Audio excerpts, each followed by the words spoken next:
morning, everyone. Hello. Chilling off cam for a little bit. Mic is on. Mic check. Right.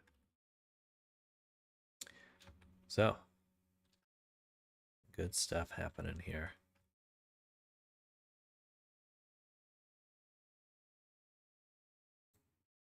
Let's go here. Rotate these. Then we'll want to do the same for these ones. Okay.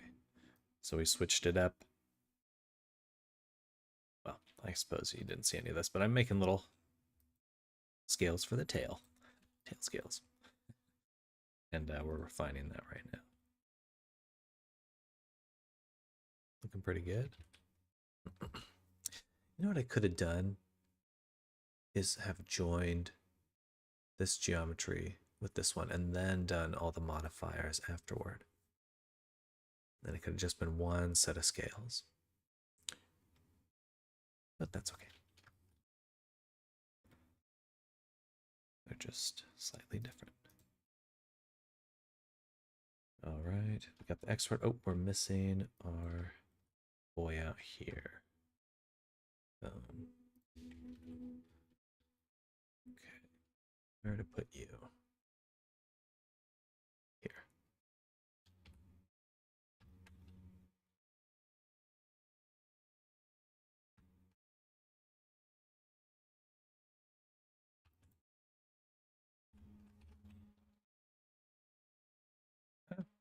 Neat. Am I holding anything else?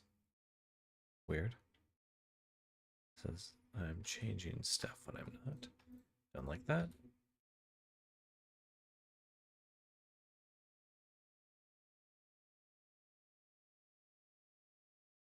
Can move them just fine.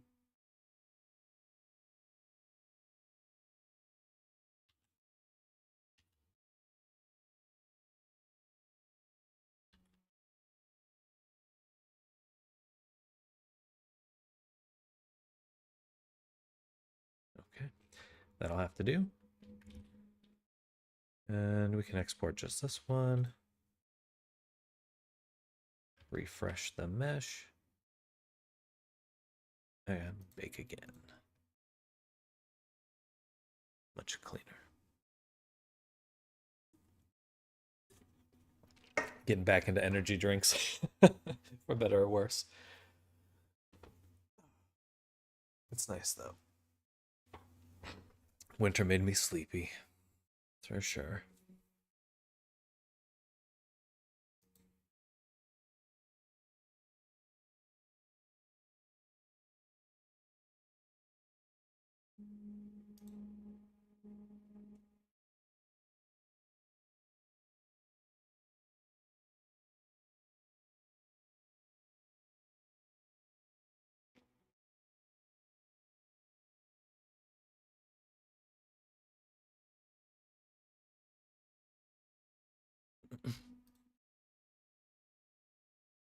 There we go.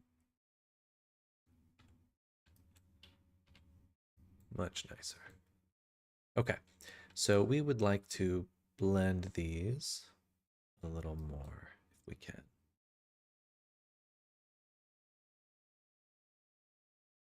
I think we'll actually have to do that in game. So let's export these textures.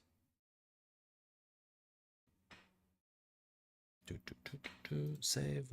It's going to take a little bit, but we got to open up the project.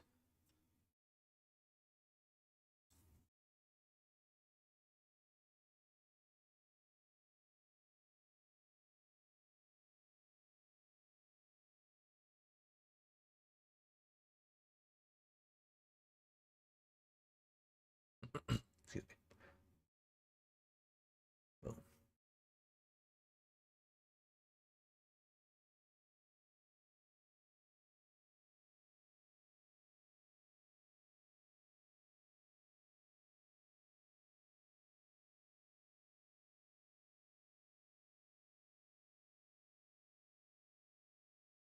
Boom. Hope everyone's having a good day out there. Happy New Year. Should have said that earlier.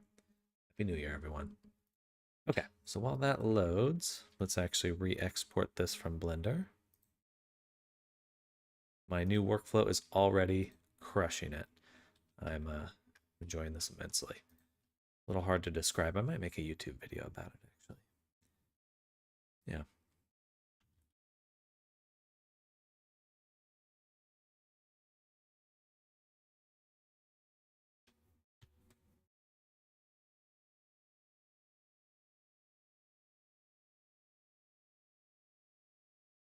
Look how clean it looks, though.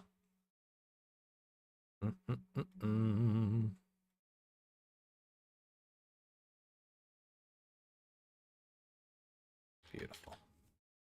This one needs to be tweaked. We actually need to have both arrows, both sides. Right now, there's just one side. Okay, we can do them right now. Okay, so low. Actually, this would be a source object. Boom. Okay, so we do have the solidify on here. I think we're going to redo our geometry a bit here. Yeah, let's just take this. Boom. Boom. Slice there. Dissolve this vertice. And then boom. Boom. Boom. Okay. Happy New Year. Happy New Year to you as well, Arctic. Welcome. Welcome to 2026. Hope you're having a good one. I'll be on camp. I'll just hop on cam for a second. Pixie says hi. Pixie says Happy New Year. Yay.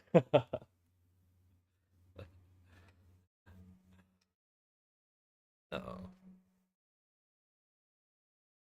What a sweetheart. I gotta put you up above my head, okay?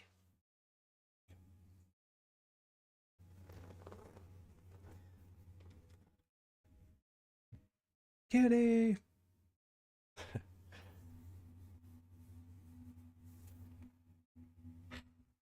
You have a good New Year's celebration?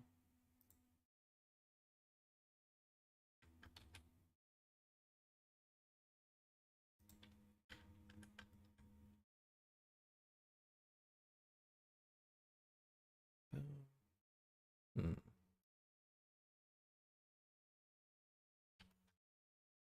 I guess I could decrease.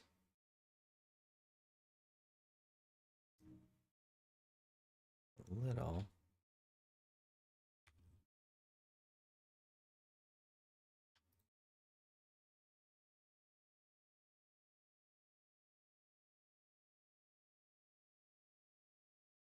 The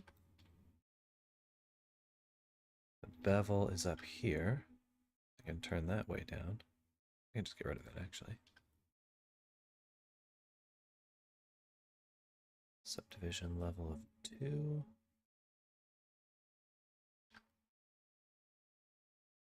Okay. Basically, just watched Jurassic Park. Family was just solo chilling, so just sat around at home with snacks. Well, I do definitely understand the appeal of that. I'm gonna be really enjoying not having a bunch of holidays.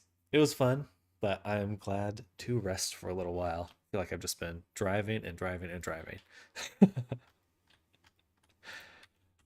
But overall, I had an amazing holiday.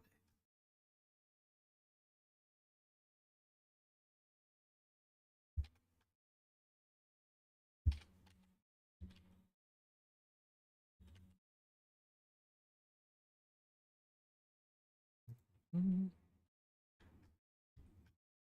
Okay, better spacing there. I think I want to split this. I could.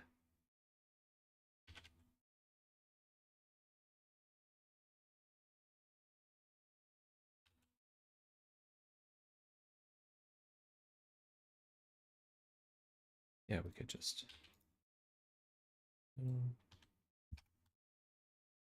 Boom. But yeah, glad you had a good one. And we'll bring that in. Boom. Okay. That's not going to change too much there. I wish I could dissolve as a modifier. That would be awesome.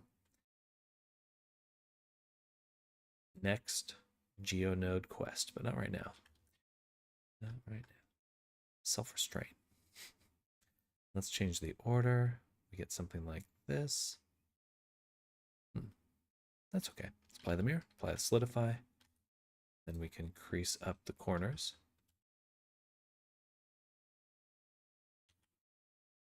Okay. Let's delete half. And mirror again.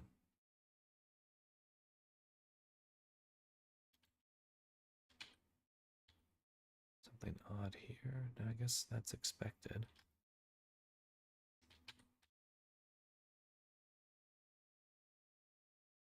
Yeah, I like the softer look. Okay. So now, to split it. You know, I will apply the mirror just for ease of use. Always pretty easy to bring back a mirror modifier. So mark a seam here. Unwrap again. How about project from view? And then we will select just 1/2.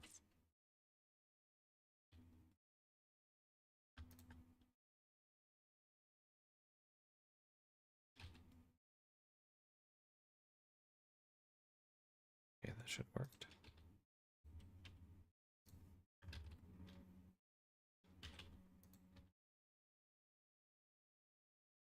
Okay. Yeah. All right, so this one's the bottom. Let's flip it. Do S. X -1, flip it back, then rotate it 180. We can set them up like this or like that. That's even better. Okay. Center them. Cool. And because we're using my new workflow, I do that. We can go back to body low poly. Select everything, and it's already set up. Yay! We just go to its proxy, which I believe is way down here.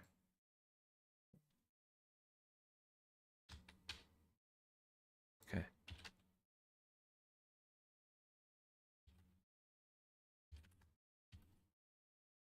Boom. And then export. Refresh the mesh. Cool. Save again.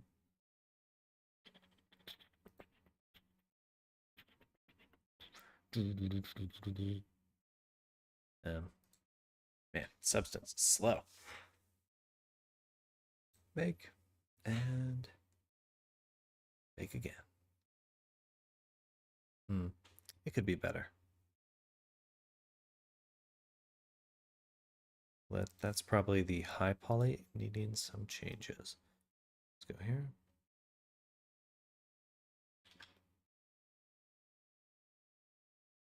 Or, you know, I could. Let's turn on both of them. I could increase the resolution of the low poly while I'm baking, because I have that scene driver. That would make that pretty easy. So I'm guessing there's kind of a mismatch.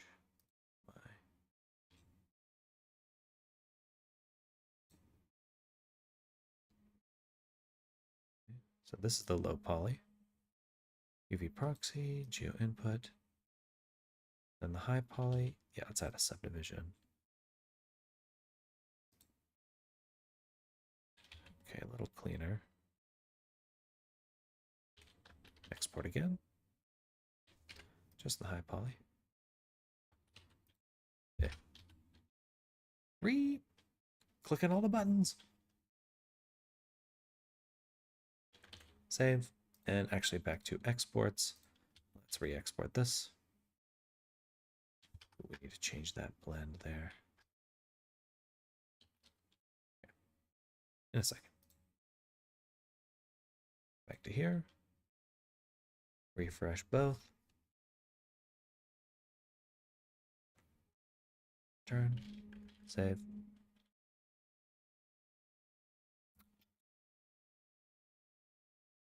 Oh wait, I didn't rebake. I just saved it.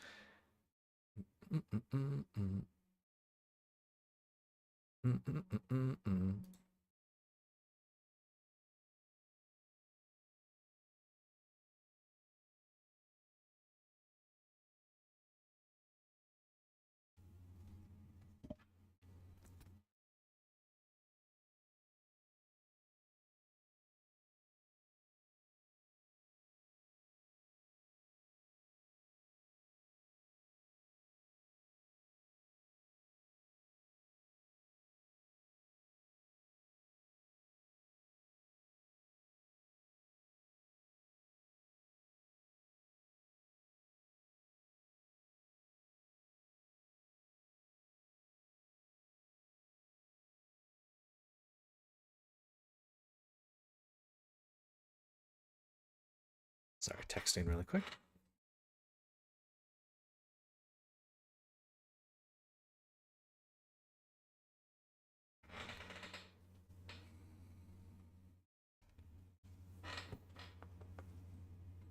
Cat pictures required.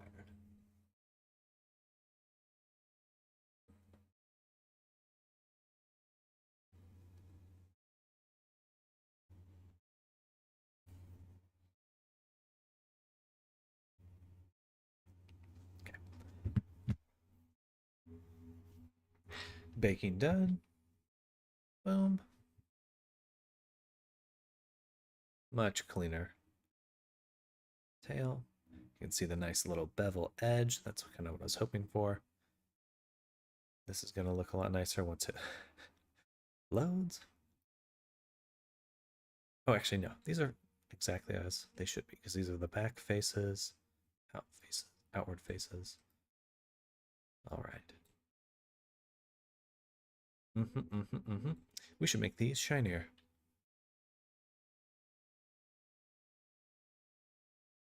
Let's do a flat. That's not how you spell that.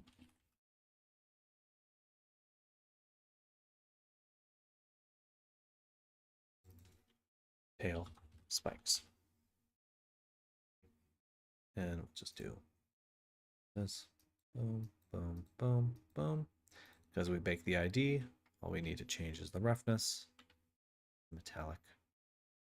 A little more metallic. A little shinier.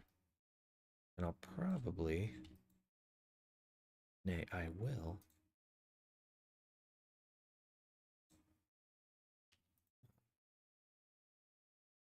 mask it out.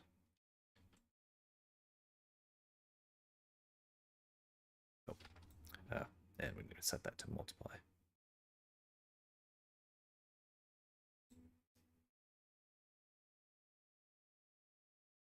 That should just dampen the shininess right where it meets. Let's switch to mask view to ensure it's working properly. Blur that.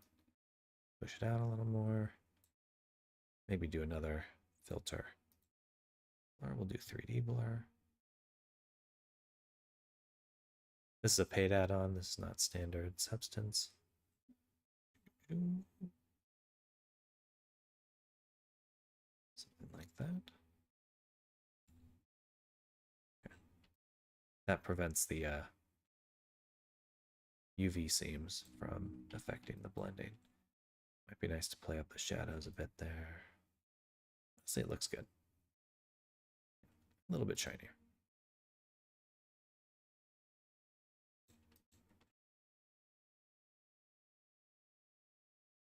Oh, do I have this backwards?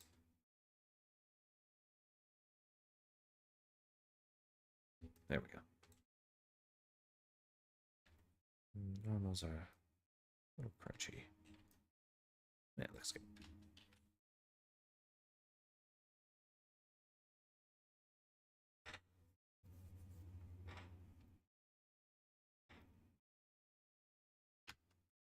Okay.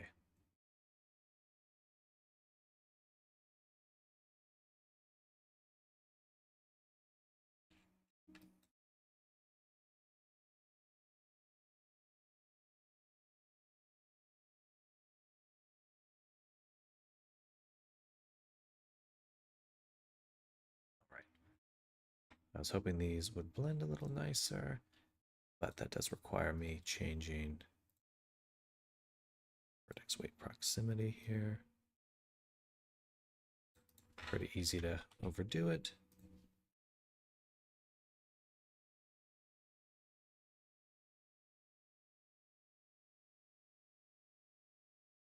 Actually look at it.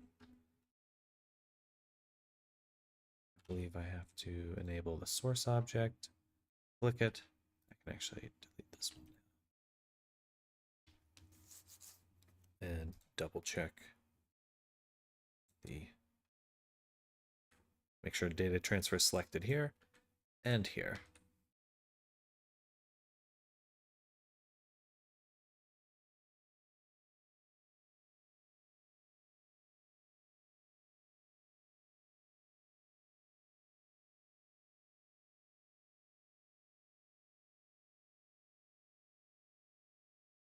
Say 0.03. This one will be 0.002. Just push it up a little bit more, 0.01. 0.005. Okay. That should give us a nice blend. Go here. Let's export the now bake positions. Okay.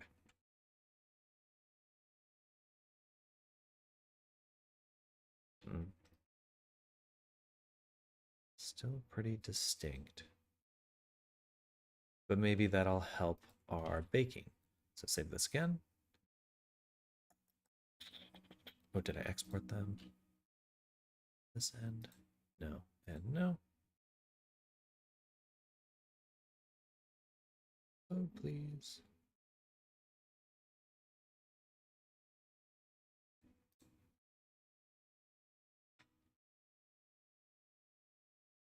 This song is Put Me to Sleep.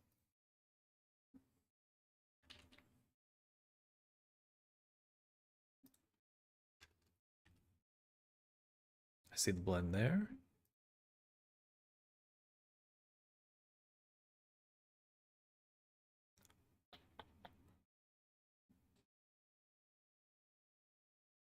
No blend here on the high poly. Interesting.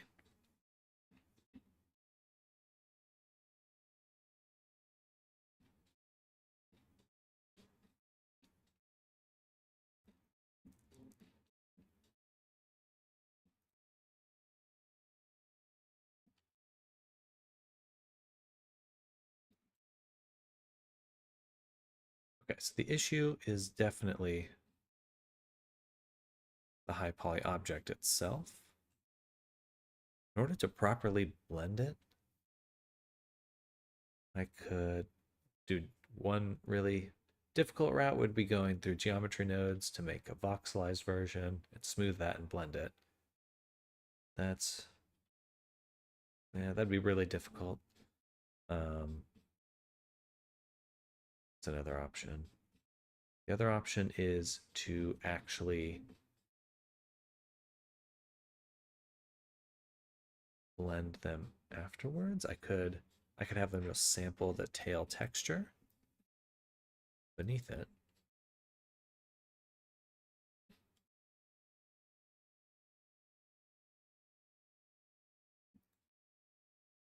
It is using the body texture. I guess I could try to push them in a little bit further as well. But man, they really should be getting... Oh, yeah. Okay. So that's because... Okay, I understand.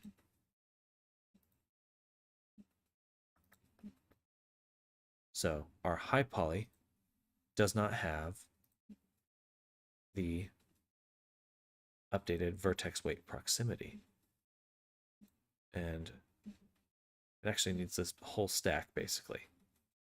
So copy to selected, copy to selected, copy to selected. This one, leave off for now. Get back to just the high poly. So, all right, that's better. Seeing some kind of like line right there. And I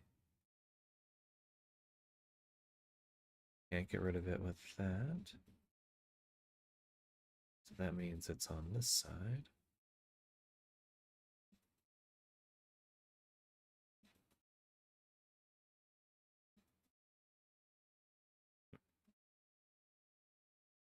I don't see. Is it the scale? Ah, rotation.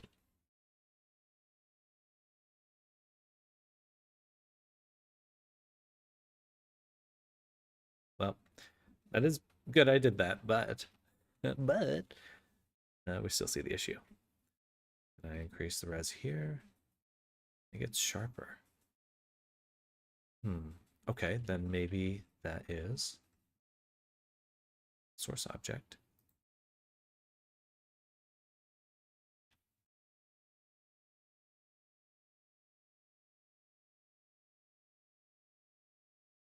No sharp selected. But we do have this kind of harsh corner.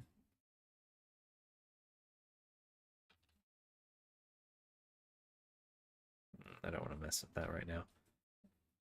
All right, let's just give this a shot.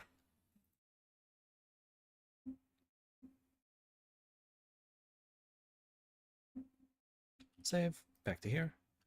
Refresh. Well, yeah. Mode, bake.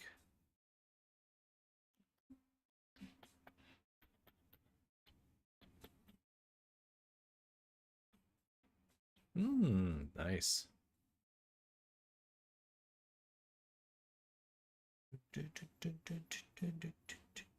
Still get the ambient occlusion.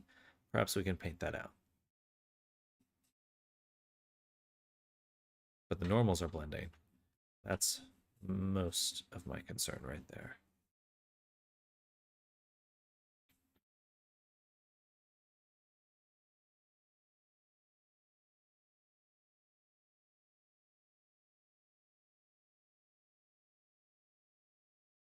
Still, oh man, that texture thing is coming through stronger than I'd like. Oh, you know what it looks like? It looks like it's getting mirrored. So here, geometry input subdivision. This is the high poly. Let's look at the low poly. No mirror there. One mirror at the top. That makes sense. Ah, they were scaling on this.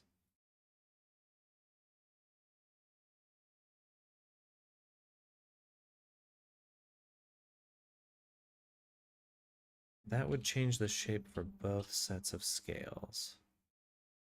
Don't think I want to touch that. But is that the issue?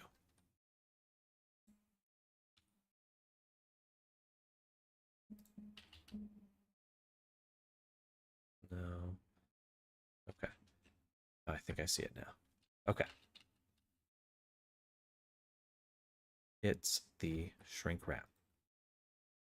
Shrink wrap is too strong. And it's pushing it low. Let's actually turn off that. We push it out a little bit further. That way we could get a smoother blend. See the high poly on that one.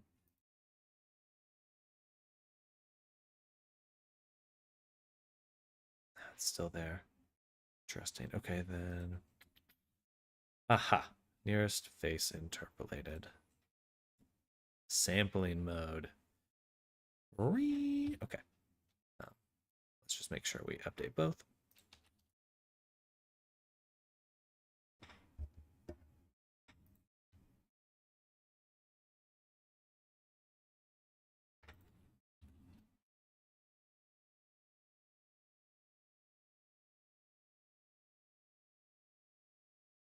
Hello, Ariso. Hope you're having a nice day. Same to you. Same to you. Happy New Year. Welcome to 2026. Oh, we're getting the harsh normals back.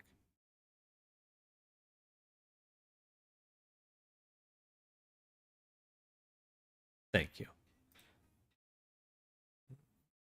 Interesting. Pretty good. Pretty good. Nothing too crazy. Mostly just chilling, hanging out with good people. It was nice.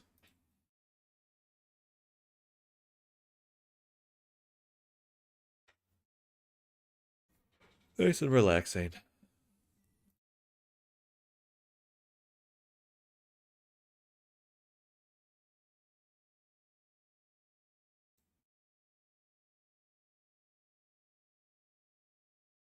Maybe that'll help.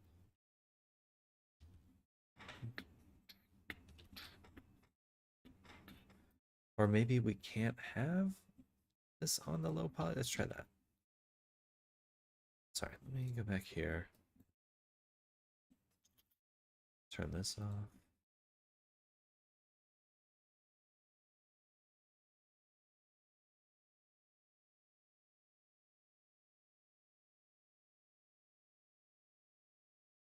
Can I just turn off the... Okay, so yeah, this is no longer coming in blended. Can't believe it's 2026 though. Holy moly. It couldn't have gone by faster if it tried. I remember talking to a buddy yesterday, and I knew I was getting older because he said, "Oh, I'll be back moving back here in about a year or so." And I was like, "That's not that long." That'll feel.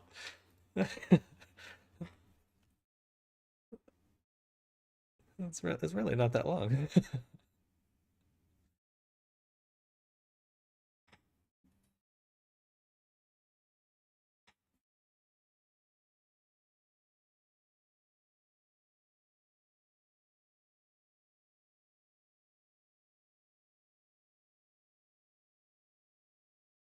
Rather patient, I suppose so. Yeah, maybe a little bit of.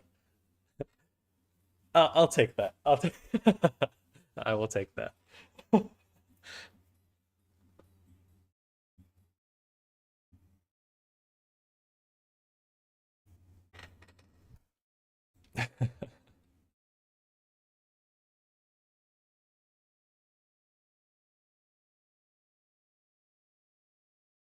All right, so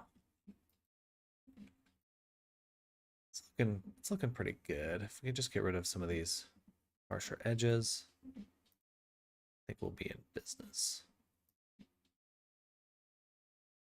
But how to get the... Sometimes it exports with the blend and sometimes it does not. Question, what's your opinion of the VRC traders staff? I recently had an issue and it's been bothering me a lot. They were pretty rude to me on a few occasions. They seem I don't know, disenfranchised. I don't know how to put that. Oh, here we go. Mesh normals are invalid. Some values are null.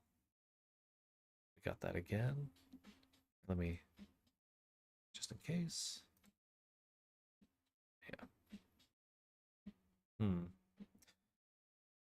swear I brought in the blended normals previously, but no longer. Okay. That's the case. What else can we do?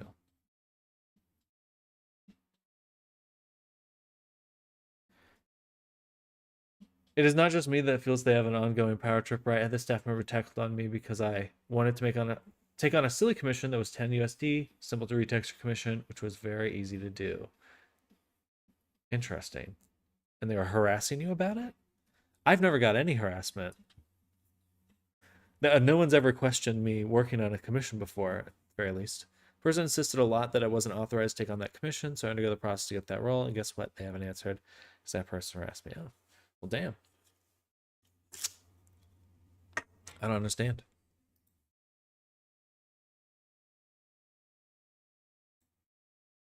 Yeah, so far I remember not particularly enjoying my sign up process. Like that was a kind of an aggravating and just ordeal just getting in there. Not very pleasant. And then but overall, you know, like since then I haven't had many issues, but I know that you know, things happen. Okay, I think I'm going to delete.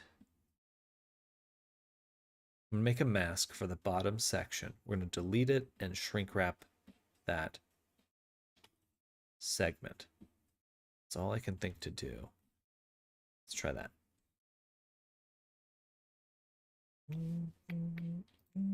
Will be the section right here. Call this mask.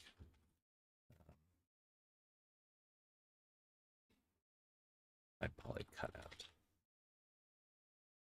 Sign, copy that mask. Because in order to get it work with geometry node objects, you have to add it again. Need like a sync vertex groups as like an active thing. Need a lot of patience with the way that people treat you. I feel very distracted because I have been taking on a lot of commissions from there. Have had very good reviews. I don't know where this person goes and does this. I think this person is new because I never saw them before when I first joined the server, which was like 4 years ago or less. Well, interestingly enough, I was thinking about it recently.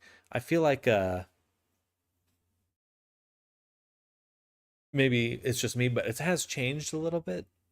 Not the only thing I have been paying attention to that I've noticed it change is just like there's less commissions. The commissions in the server seem to be slowing down a little bit, and then a lot of them are just revisions now, which is fine. You know, that's good work to be done there. But I wonder if because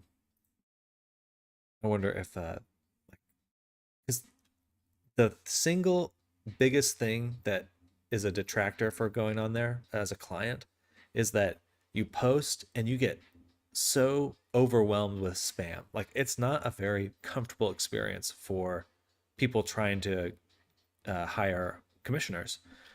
So I kind of wonder if people are moving to other servers. Need a lot of patience with the way that people treat you. Feel very disrespected. Oh, I read that one. For me, it's the opposite. I've been seeing more commissions, but we have to take in consideration I haven't done commission work in a bit. Gotcha.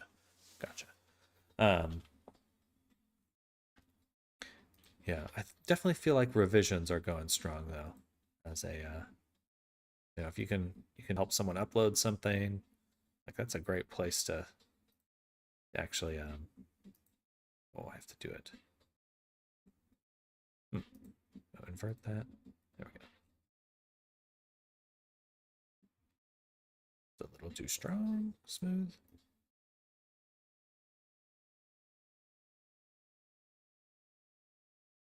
There we go.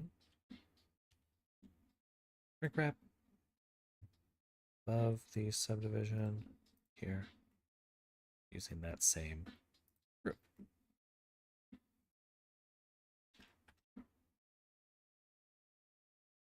No idea how that's going to go. Let's give that a shot. Good thing it's not destructive.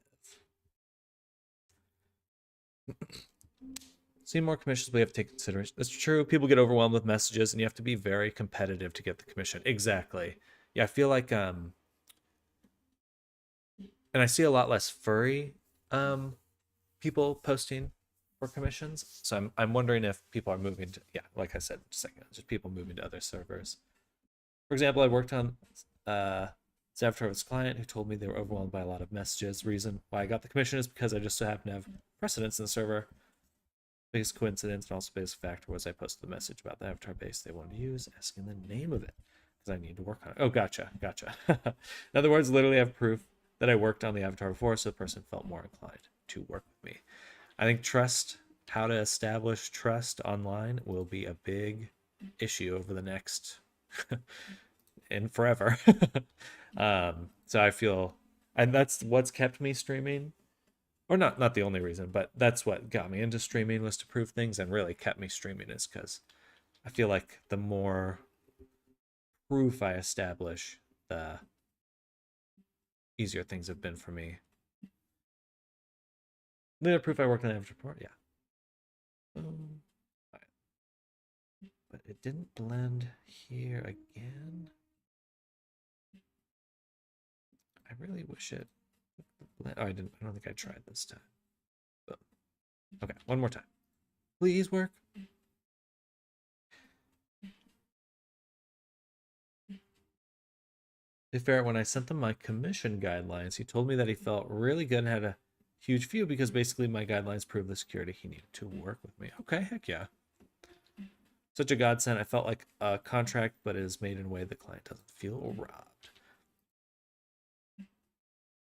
Yeah, I think like establishing clear documentation and stuff. Things will get very formal online, I kind of feel like. Or if you want to be a business online, you'll have to like you have to look the part and walk the walk, you know? Please blend. Please. Yes. Yes. Ooh, that's good. Okay.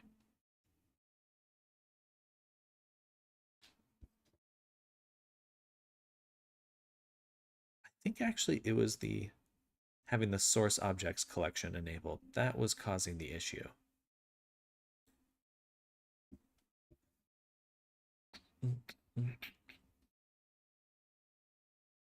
My guidelines literally tell people I'm not just any random artist, I have workflow and I'm professional, but in contract words, of course.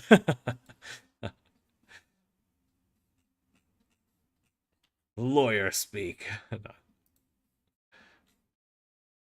Oh yeah, look at that. Well, it's still a little. Yeah, it's still getting a really dark line there. Did I not update my low poly? I don't think I did.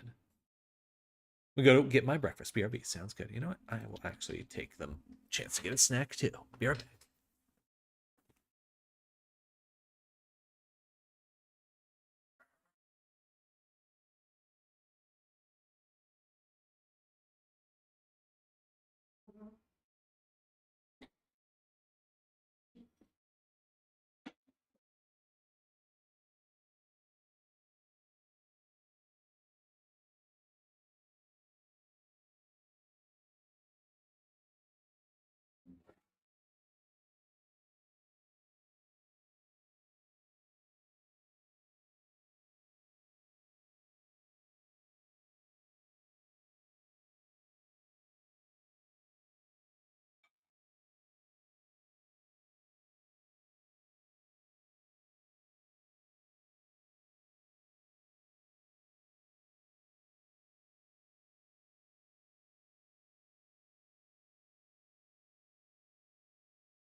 Dixie girl. Turn on my cam for a second.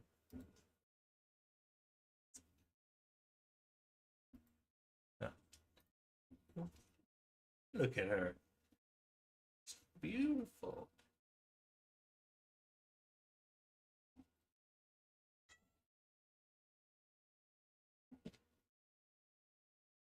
I'll be right back.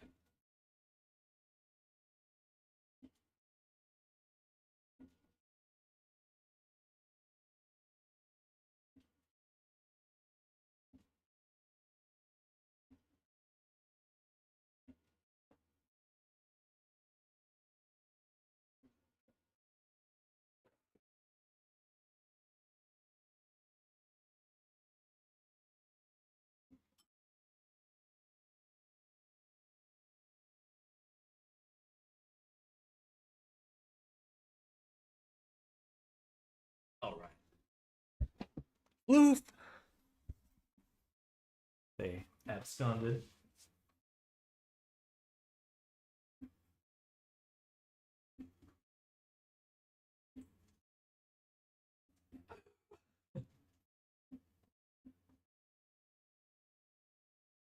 the sunbeam? Are you in the sunbeam? Yes, he is. Wow. Glowing. My staple, garbanzo beans and rice. Easy. Tasty. Good morning, everyone. Happy New Year.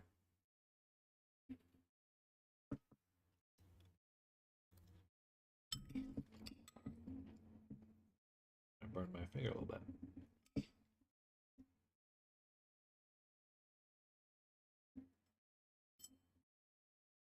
You guys want to look at the top of my head?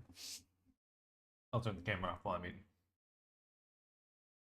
Be back in a little bit. Welcome back, Arisa. I'll turn the camera on back on in just a second. Hungry.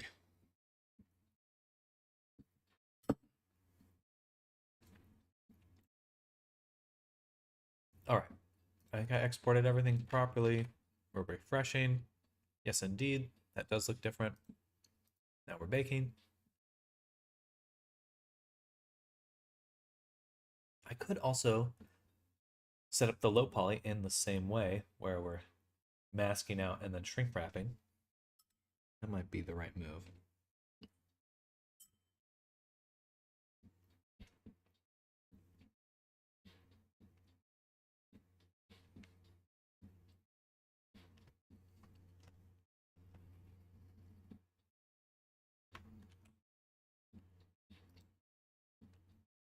Back at top of VRC traders thing piss me off is not the treatment I receive, but rather the fact that so much insistence on the you're not authorized.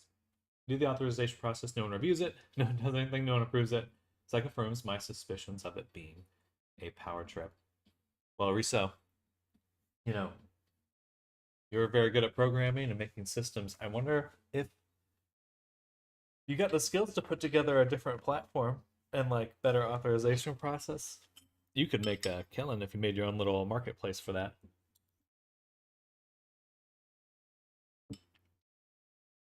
But I don't disagree. Like it being a power trip, or maybe approach the Jinxie person, offer to help work with them on it. But it is ridiculous. I do think that there is a lot of that in VR chat, unfortunately. These little power dynamics.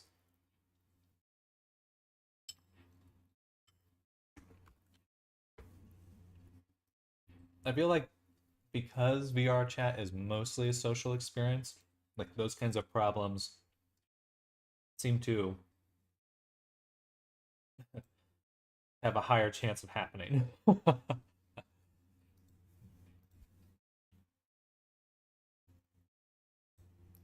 And Discord. Double whammy.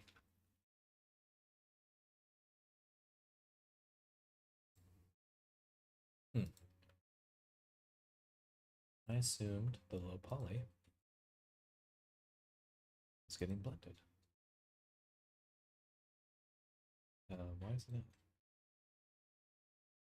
Should be.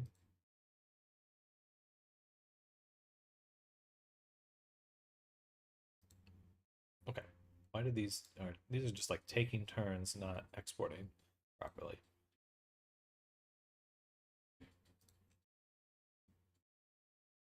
Okay.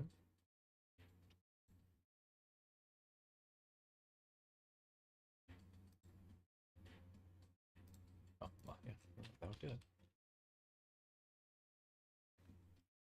That'd work, yes. I'd have to make a big platform that provides good value, though. If I want to compete, I need to be good. I need to be better.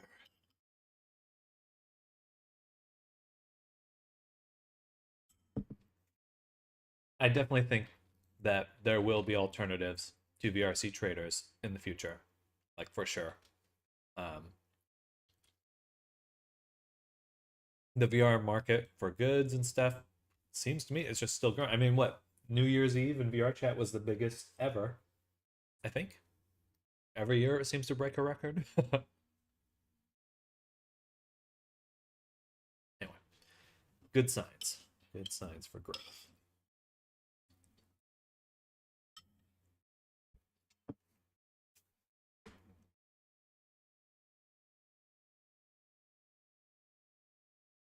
Check the authorized chat. VRC trader is literally one of them already thinking of doing something, but it seems to have fallen apart. Some oh really? Yeah, I really only check the commission for. I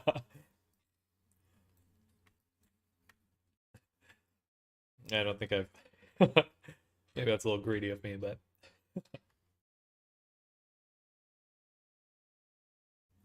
I like my hermit status. No one really checks that Forsaken chat. Well, you know, competition's good. Well, especially for this kind of thing. Interesting. Still. These are just lower resolution. Okay. Still look a little odd. So many staff members that make you feel like you are. Exactly.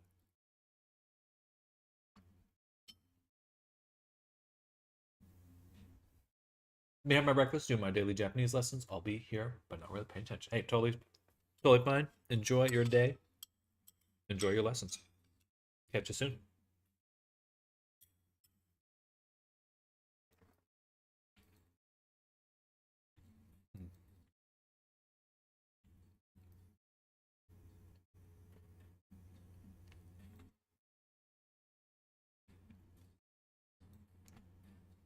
Hmm. Okay, we have some other options here. Maybe we do actually just blend the textures. We will. Oh, sorry. Pixie.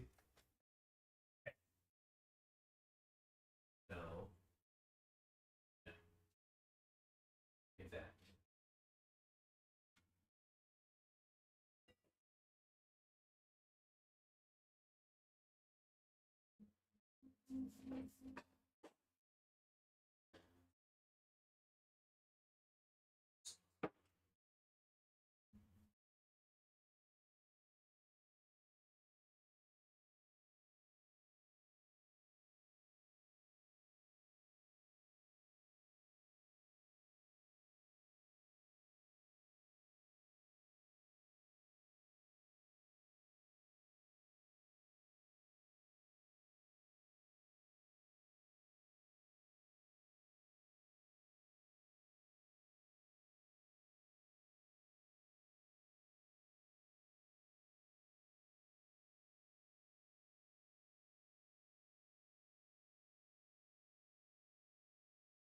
All right, let's do a quick test of that. It'd be easy to do. All we would require is making a data transfer, sampling the body. We'll do face corner, UVs. That will be a really fast way to see we would benefit from changes.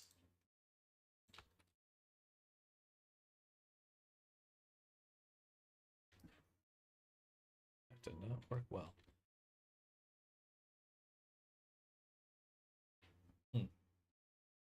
Probably the same issue as last time. I just need to make sure I turn on nearest face interpolated.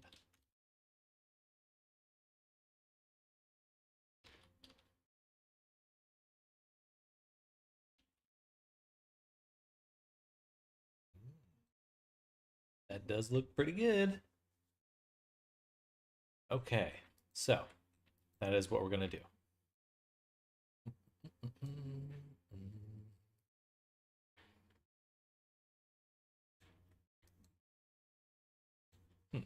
I could. No, I don't want to sample these ones. We're going to need our own texture for this one.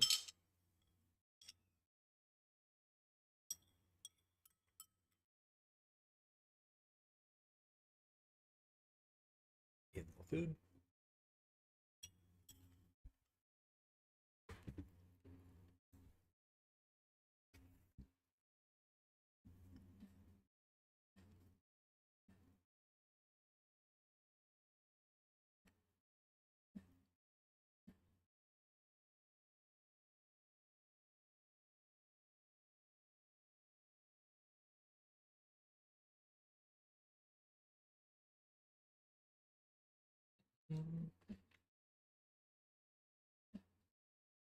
Why the dark tip though?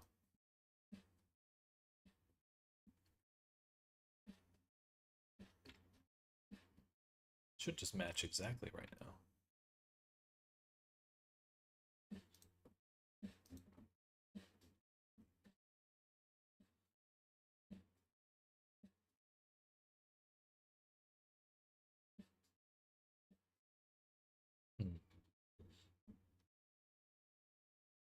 Color change is interesting.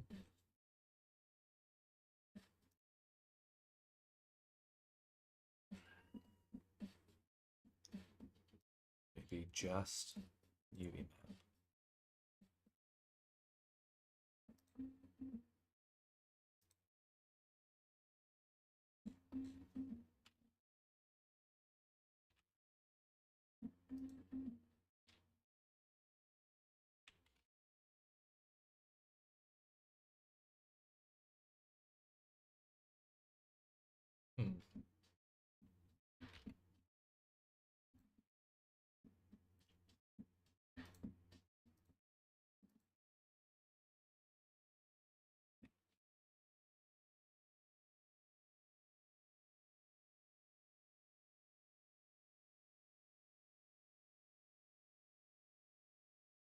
That would happen. I need to fix that. No, it should fix it for both of them.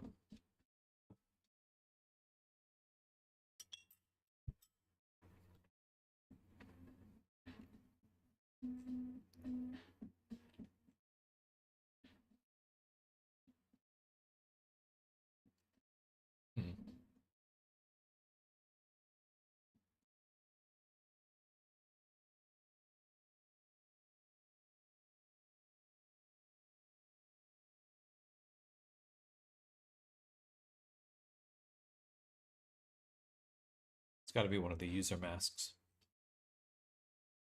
Yeah, Matt Cap or something.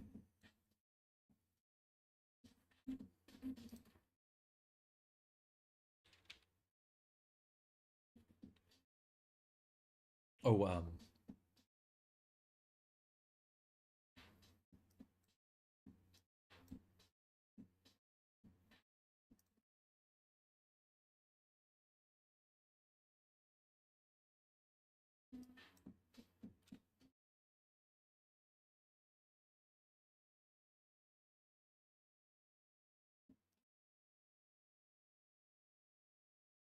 should be that.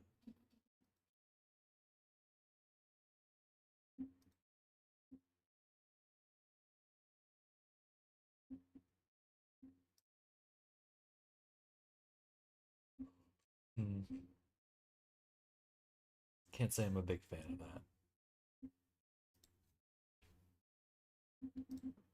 I mean, I do like the blending here. So that's fine.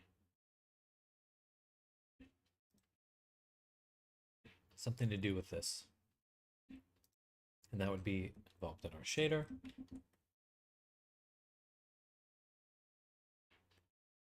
It's when we overlaid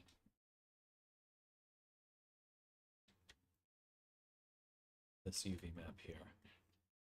Pale albedo, transparency. Oh yeah, right, because it would absorb the mask.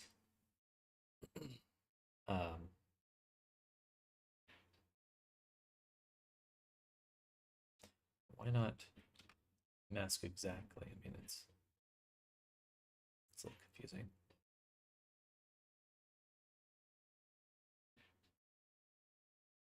Okay.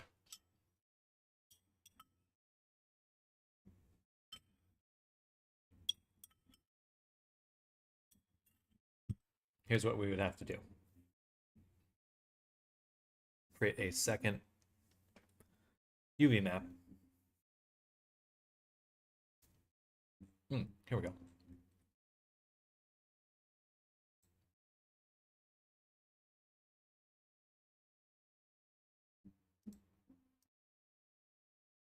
This says no UV1. Do I need one on the very source?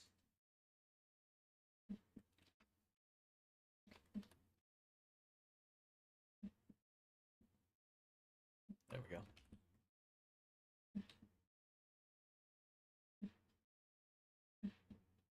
Cool. Actually, everything was set up. Sort of. Okay. I really. That's this. That's like the main thing I'm doing.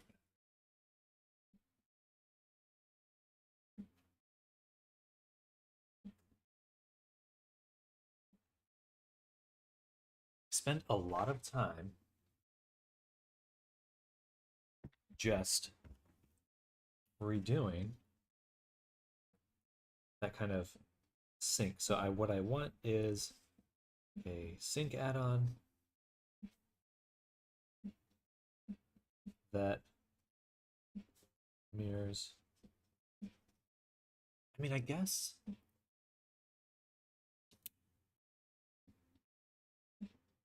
yeah, I could just make them the same object. That's pretty easy to do. So let's say we had our source object here. This one, which I'll name body scale source. So if I were to just take this, the geometry input is nice. I think I have to go back to using instancing.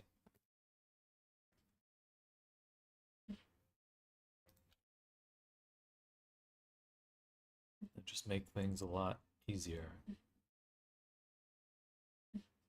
Or, okay, I know what I need to do. This is cheating-ish, but it'd work a lot simpler. So, basically all I would do is duplicate the input and apply it. And then I would it would update all the mess just to test that. Test. Just go here, here, duplicate, apply, test. Perfect. Okay. Simple, easy. My favorite combo. Okay, that'll be good because so many times I'm just having to hunt down the vertex groups and stuff. All that other bullshit.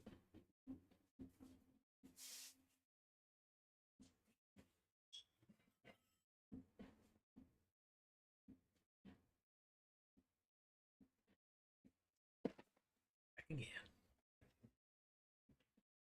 Okay, where were we?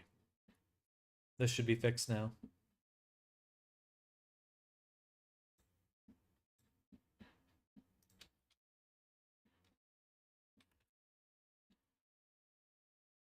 Free. Okay, so I guess that wasn't it. I'm glad I fixed that, but I was expecting that to be the issue.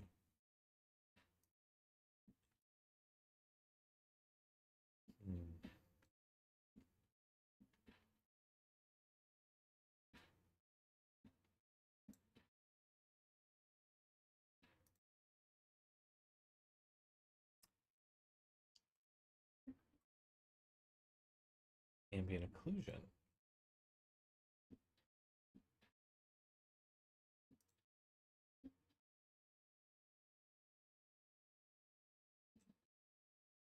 Place.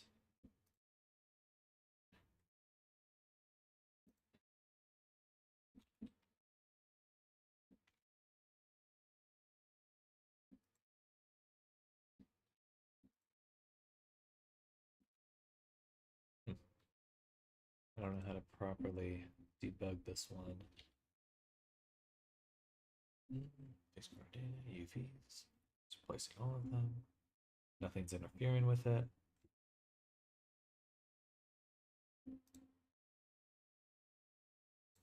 Maybe I'm missing.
That's wrong.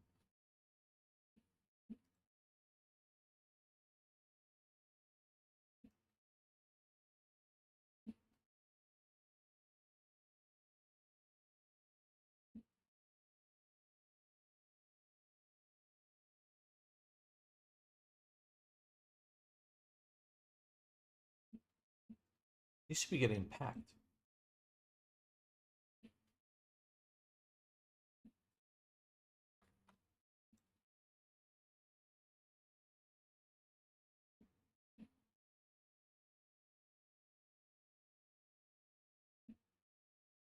Encountered this problem recently. I can't remember how I solved it. Okay, it's source objects. It's because we added to the source a second UV map. It doesn't have a second UV map, then it proxies fine. What was the, how did we solve that?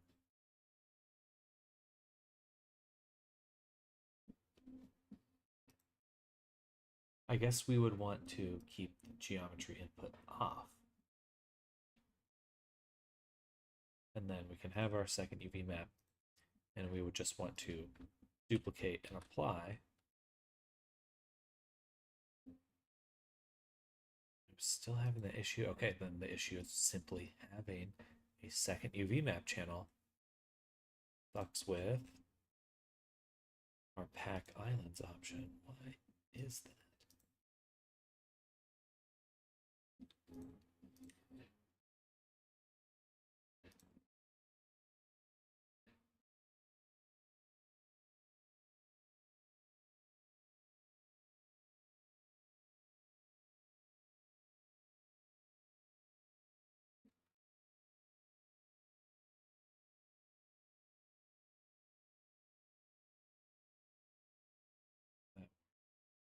Just want to see this really quick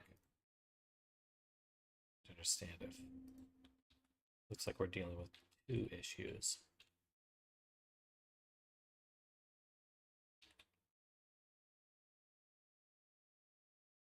Oh, that blending looks good.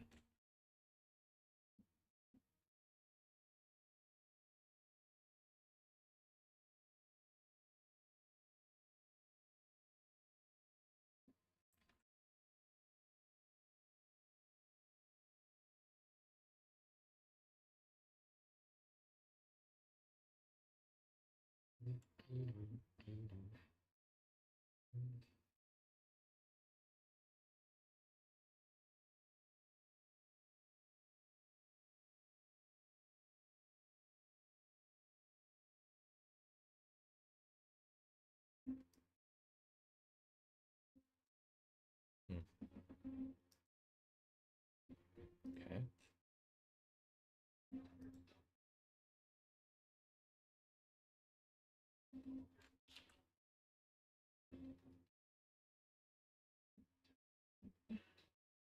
Can I do it without these?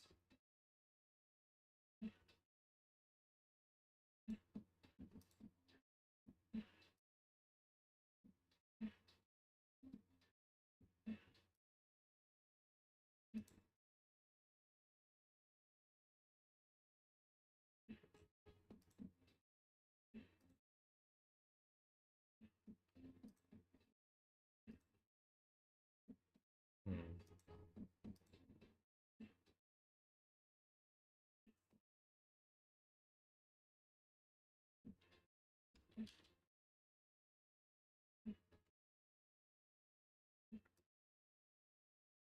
Nothing. Interesting. Okay, definitely not what I think it is.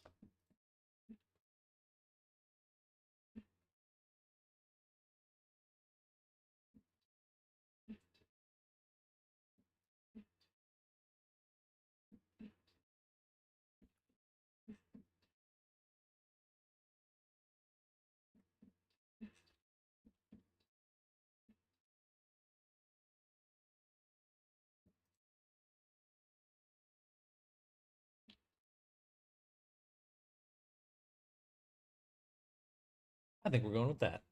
That looks good.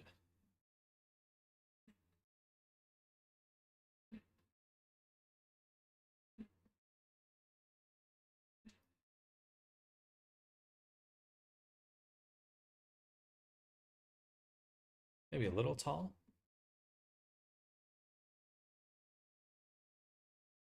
A little too tall.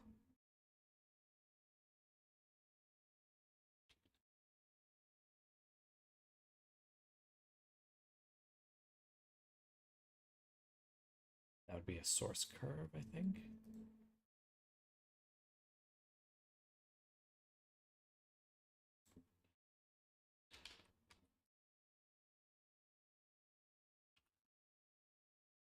So that's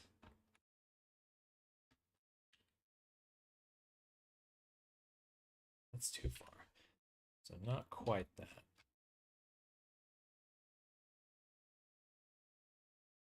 Move this over here.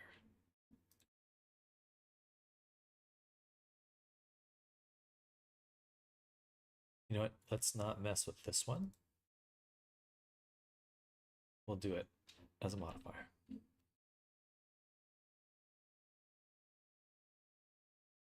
Do transform geometry on the right object. Put that above everything just here. Should be able to scale this down. Okay. That way we don't have to edit the source object. We can just kind of futz around with this one.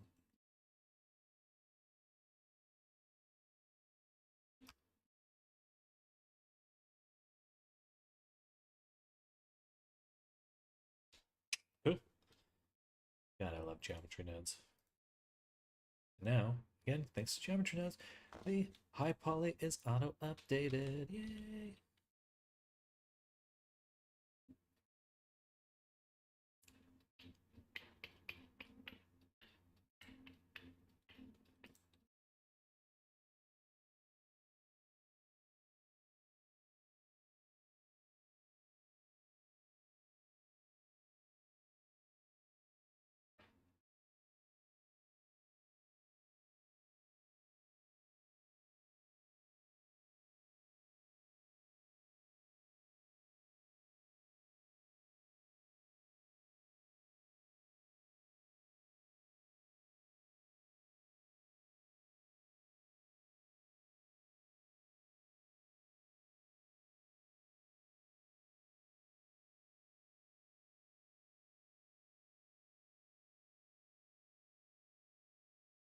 Load in.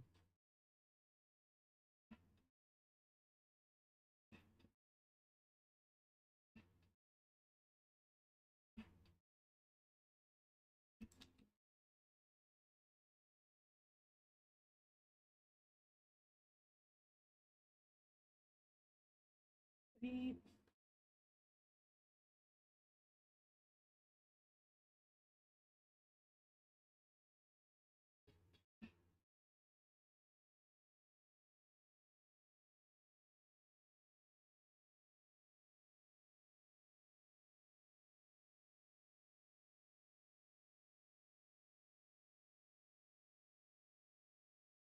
Load bridge.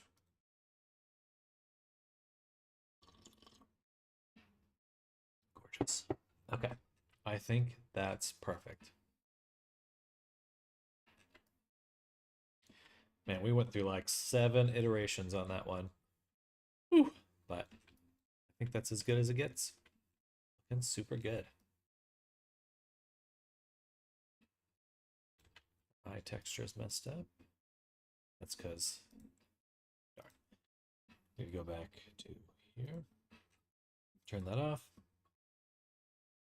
I need buttons for these, like an export button, export body, which would do a series of actions.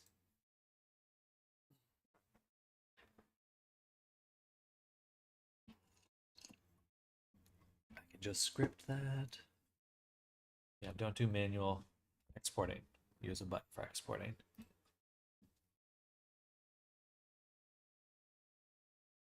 And the issue was that my eyes were in the wrong spot. They should be up here.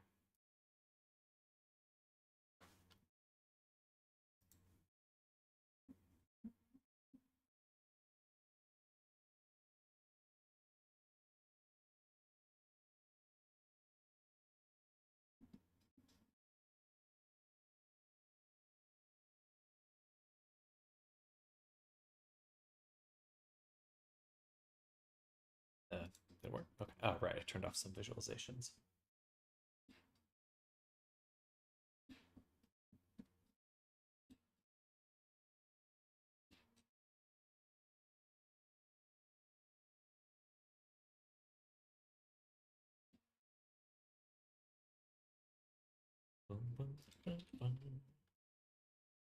All right.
Third time exporting that? Okay, come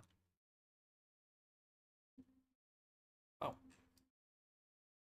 Getting distracted. That looks perfect. Yay. Awesome. Okay, so you can bake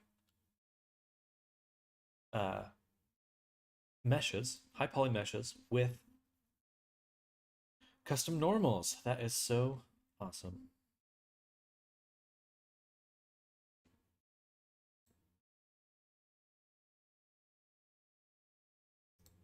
Like that should have. Oh, this one. Yes. Okay. That's so useful. All right. I think the texture on the body is very close to done. We're going to rig some stuff soon, and we're just going to do one more pass on the bake when we do. That'll be in order to open the mouth, so we can bake in open mouth. So that's the only thing we have to come back to there.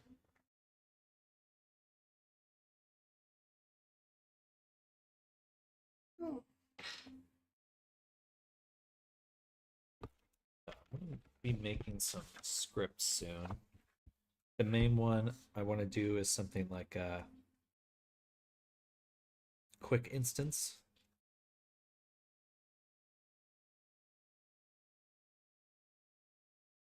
Which would just make new object with previously active.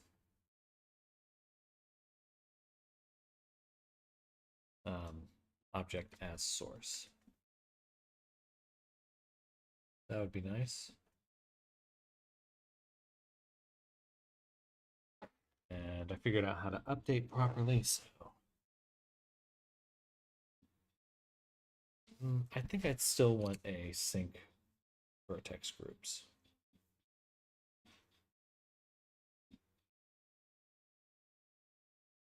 Which we do have. We have a script for that, but maybe something in the interface. That's like a group of objects that we have manually synced vertex groups. That'd be nice. All right. Boom, boom, boom. This is good. Let's go back to, so before we leave this project, I'm going to extract some of our layers as smart materials to use on the wings. We'll do all this. Get over there. Now get skin texture. Create smart material. We will need the claws eventually, so same thing. No claws. Smart material. Body stripe glow. No. Scales now. Yeah. Actually, I will copy body gradients and also for AO. That should give us the last layer of detail masks are fine. We'll save that. We'll go over to our wings.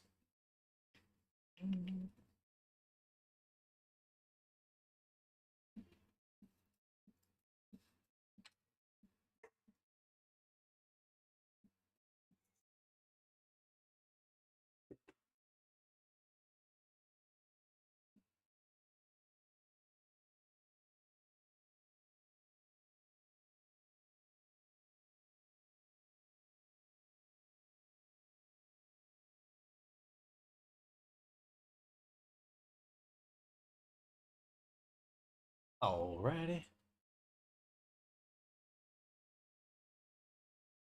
Saving done. The wings. Let's start bringing in those files. So, first thing we'll do is actually make our base. And all we do here is just search ID. I guess we'll search Nug. And we do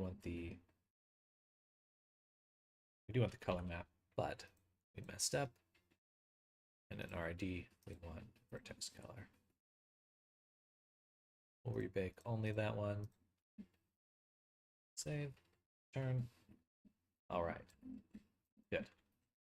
So I got some nice color on there as well. And we'll do roughness at 75. It's usually what I do, I think. Should have copied that one too. Yeah, let's delete that, save.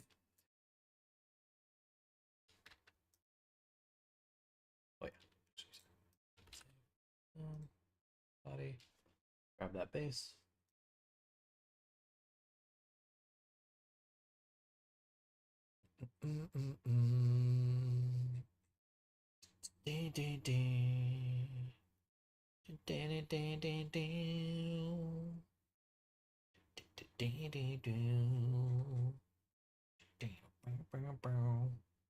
Alright, it's base now. Nug base. Nug. Nug.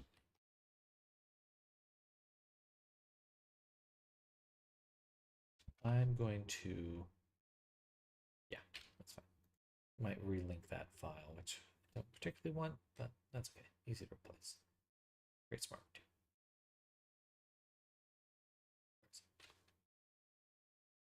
I can't. And that's probably because of this. Should I have the question? Nope. Just doesn't want to do that one. It's the folder.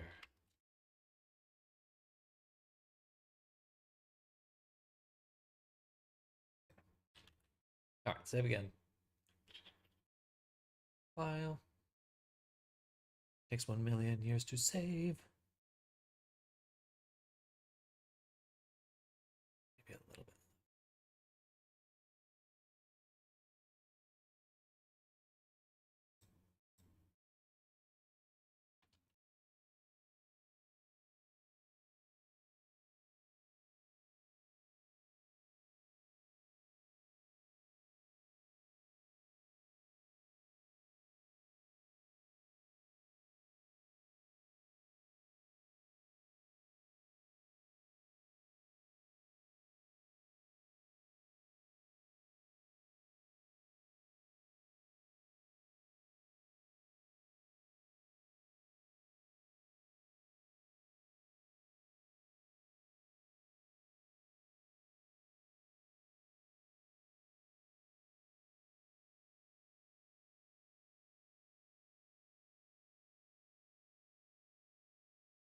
Discord messages to follow up on.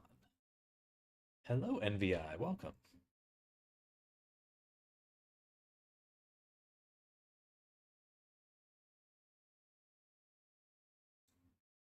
Just saved, so not worried about that.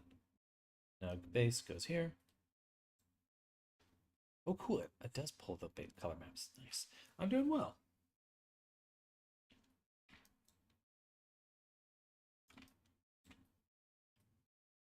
How about yourself? Little gap right here. We'll have to close that up. Okay, we've got the base. Let's add the rest. We got the body gradient. Got the claws, which we'll import later. Curve AEO. I'm making a VRChat avatar. So this is a 3D model I've made from scratch. And kind of putting the final touches on it and getting it in game. It's looking pretty good though.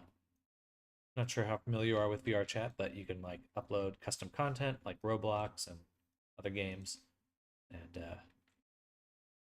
that's how I make a living. I make commissions for people, or people commission me, something like that. Thank you, I appreciate that. The skin texture, and then we'll do the new stuff.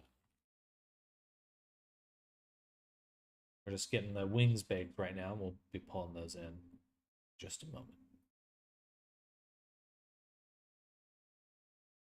We'll say wing membrane.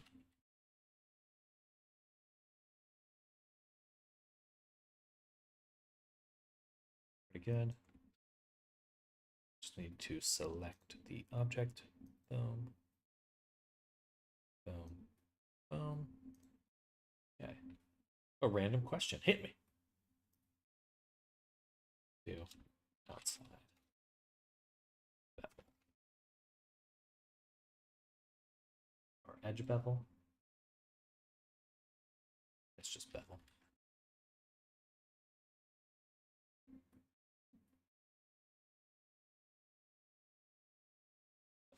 It's a generator. Need a filter. And we'll set this to red just so we can see it easily.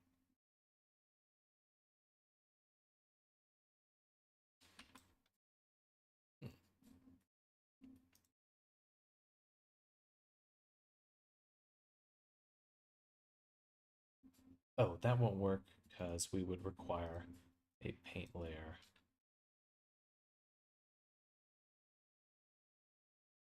For those.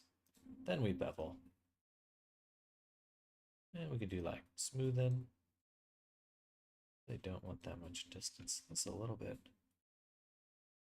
Oh, interesting. Very sharp mapping. So I think we need to reproject this wing. Or make a modifier or something. Either way, we'll go with that for right now. Let's switch this to inverse subtract or subtract, something like that, because we want to, goal was to mask up the edges. How about UV border? Let's try that instead. Still a little fucked up. That's okay.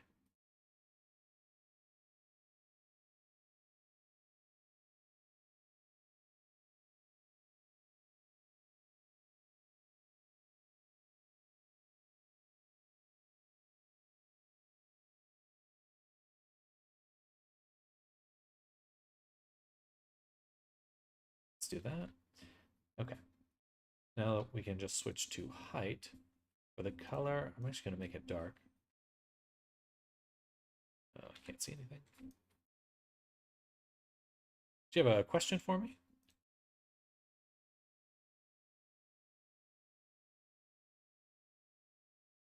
I can make it a little darker and greener. Smooth. Now let's do a blur.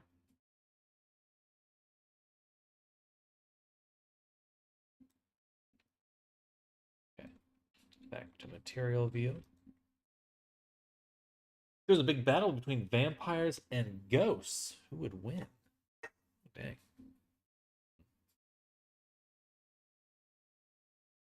Would it ever end? I think that's the real question. No end to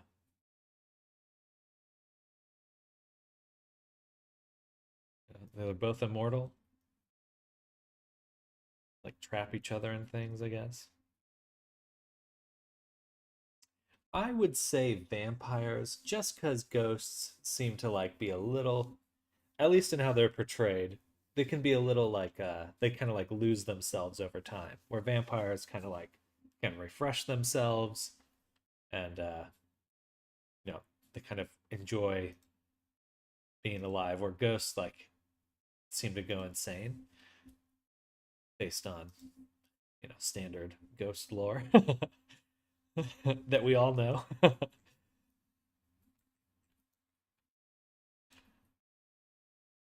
Coming back, checking you and witnessing this conversation.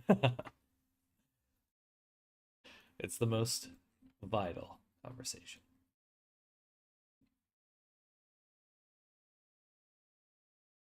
I do love vampires, though. That's probably my favorite. Vampires and werewolves, that's where it's at for me. I do enjoy that.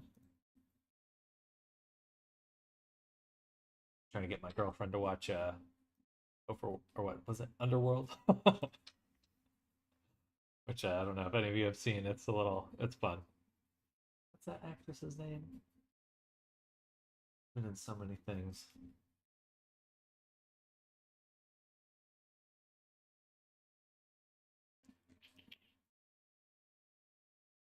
All right, let's do the membrane. We're gonna add some roughness. We'll make him a little shiny. Classic popcorn films, exactly. Really can't go wrong with them. I love them.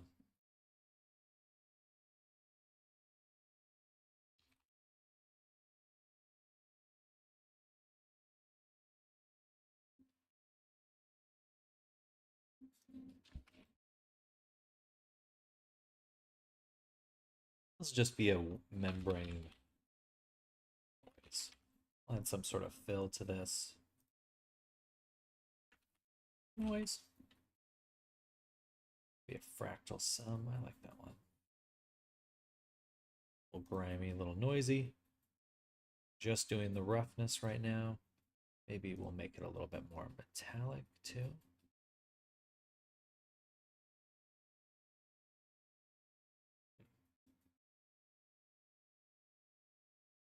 I see I changed the wrong thing there.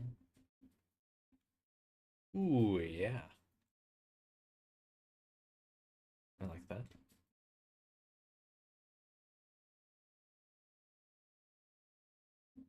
Tasty. Add some color to it. We'll set it to overlay. Multiply. Meh. None of that did anything. Let's change the color manually.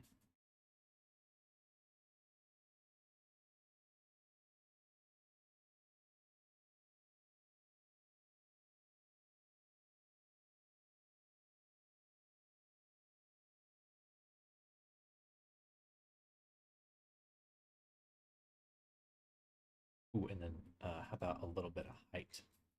Maybe push it in, out.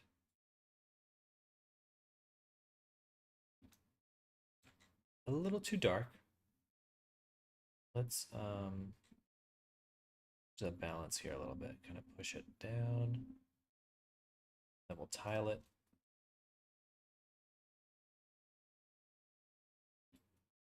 At least the contrast. Maybe keep the balance the same. Then up the contrast. Just kind of similar.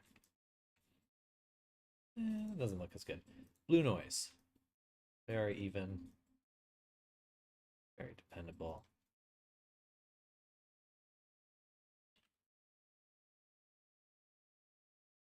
Like that.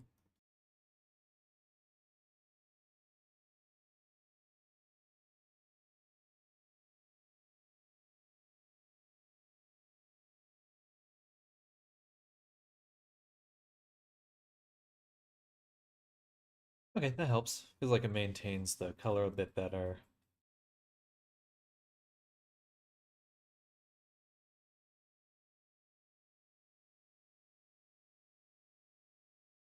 Save. Let's get the wings in the game. So if we go here to Nug, we can duplicate Nug. Boom. Call it wings. And then just simply change this to wings low poly. Right here. Boom. Save. You can turn off this for now. Export all collections. Save. Boom. What? Oh, it's because I exporting two objects. Sometimes that messes with the rotation.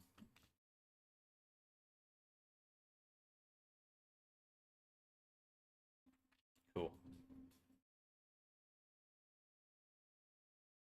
Got the tail. Let's open up this folder. Make a new one. Wings. Copy this path. In Substance.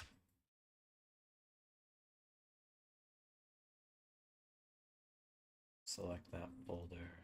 We'll do Wyoming V11, V48.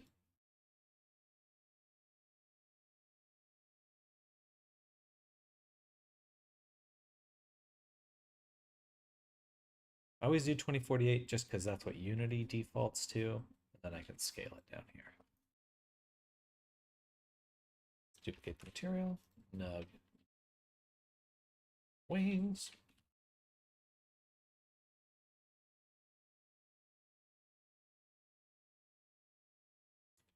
Let's add it to our FBX definition. All right, and then we can just continue to replace these.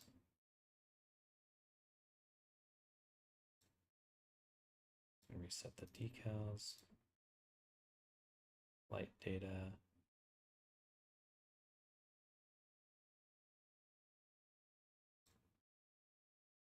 Matte caps we can reset.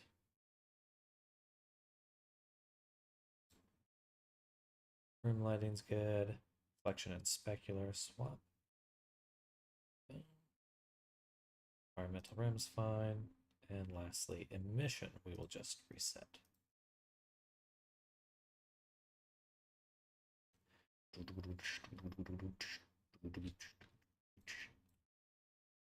All right.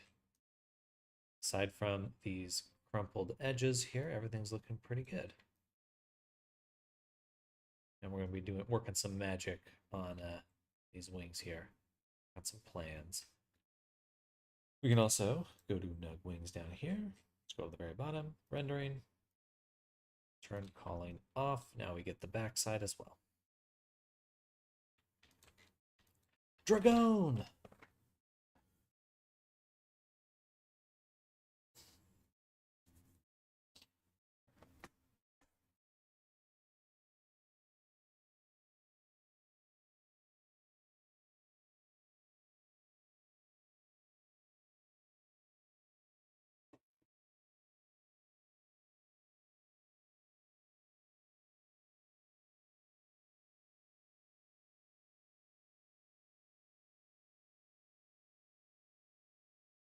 Okay, first let's fix the membrane. So we go to wings here. Project from view. We get the same result because these UV maps are not adapting to the subdivision. Which means in here, we need to do something like keep corners. Yeah. Now we get a nice curve. Maybe none. No.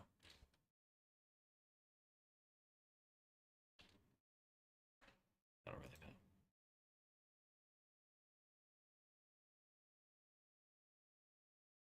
know. That's good enough. Okay. Export again. Save. Return here. Refresh. Save. Mode. Bake. Oh, bake them all. Bake them all! You know what? One thing to do. Well, that was the wrong thing. We'll go to Wings High Poly. let's add a solidify of, that's fine, put it on there, add another subdivision.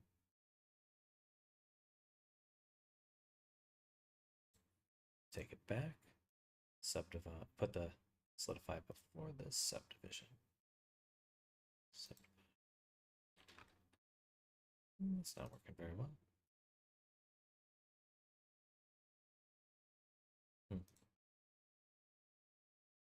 I was hoping that'd look a little nicer. Add a bevel. There we go. Shade smooth. Do a few of those. Let's make sure that this is shade smooth. Beautiful. Export all collections. Oh, sorry, one more thing. Here.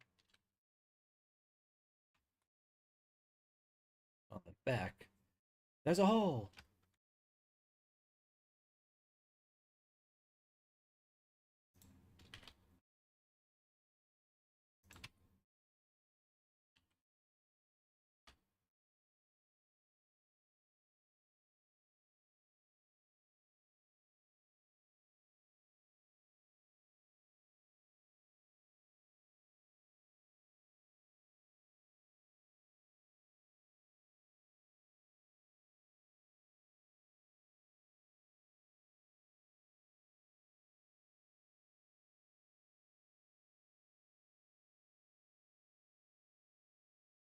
This is weird.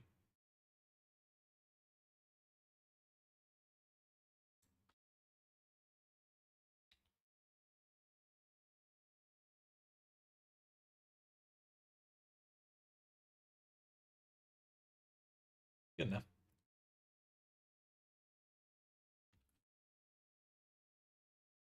Shift Control R, refresh everything. Now we shouldn't have a little gap. We still have a little gap. I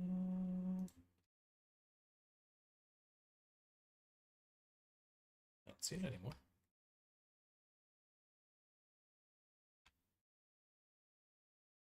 Export again. Refresh again.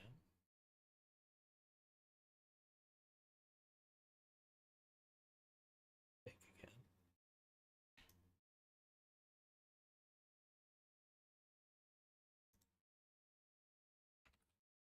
Nice. Okay, and now should have a pretty nice outline before we did the texture method, the bevel. And looks like we'll still need to use it. Okay. Maybe we can refine it a little bit. Yeah, right around there. Doesn't need to be too crazy, just enough to catch the light at certain angles. Okay, export again.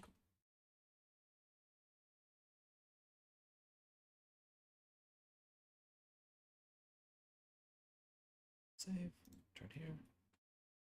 Boom. Looking pretty good. The shadow.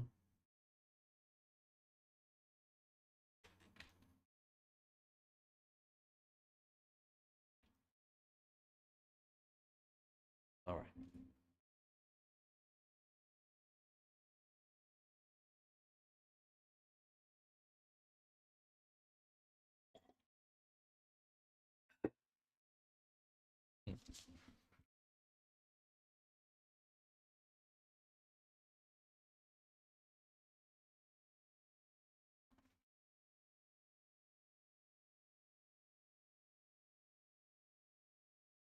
I think we can start rigging. I need to move this over, but let's just finish up the modeling. We're so close. No reason to dilly-dally.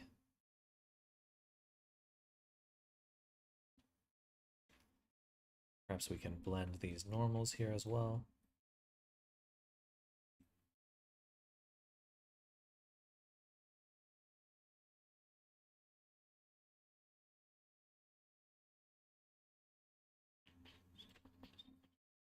Yeah, closing up this. So let's go here.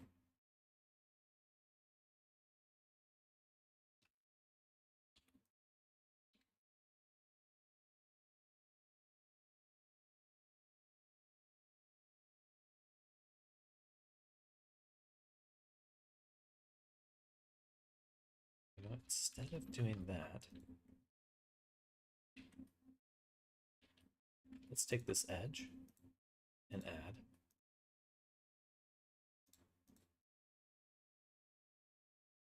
shrink wrap.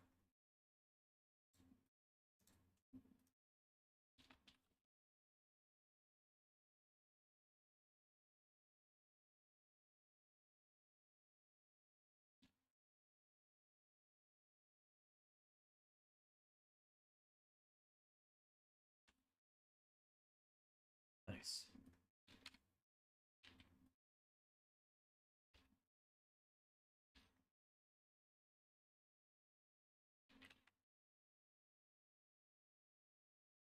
Do just a bit above.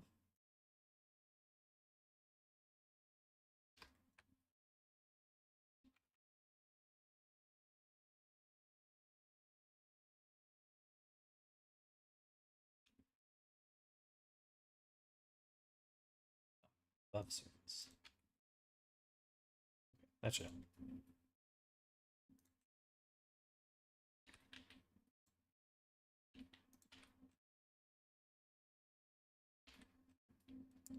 Let's check the weight. I think we'll want to limit it a little bit. We're getting this kind of a little bit of odd bending there. Don't like that. So we can add in a vertex weight edit just above.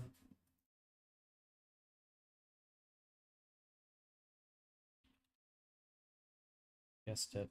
We're editing the shrink wrap. We'll use a custom curve. Switch to here. And we can do something like that. Maybe a little bit further out and we'll curve it. Fuck yeah.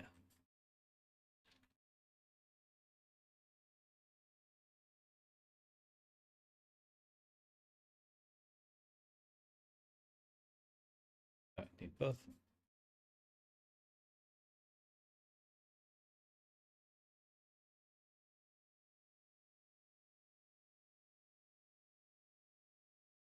I actually really didn't need to update the textures there, but that's okay. Actually, that's good. Good. Export. Yeah, and then a full loop of update object in Blender, rebake, re-export, update model,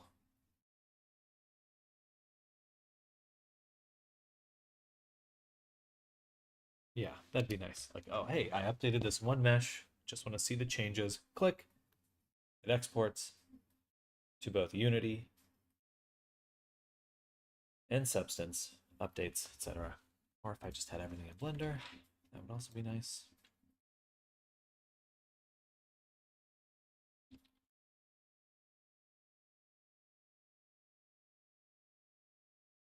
A little weird there. I don't like the harsh edge on this side. Something that blends a little bit better.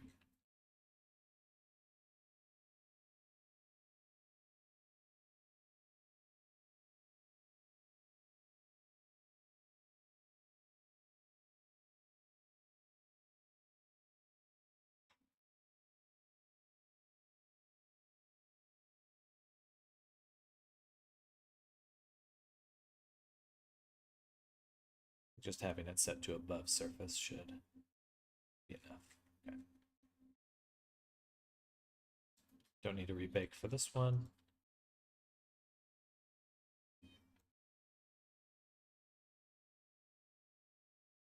And what we'll do is I'd like to blend out the bevel. To do that, we'll add a fill. In the fill, we'll set this to multiply. Switch our view to mask.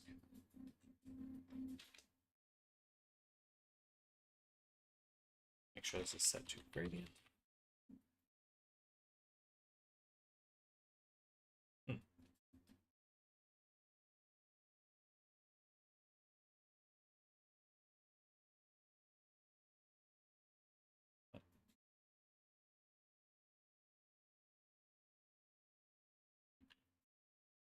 am I not seeing the mask?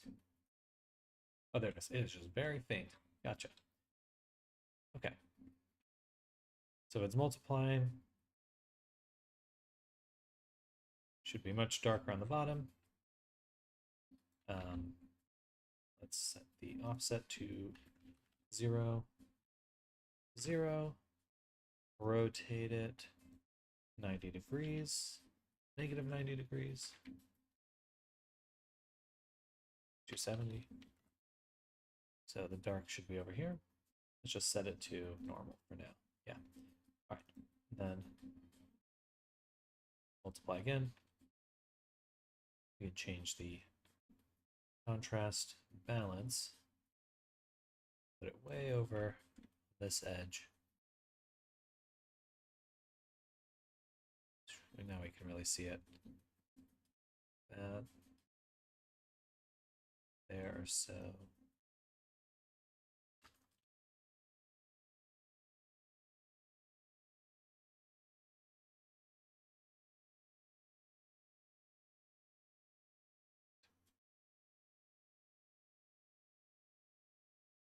And in fact, let's use that same.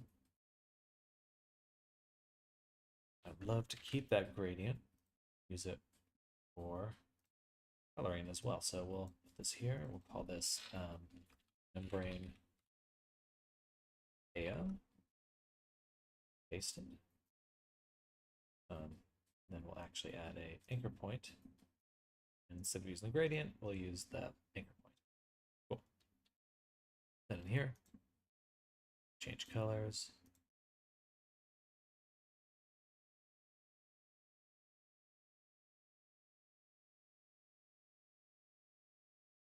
Set this to multiply.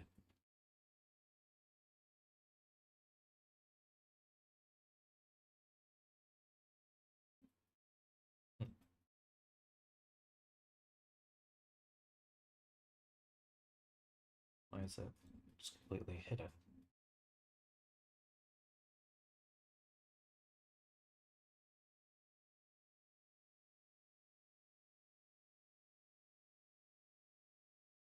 Should be getting something.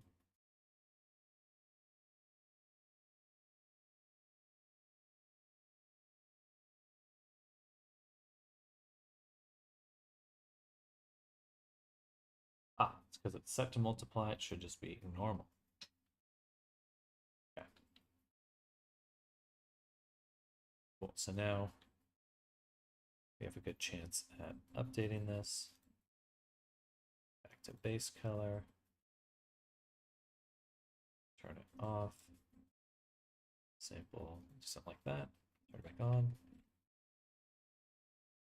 Push the balance over here. Turn up that. About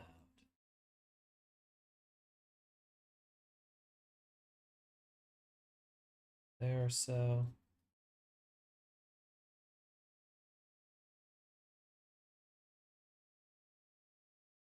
That's already 10. Cool. So with that, we can add some additional effects.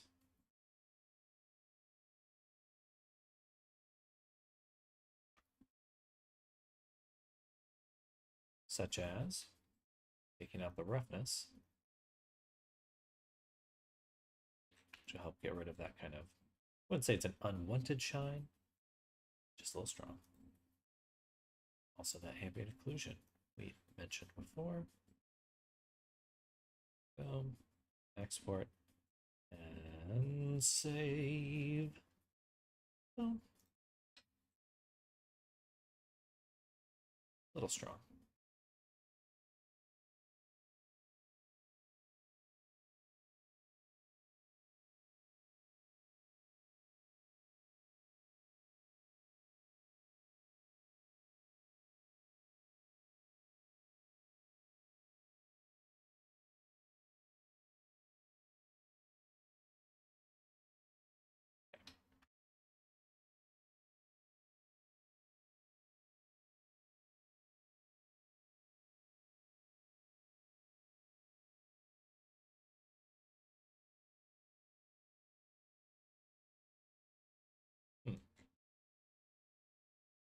still got this edge.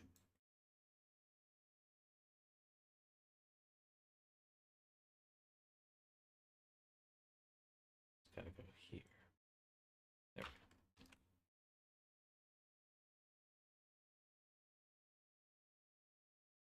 go. Nicer. Okay.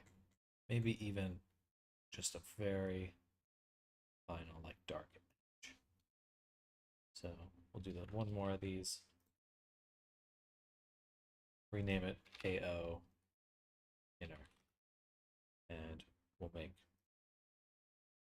the AO much stronger, make this much darker, push that gradient down even further. About there. Even add a levels to really try and get it looking proper.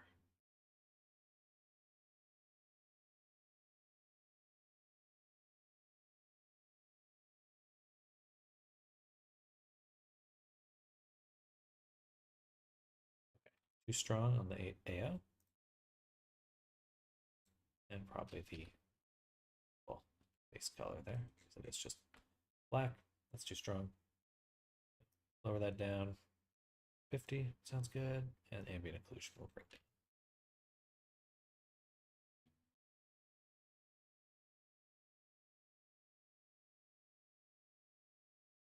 Much nicer. Okay. Feel like we got the wings in a good spot now. What are we missing? We're missing the little claws. Here, here, here, and there.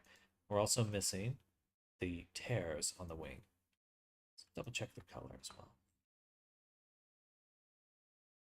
Grab a snack real quick.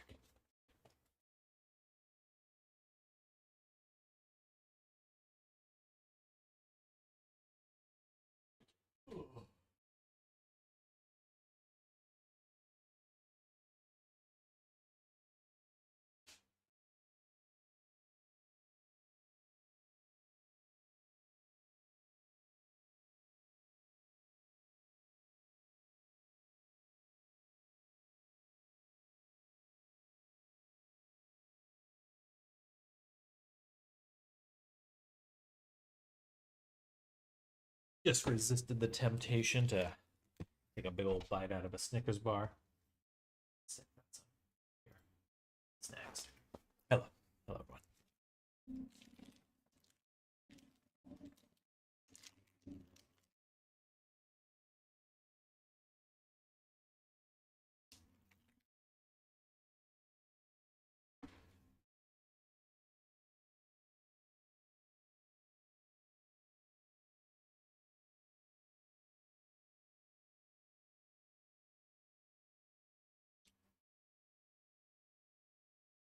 All right. Claws.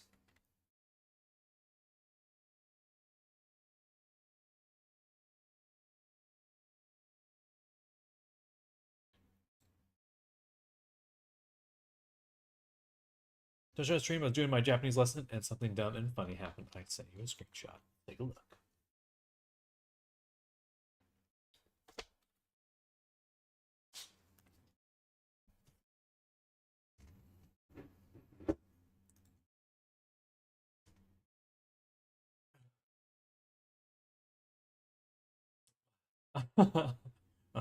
Funny. Studying kanji and they hit me with that.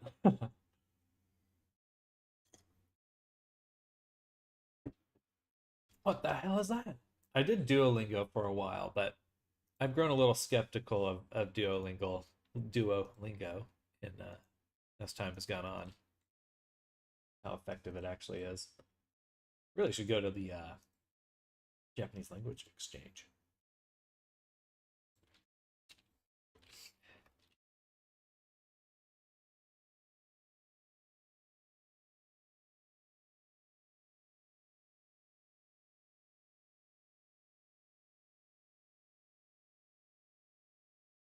It's good for English. Now it is bad for everything. And they shot themselves in the foot when they added AI.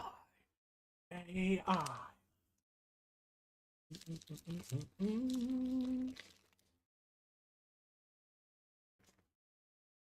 Learning from these sources, I realized how bad Duolingo was teaching me. I do think language, any sort of constructive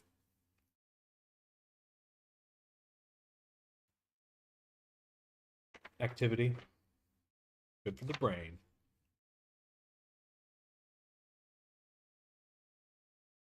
Okay. I was going to pause.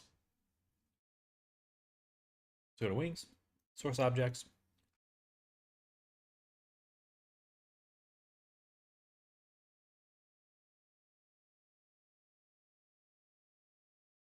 We have a claw there.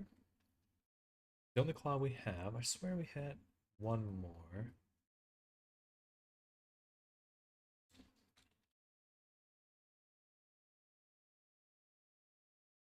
We do. Here. Well, clear the parent. Return it over here. Let's actually switch the viewport display to be solid.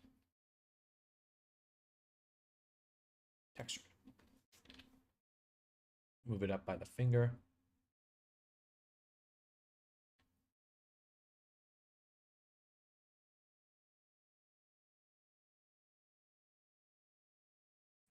I was kind of laggy. Is this still referencing it? Wing finger source, proxy.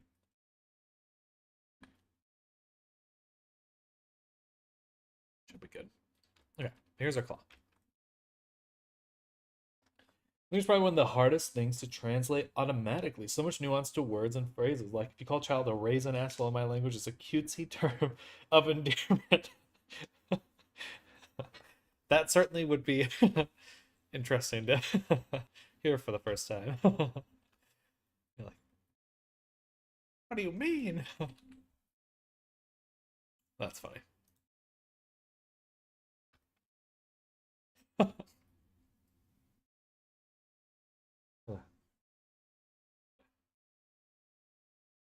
That is hilarious. In Spanish, a lot of times they have like this is like a diminutive you can add. It's like ito. So something small and cute, you add ito on the end.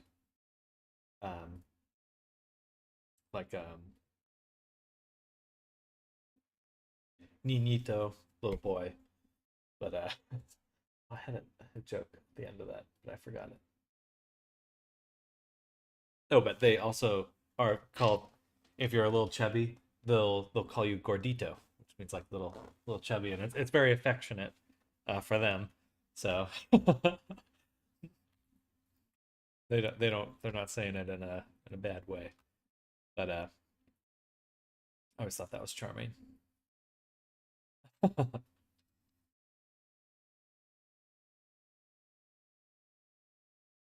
Spanish Sam jump scare.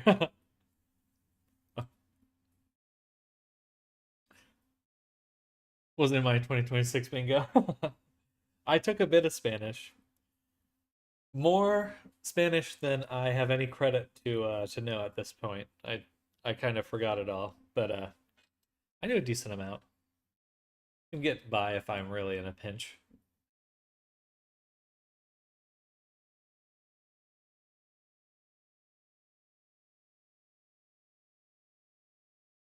Okay. So we need to copy instant source, instant target, but for this one, instance source.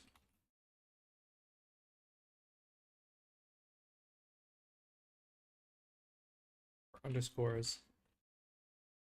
Being bilingual because of what I was a child with unrestricted internet access and I loved hanging out in English spaces. Loved being in Roblox. Back then there was no PDFs. Interesting. Oh, like you've been on the internet for a long time. But I see what you mean.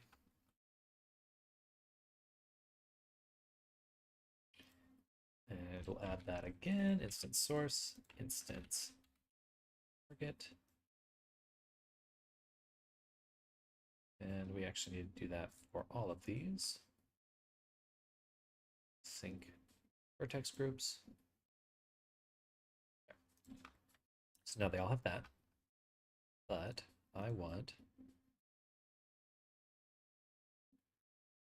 Wait, actually, I don't... Right. It's a little confusing. Instance source. This one is the pinky.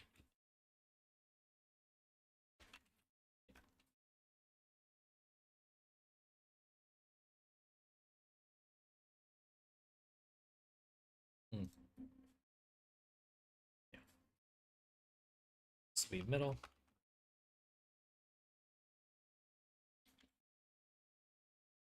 When I was expecting to start playing Roblox in 2007, I was like 7 back then. IDK. Was Roblox really around then? Huh, that's wild. It has changed so much. I didn't spend very much time in it at all, but it's gigantic. I was in college in 2000. I think I was getting there. Where was I? I won't say. Roblox released in 2006. Okay, heck yeah.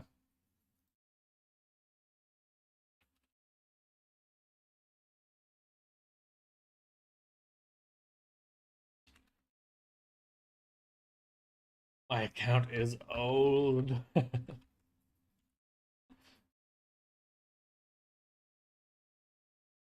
so we're gonna take some logic from these ones right here. Oh, no. Yeah, rename source. Selected, copy to selected. That should be good.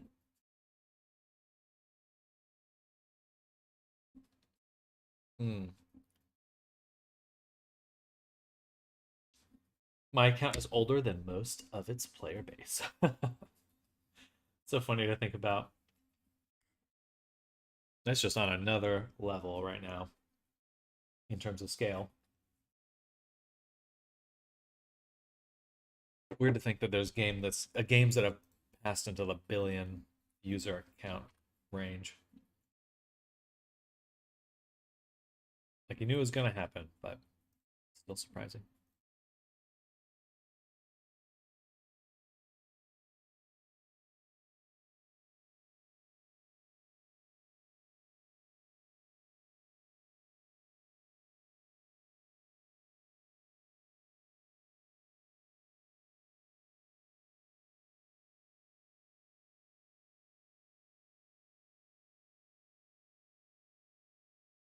I made a script for this because I was annoyed with it. Yeah.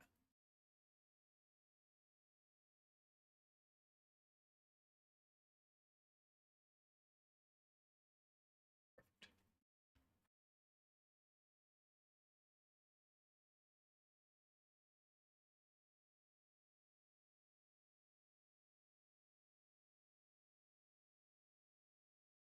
So let's say wing. Pinky.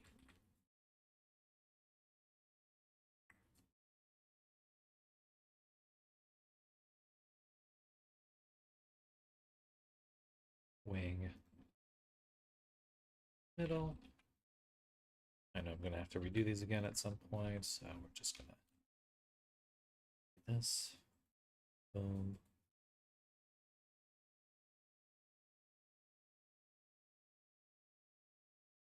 Hmm.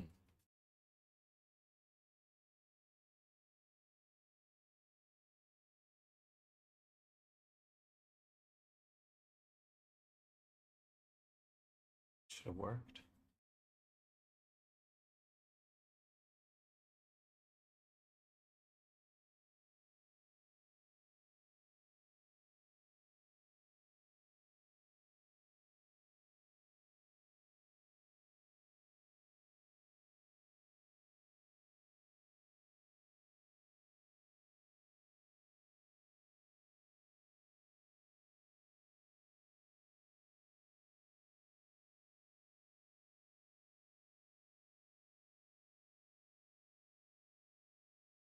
By clicking something else? Must have been.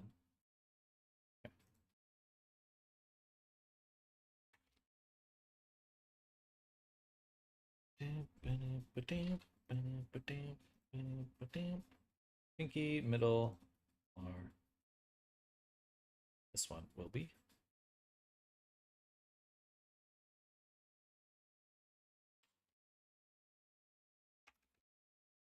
Index.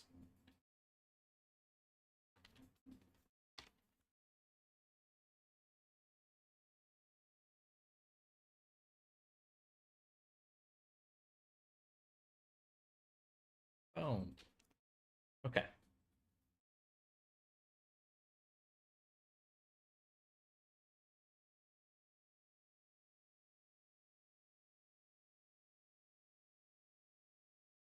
Pinky.l. Boom, boom. Okay. Not a big fan of how this currently works. I feel like I could come up with something else.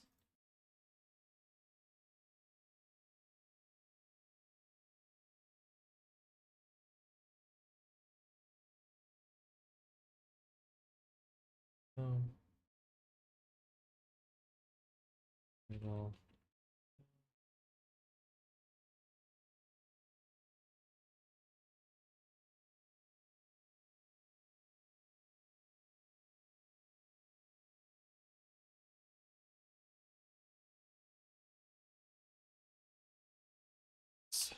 L.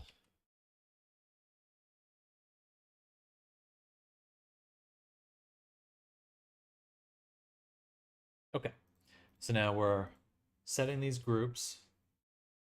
Those are good. What we want to do now is this is the source of the wing claw. Source.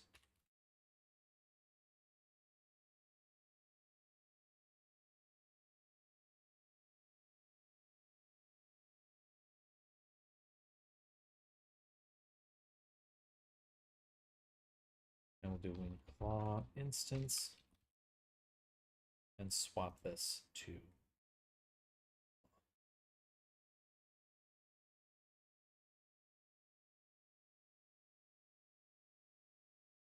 no UB proxy currently. Oh. So now we have our instance. And we want to get it onto here. So we're going to add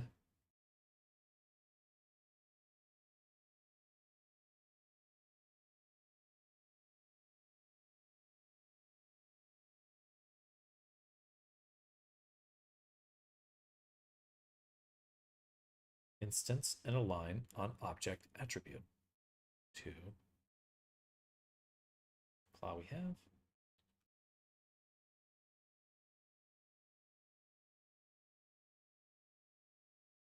We're aligning to the body.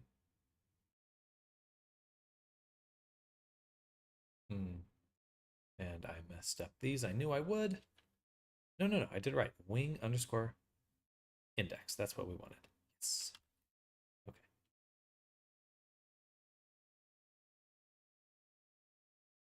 Wing underscore index.l.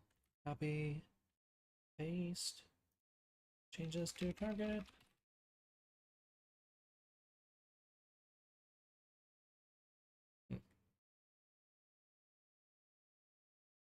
Oh, gotcha. We would need to sync the vertex groups for all of them. So sync, and sync.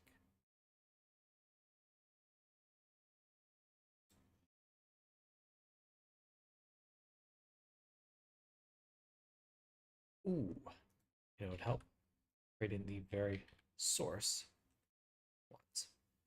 So if I want it to be on the front, I suppose I would want it to be on the back. So we'll say source, assign, target, assign.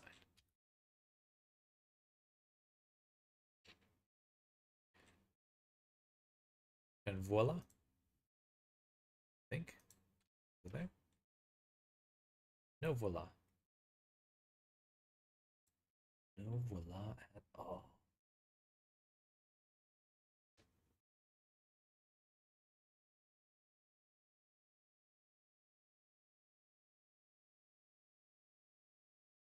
Are you looking to attach to instance source wing underscore?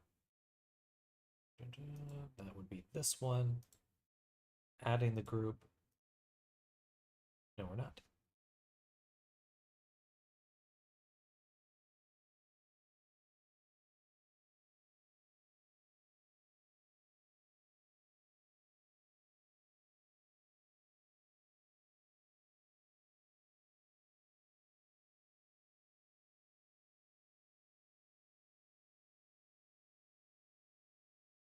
This bot. Oh, I'm doing body. I need wing.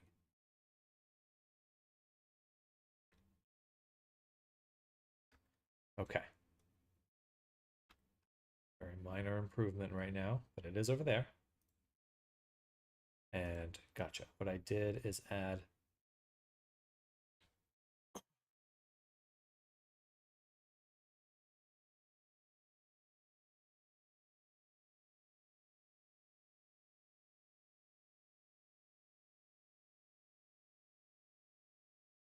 those are all fine. I didn't add anything. Those. So, okay. That means we can do this now. This object, sync the vertex groups. So, sync. Hey. No, we got them. We got them all. Okay, so we did add it properly. Target source. I look at the weight paint.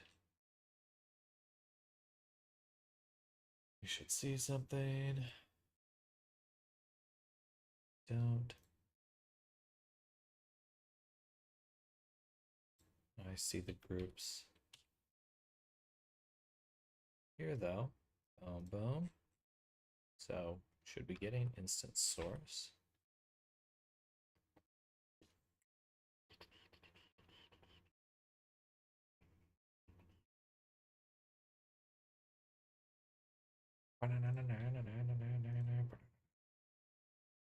Did we add groups to this one? Yes, we did. And okay, that's the issue.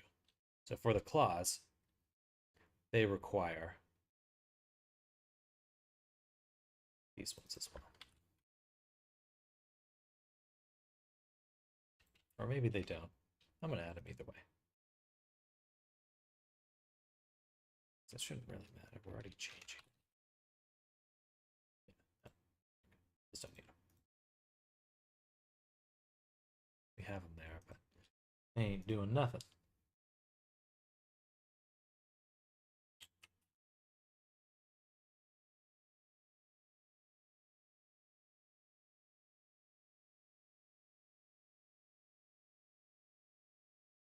Let's make sure that on this one, are we getting the weights?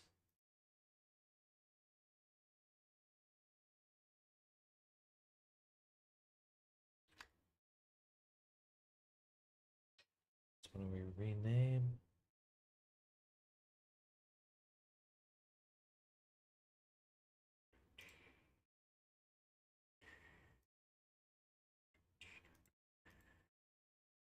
it's goofy. I don't like this workflow currently. This one better suited to getting redone. Okay, we attach them. We already do the attachment.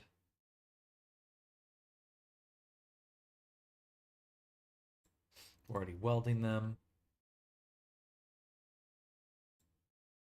Setting the material. So we take the source group, we rename it so we can target it one at a time.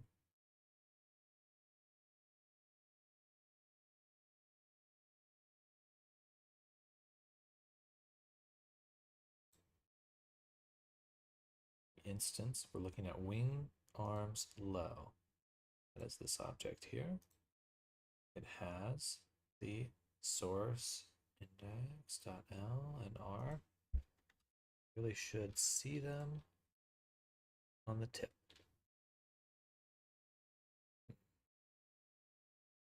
sources here. We do see those. Is there anything we're not storing anything?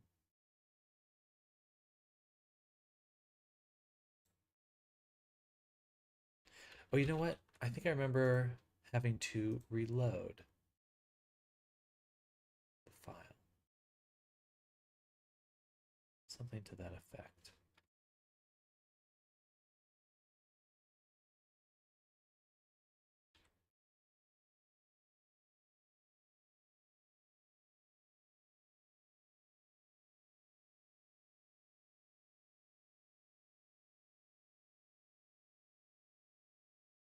Should find it. And we have it working right here. What's different?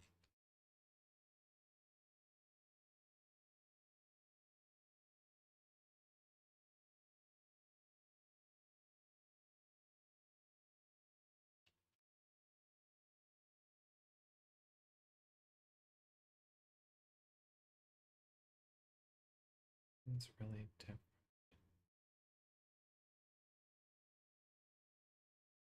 Source. Rename. Middle.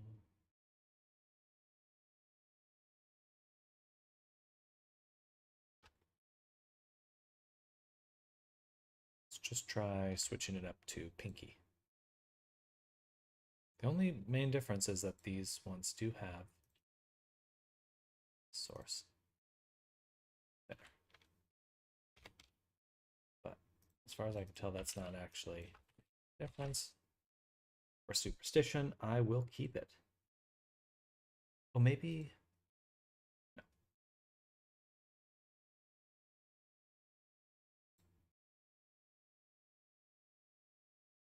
Ah, I see.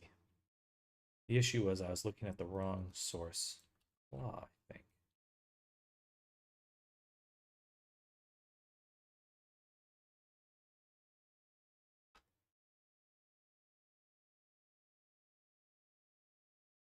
Wait a second. It's the claw, then the toe. Claw has nothing. Something here when it's being instanced. When it's getting renamed. The toe does not have the instance there. It has the renamed instance. Here we have the renamed instance.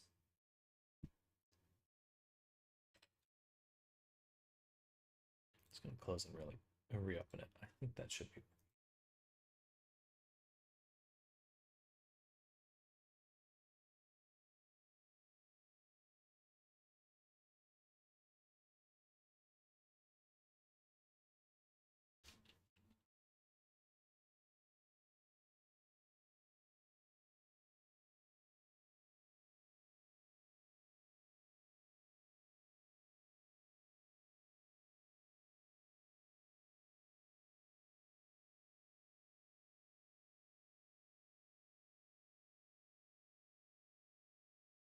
Nope.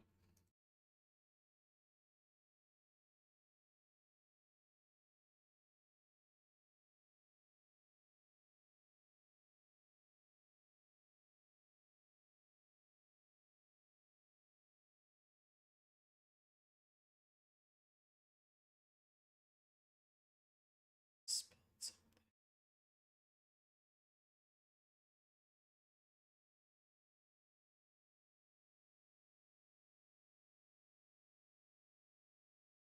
I need.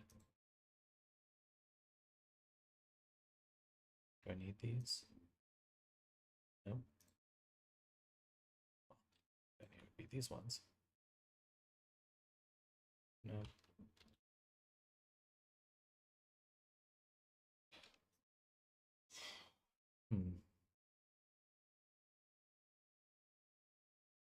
This is basically what should be happening. If I get rid of the mirror, it works.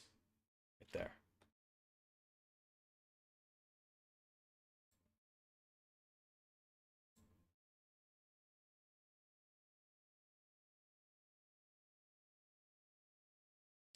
But we have all the groups we would need.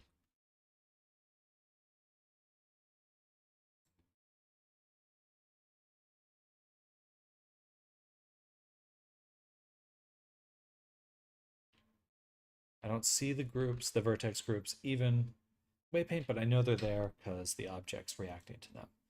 So the issue is that there's weight on both sides of the mirror.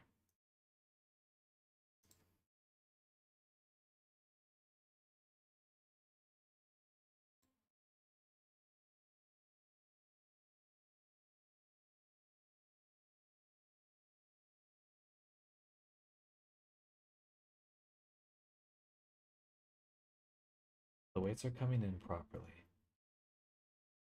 Not getting mirrored properly. Have both of them. How did I overcome this with the claws?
Get rid of these.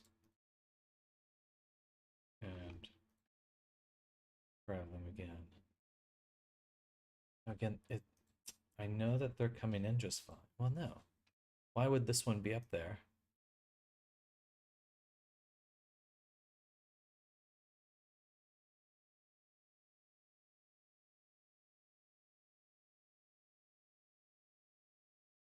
Something is wrong. Something is wrong.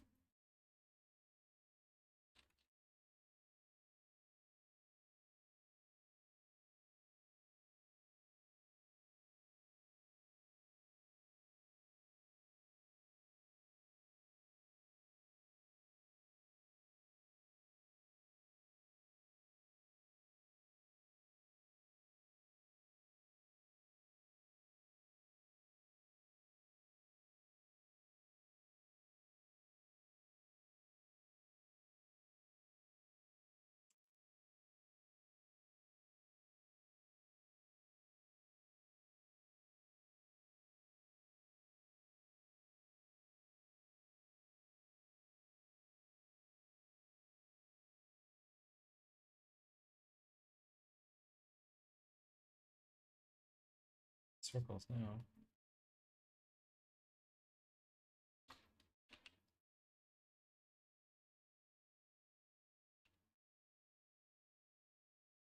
Why is that better?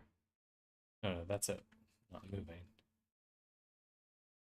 Again, it is finding the group. It's simply not mirrored correctly.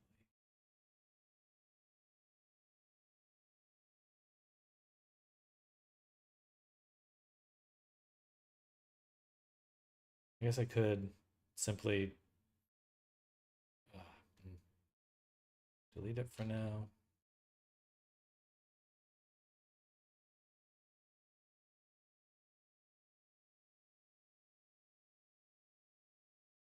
Well, we'll just delete it for now. Don't like that. I don't know what else to do at the moment.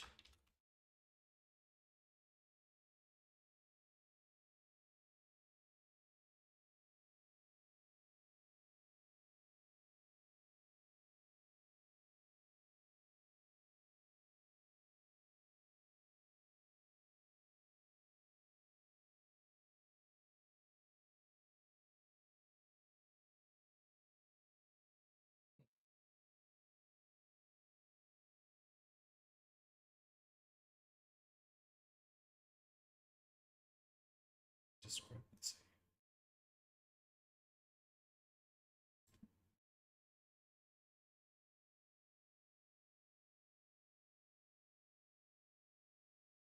Sync vertex groups.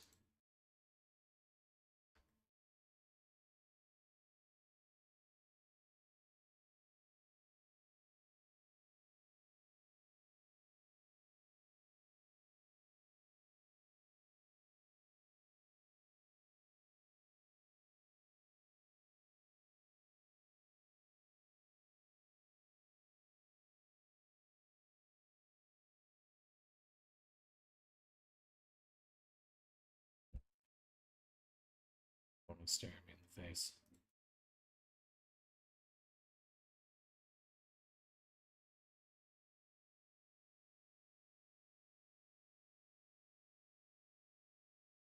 Cool. That one's back.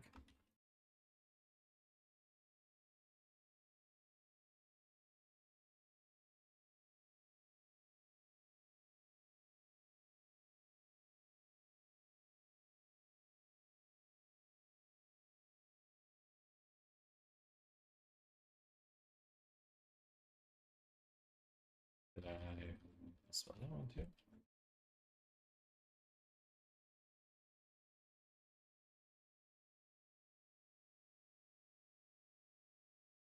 All right, so those ones are now showing up properly. The main thing I'm missing is that I consistently missed adding was the wing at the start. So I need to make sure that these say wing, then the digit that they are, wing digit. And we're doing that well now. Here, these are all source and target, and then wing. That's good. So it still messes up when I add the mirror. They all go to the middle.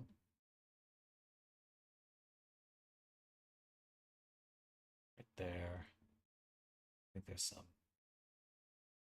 ones. Are they all in the same spot? No. Oh, I take it back. It's only the middle one that's happening to now. Okay, so let's. Is that because I deleted them a second? No, something here is incorrect. They are getting renamed incorrectly. That's probably.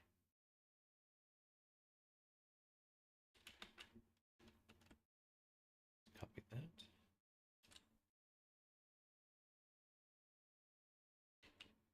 Same. Same here. Where they should be. So why? Just that one. I swear it's messing with me on purpose. I don't know about that. Oh, this one's facing the other way. That's interesting.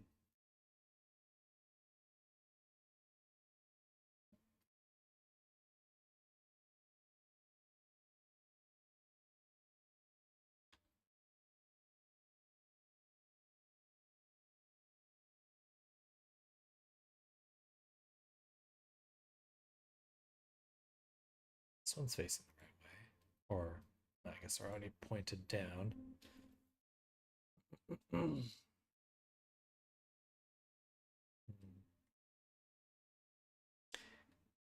Why? I don't get it.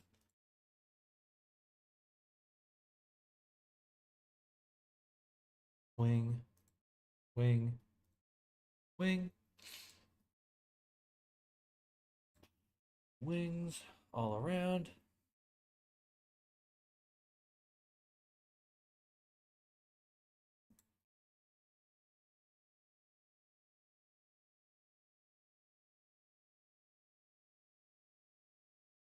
Look, this one's also. Oh, interesting. Okay, I didn't change anything there. But now they are all on the point, and we're just missing the target. So, okay, something is wrong with the viewport representation. The data is there, but there's some sort of bug. It's not visualizing it properly.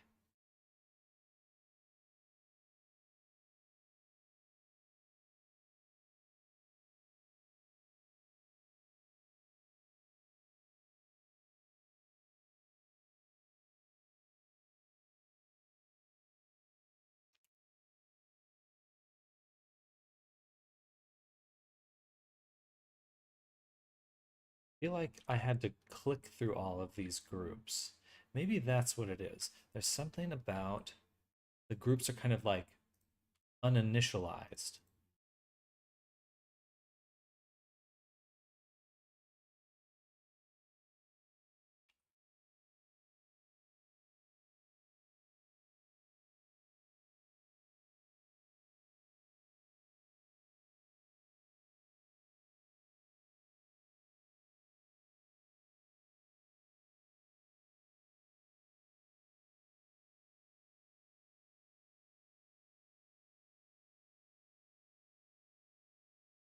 So close, yet so far.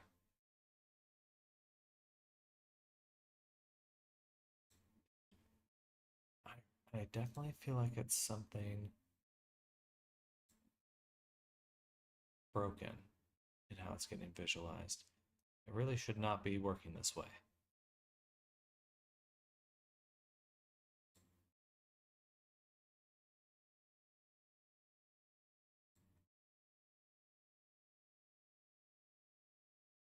Now they are pointing to the middle.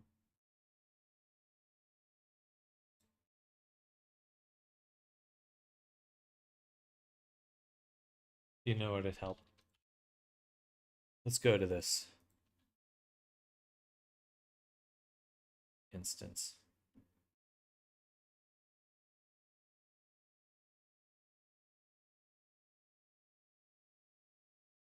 I'd want to delete half. The half is local. It's not a world position half.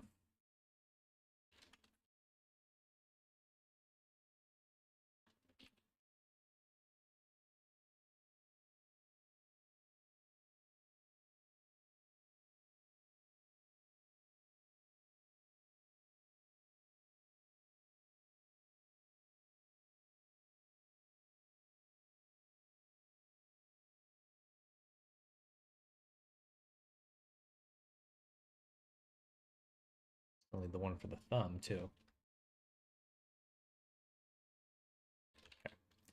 We go over to GeoNode Master using the same one.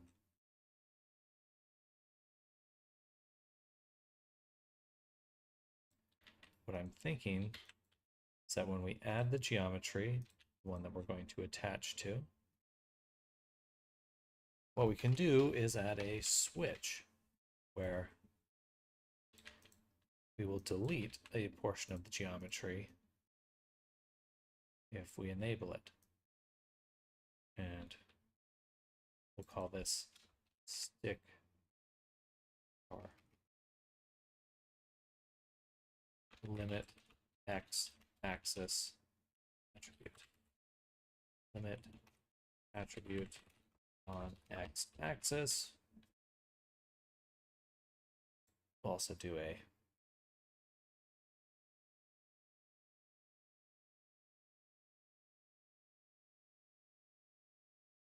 invert.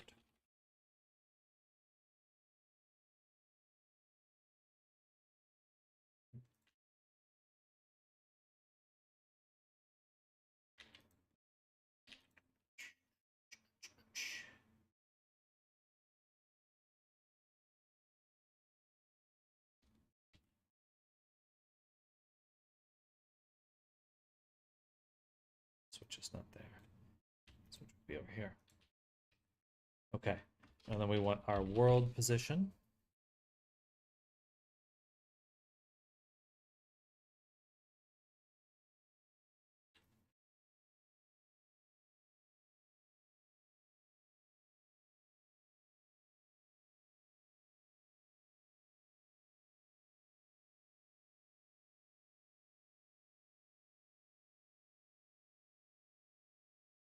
Separate.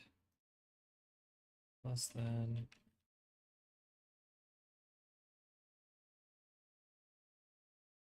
Let's see if that works.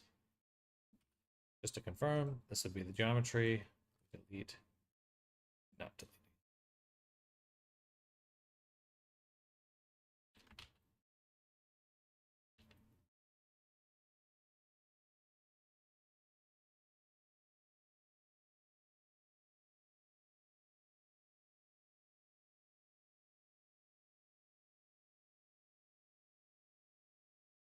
Oh, it is working. Cool.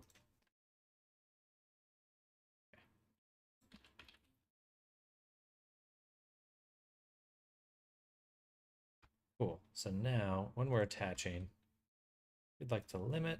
Beautiful. That's going to be way easier. Maybe not.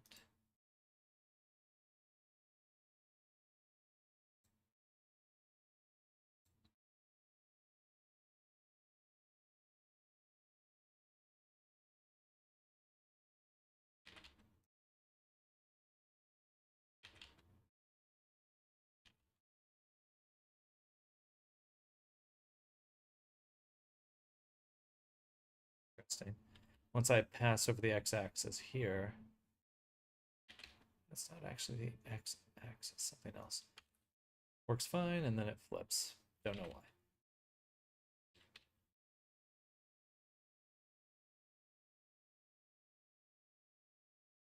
So I'm not actually getting over the x, but it is working now. That's really all I can ask for, so let's leave it there.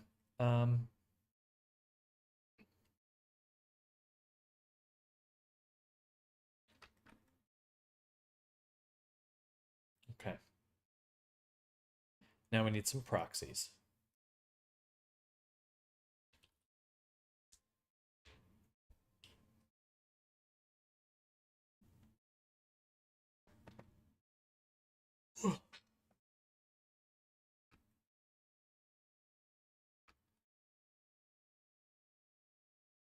Is it for the fingers? I'm gonna move this down. These will now be for the wing claw.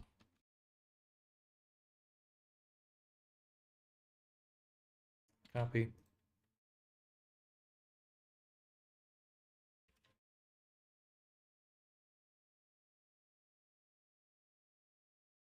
Okay. This is for the claws. Select the claw. Grab that UV proxy. And that should have been the other one.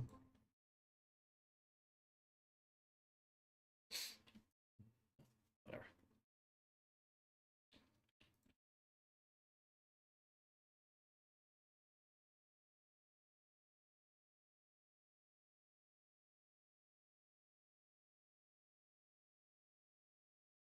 All right.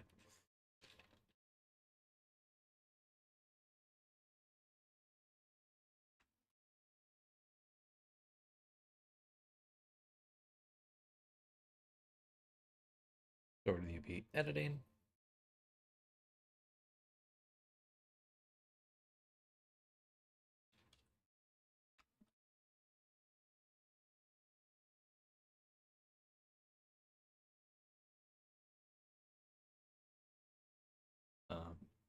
Expected to see some things. Oh yeah.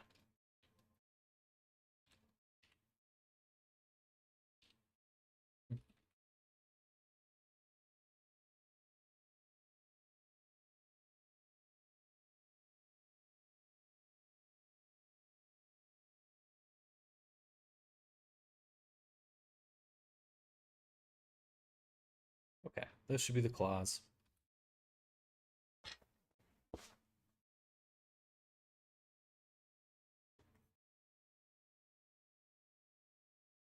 I didn't actually select the claws. Where'd they go?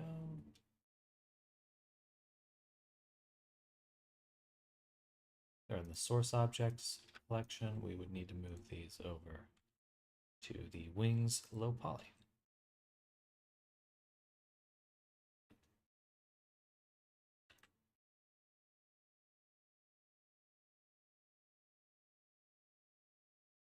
Should be moving the entire map, but I don't see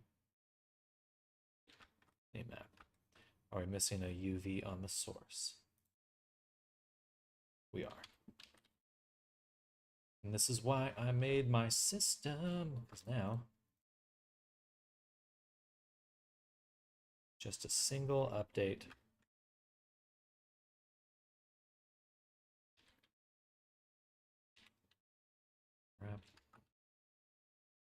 gridify, shrinkify. Actually grab these points.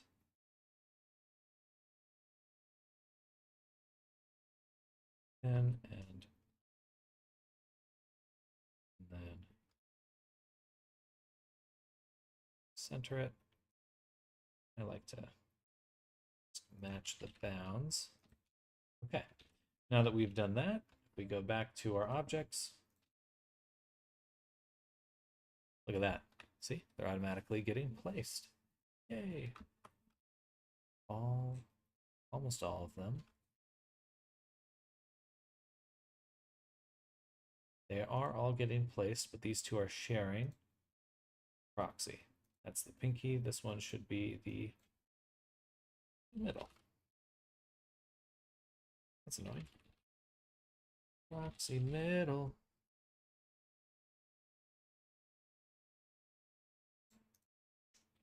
Proxy wing. Middle. Beautiful.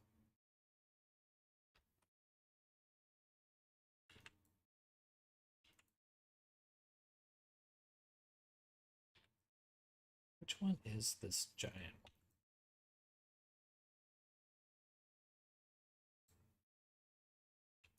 I don't think I'm even using these. Maybe this one. I don't think I'm using this one though.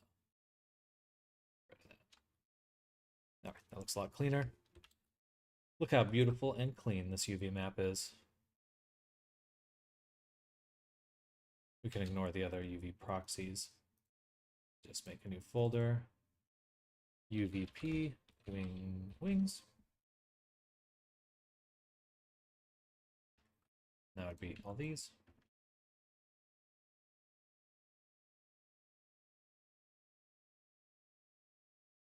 Okay. All right, that looks better. Because then we can see the contained objects.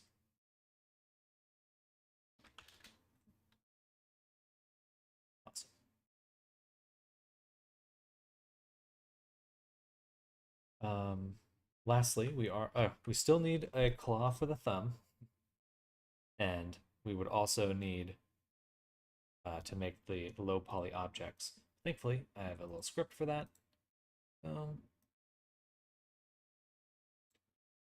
Right down here. This one will update our high poly hierarchy with the geometry proxies we need. It should have. Damn, it didn't. Damn! Why would that be? Well, they are named poorly. Yeah, they're missing the low. So, wing claw instance, this one must be pinky underscore low. Copy.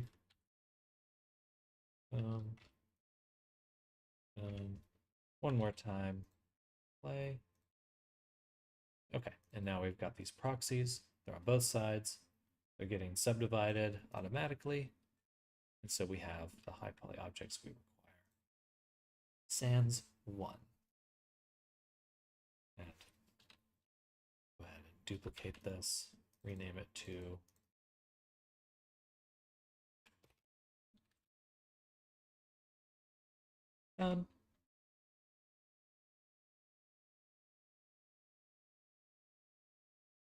cool. Now on our source objects, it's going to be annoying. For the instance source, we've already added it. So now we need the rename.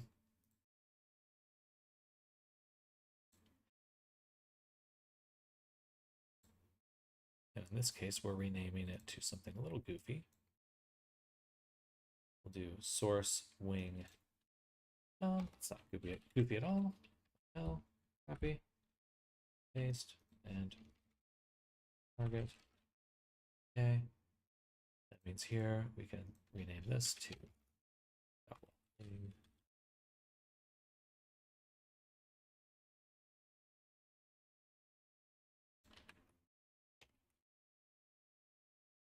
wing.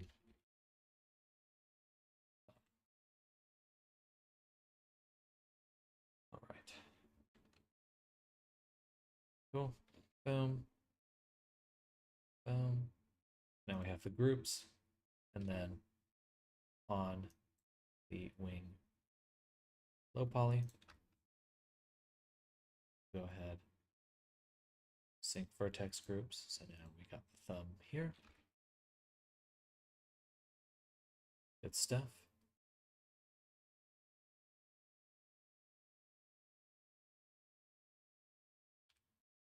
Got our thumb one, so we'll just say L.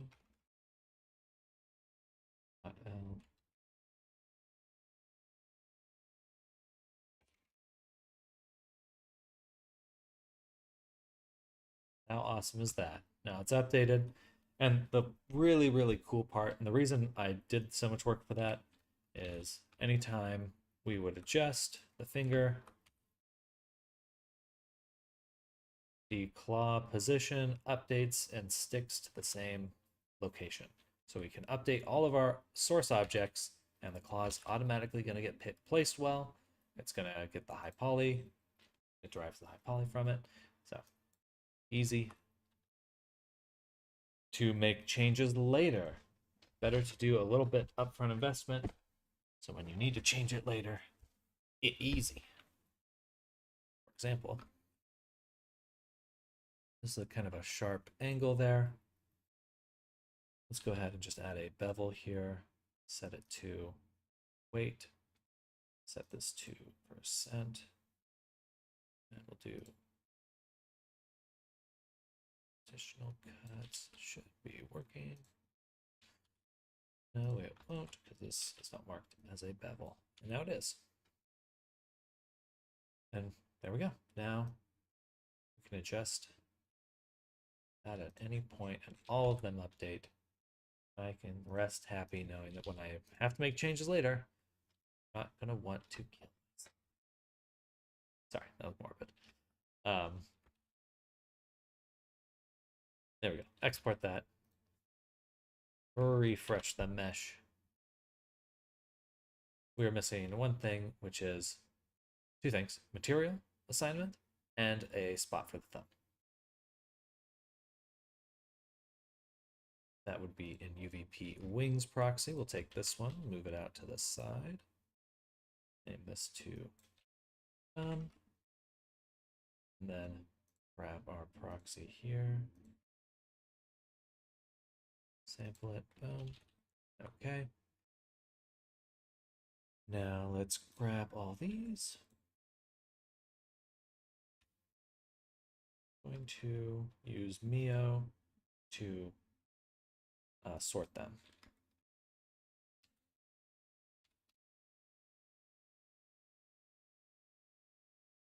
We'll do 2 there. Well,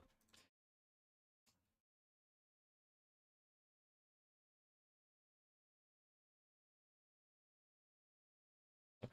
Thankfully we didn't lose much, but I'll take that as a warning.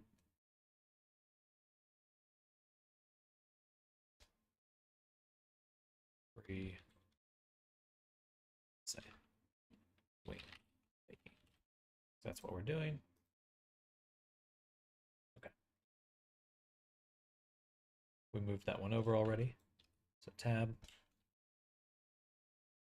sort again, save. I think it's because I undid to that sorting. It doesn't seem to like that.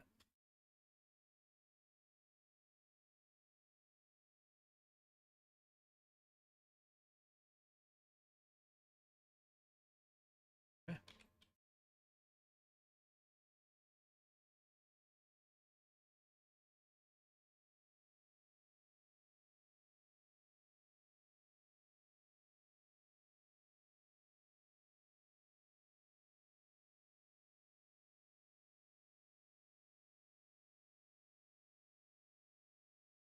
Forgot. On the low poly, on the claws, we would like to set a material.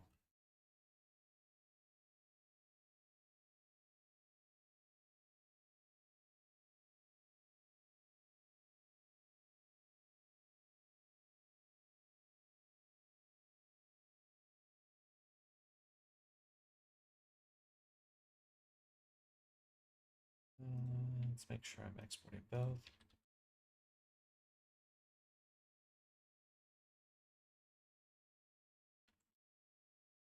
Font size thumb low. Okay, we're missing the high poly. I can just go here to scripting. Click. It gives us the thumb high with the subdivision applied. Export all collections. And you know what? I will redo the automatic bake. Bake again.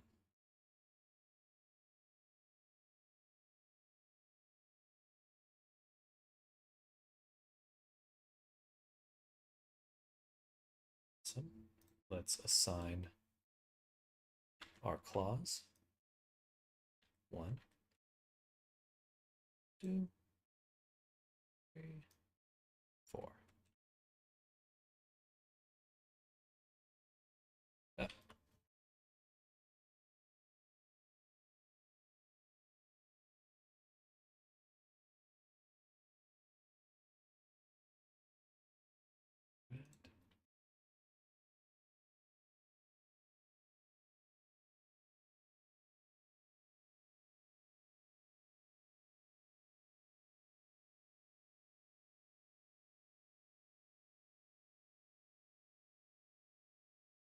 Gorgeous.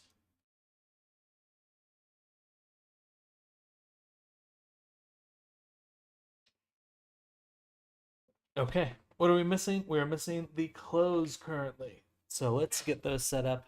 I don't want to do any rigging until we've got most of our baking and texturing done. So let's get these set up. Go to low poly.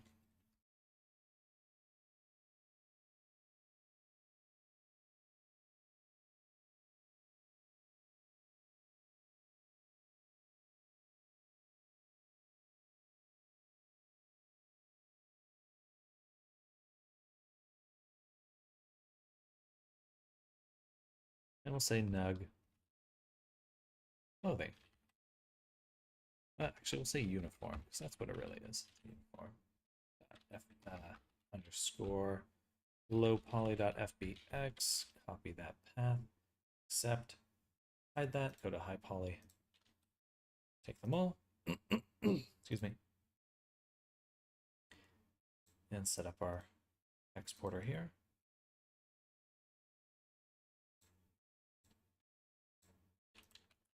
Rename. Awesome. Turn them both on. Save. Export all collections. We cannot. Why is that? Something wrong with this here. Paste that. Save and export again. Back to Painter. File. New. I'm so tempted to crack my neck. I should not. Save. Mode. Bake. We want to use our high poly. We'd like to match by mesh name. I'd like to bake it at 2K. We're going to save. Save again. Oh. Uniform. Let's go back here. Go to the low poly.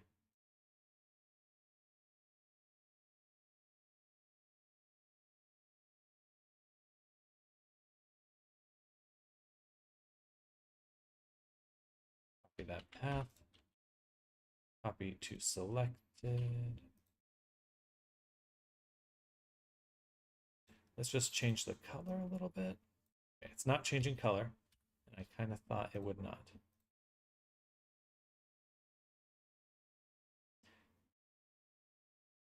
What we require is a GeoNode.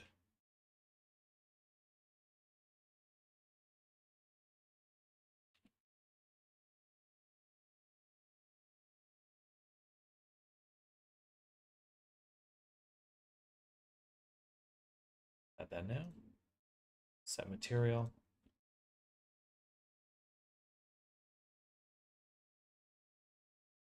Okay, now if we change the color, we see a change.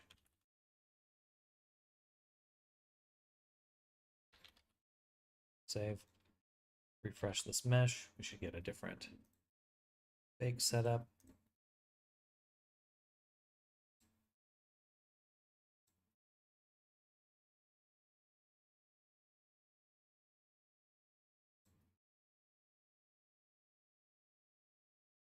Save. Bake. We're going to redo that bake and make sure that we're doing our automatic bake gauge.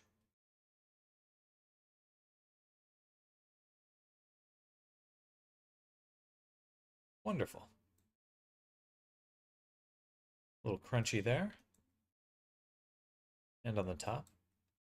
We haven't moved the collar at all. Collar takes up a bit too much space. We'll want to make it smaller, and we'll want to create a space for the flipped interior version. Because with the collar, if you don't adjust it, then the back faces are pointed out. No good.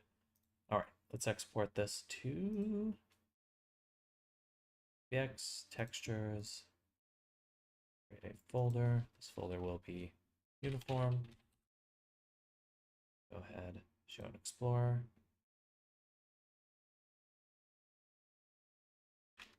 Control E.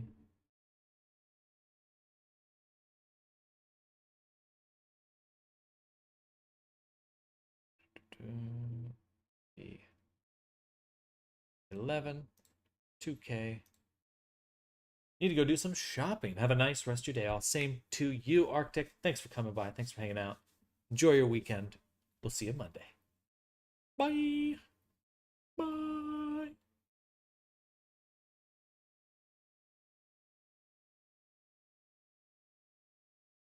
Take care and don't forget to do your taxes. Create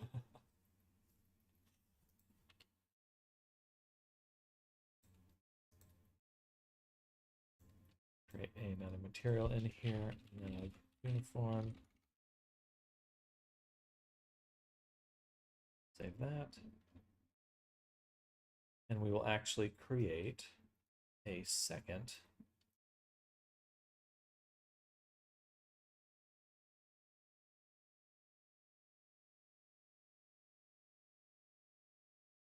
folder. Pop it open, duplicate this.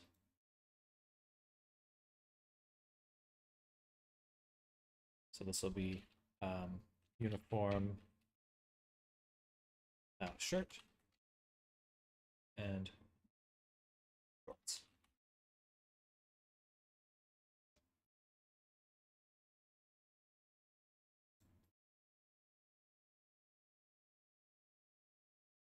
And clothing low poly, we will need to create additional folders.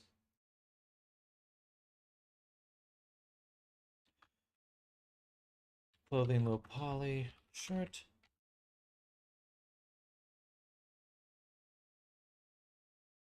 Shorts.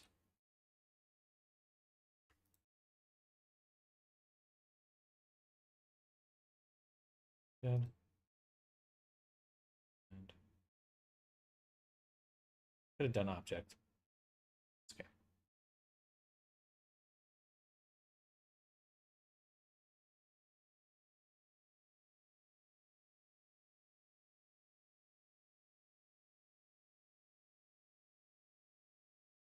Just delete this, leave it at geometry input in the general sense.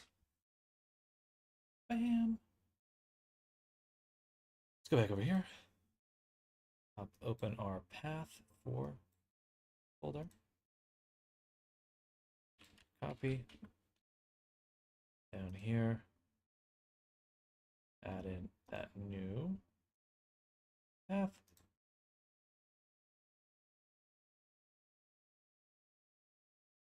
And we'll do nug underscore uniform as our collection. Export all collections, save. Back to here. We drop the uniform into the scene. That yellow is no good. Okay, but on the FBX now, we can add in the material we're creating in Unity. which will be a Pyom, tune, boom, boom, uniform. Do this one.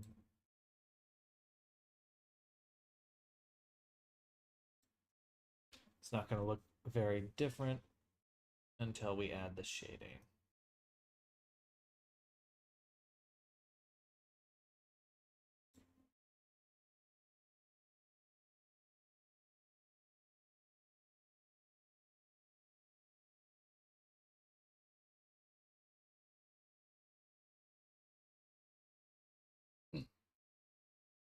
Excuse me.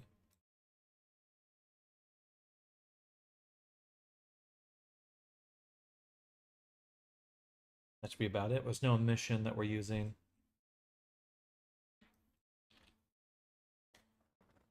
Cool. We will want to enable or disable the culling of our back faces.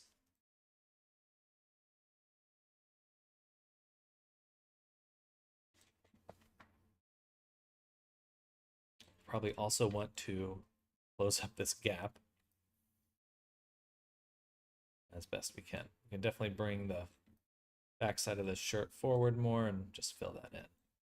Maybe even a shrink wrap or the low poly just to ensure it's closed. That looks pretty good already. Things are overlapping, but that's fine.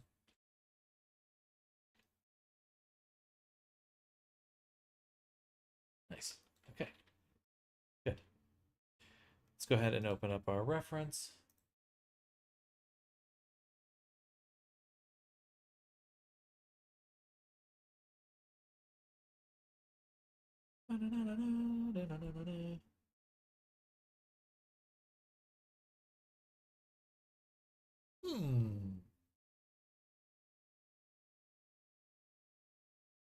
What am I looking at? I'm looking at this.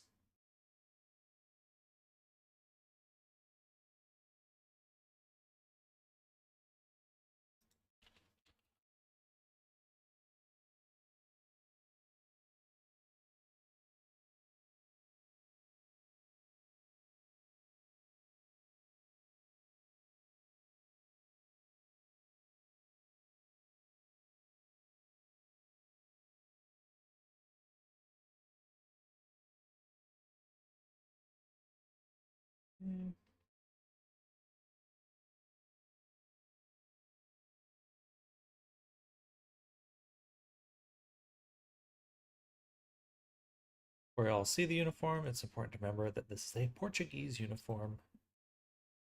Portuguese.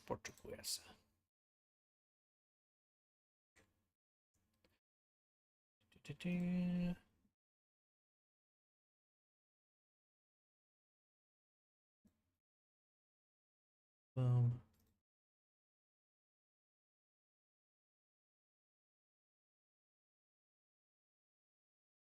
Okay, we're just going to focus on the pockets and the, what is the term? Epaulets? Okay. That and that. Ah, come here. Oh. All right.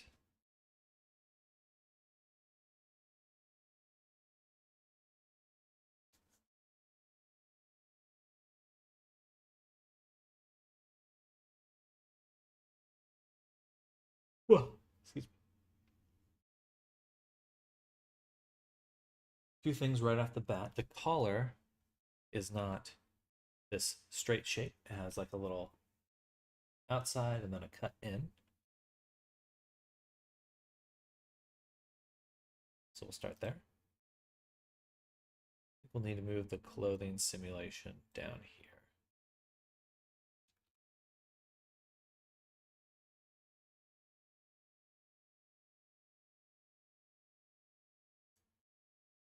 Yeah, it's basically part of making the clothing, so it is part of making the clothing.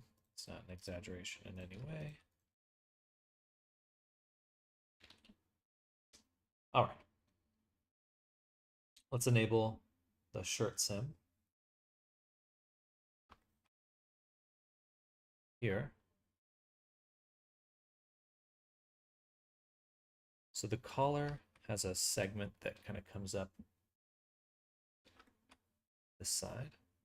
So if I were to kind of extrude this and close that off, that's pretty similar to what it is. But if we rip that, it's even more like it. And we can even crease it to close it up. Dissolve that perhaps. And we get this nice edge, which we can position and then simulate correct spot. There's no collider.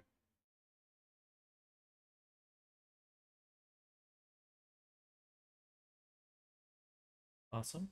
Okay, save that.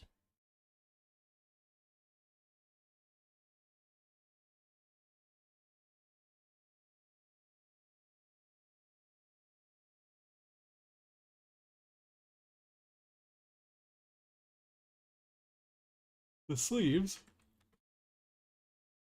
also have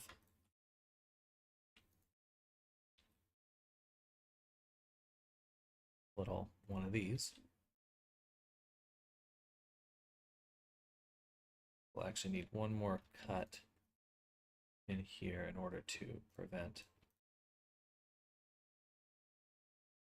in order to keep that straight. Have to, yeah. See that?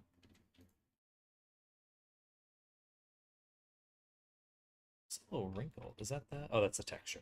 No. Why is it wrinkled?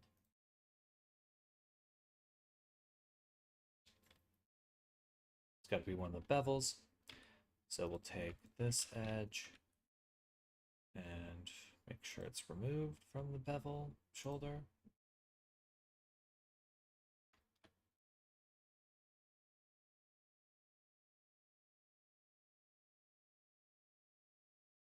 And removed from split. Removed from this one. There we go.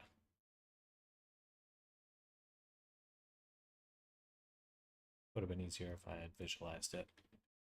That makes pretty quick work of understanding how that needs to go.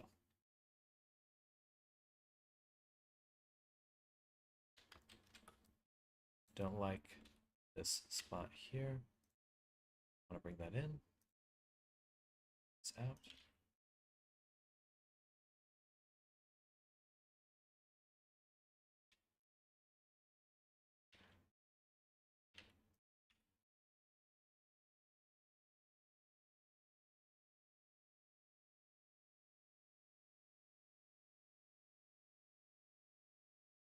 Crunchy. It's falling through the body? Really? Well, we can add subdivision here.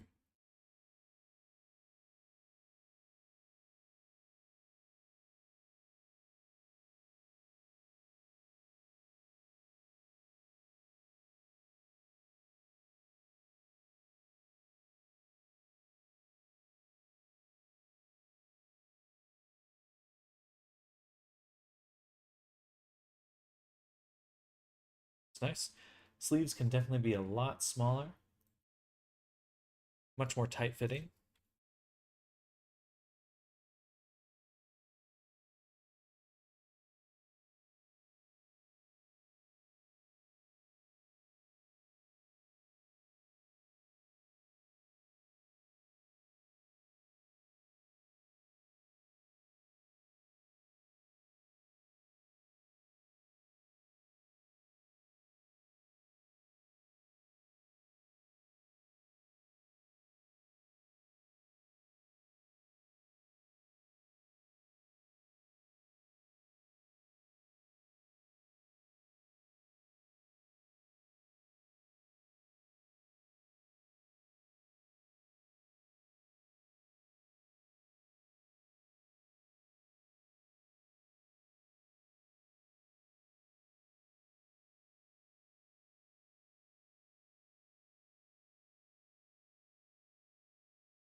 There's something wrong here. What's that?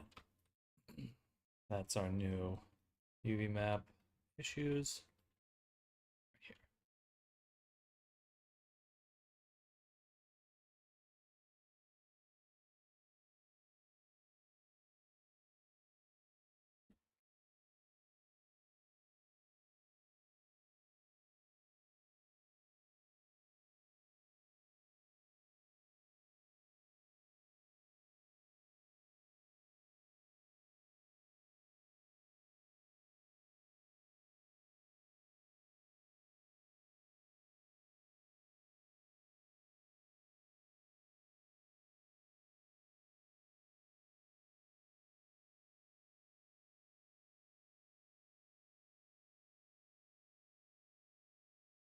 Right here. Okay.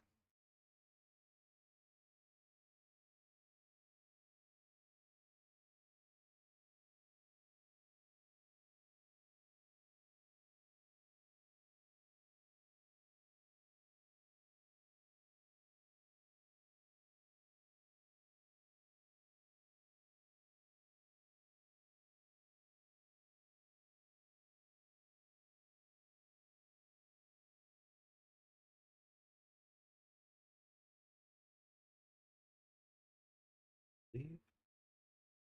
What all is packed in here? What's on the bottom? The shorts? Okay. We're going to scooch this over. Take the collar. Sure, it's kind of low.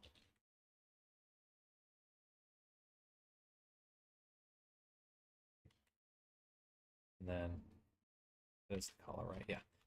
Hopefully we'll be able to fill in this space easily with the rest, with that duplicate color. That's where we're going to want to put it.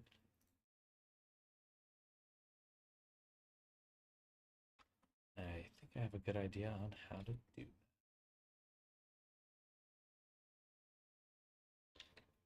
All right.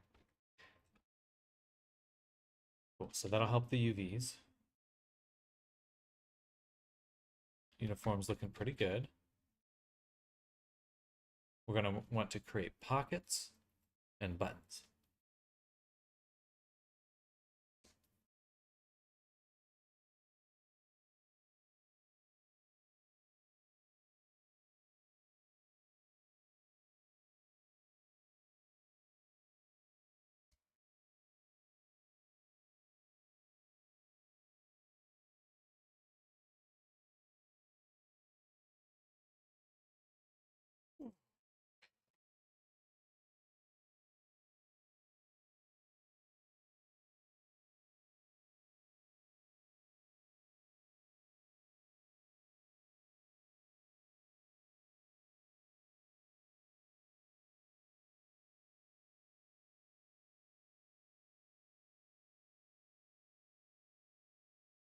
Okay.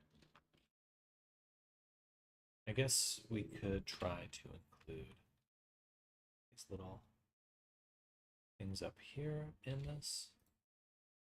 What to call these?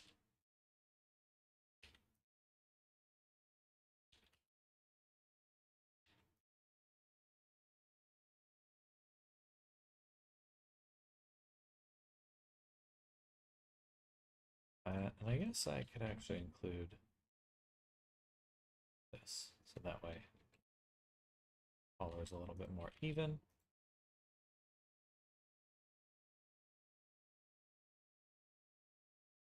A little too stiff.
So I'd like to either be able to place this post sim or add it now. Let's do post sim. That should make it extra simple and just allow me to work a bit quicker. In fact, we should most likely create, we have the sim. Let's create another collection called clothing source, which I guess we'll put the sim inside of. And then in here, it's perfect. That's where we want it. We'd want this to be the badging. What do they call that? What's the name for that? Military shoulder thing. Epaulet. Yeah, okay. Did I say that earlier? Epaulet.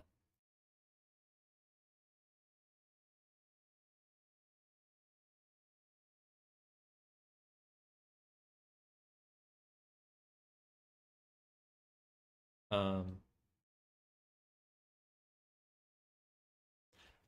so what we'll try to do is use the UV map to set the position.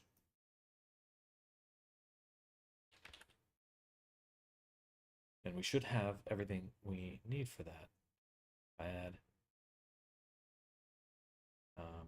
geometry node, set position via object UV map, sample this object.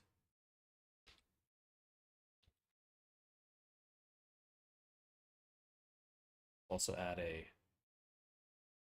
subdivision surface, simple, and we'll do a bevel just in case. There. Should make it solid.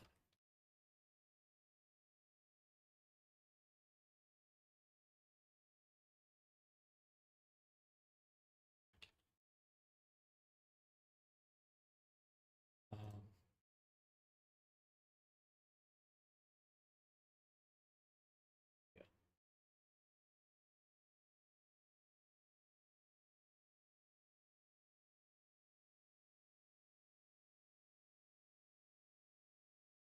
Okay, shoulder. But it's right on a seam. I don't think UV map's going to be the best for this. Or we'd have to use a second UV map. Let's do that. That'll be nice and easy. So if we go down here, UV maps, we can add another. And on this second UV map, take this spot. We're going to unwrap it.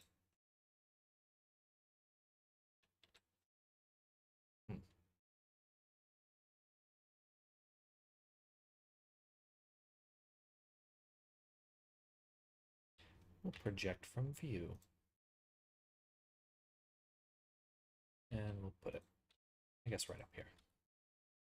And if we invert our selection,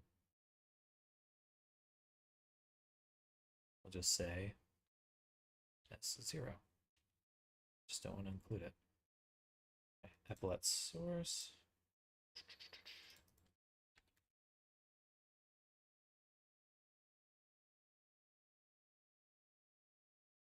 All right. Interesting.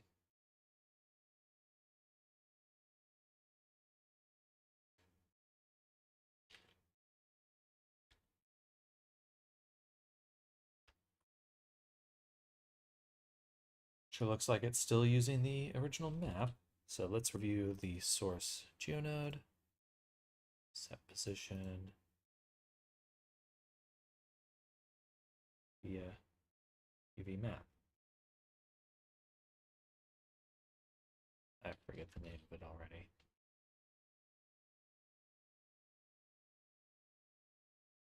No.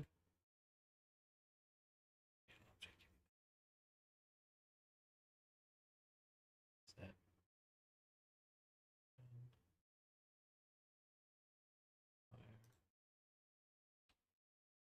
It's displayed.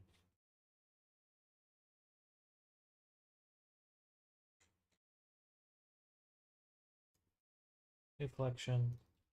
Set position via UV. Okay. We'll make a cylinder. We'll make a plane. We'll add that geo node. Set position.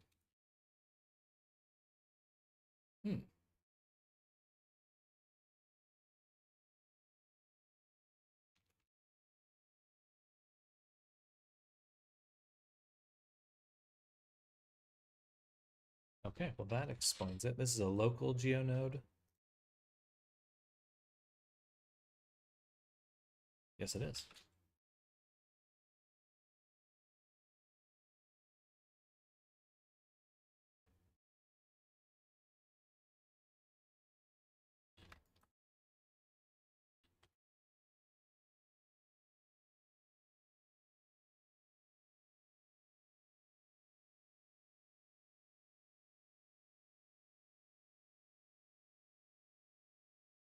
Yeah. Want it to be the same name.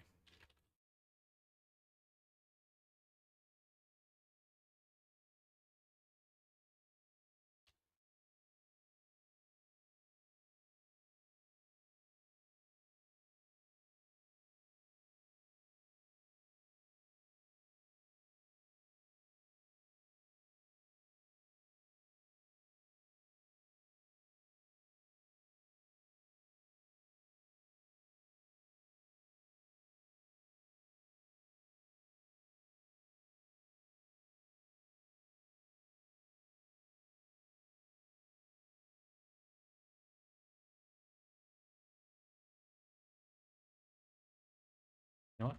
Then I'm wrong.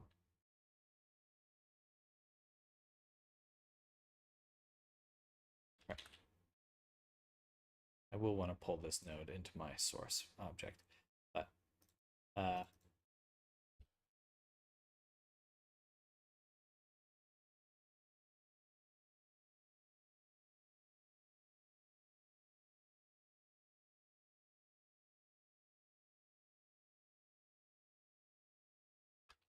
object UV map.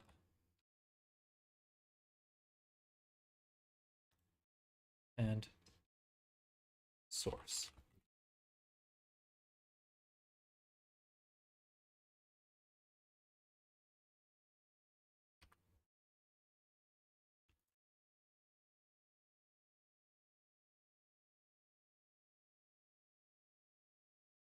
So we want to use the object, but the source will be this one. Beautiful.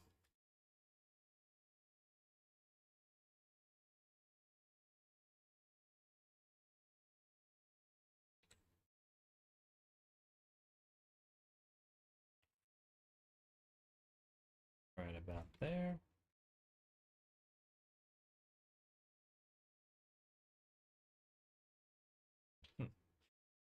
I guess, yeah. Like so.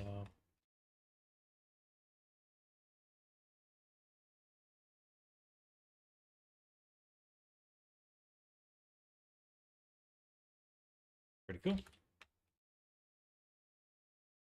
Let's add a displace. Let's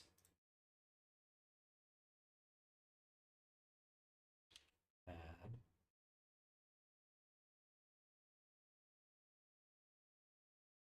solidify.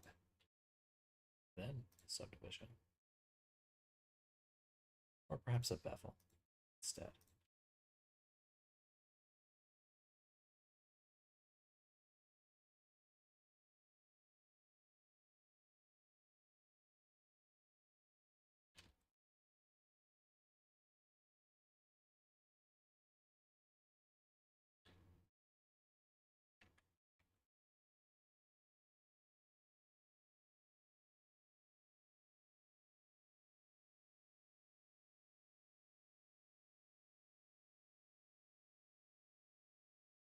Cool.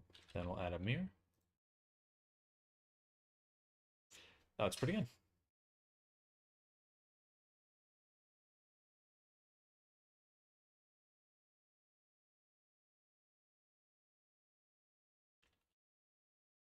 Cool. Yeah, that's nice. As if we play it. It's pretty solid on that. Sim.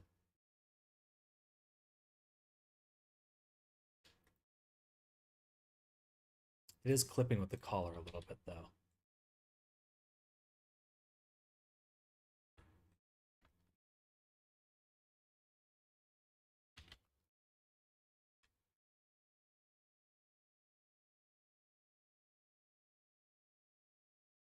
Make it a little bit thinner, I think. Saying something on Discord. Let's take a look.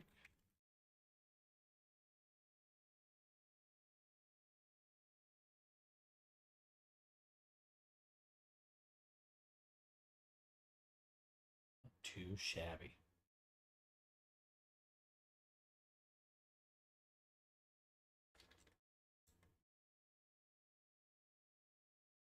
I'm going to do one less subdivision, or actually a few less subdivisions here. And instead solidify subdivide after we place it.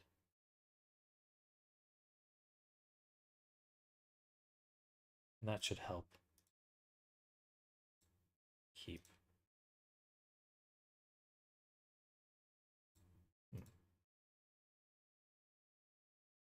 It gets rid of the creases somehow.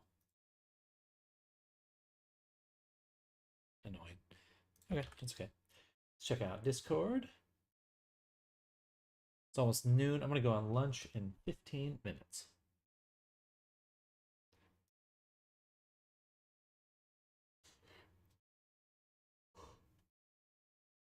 Can you make me a cheesecake? Can't make a cheesecake.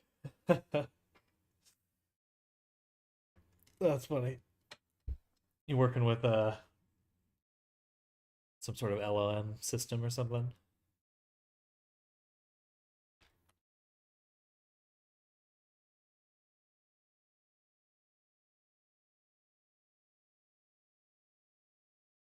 I'm going to take this edge. I'm going to add it as an attribute in edge boolean. And that attribute split. Cool.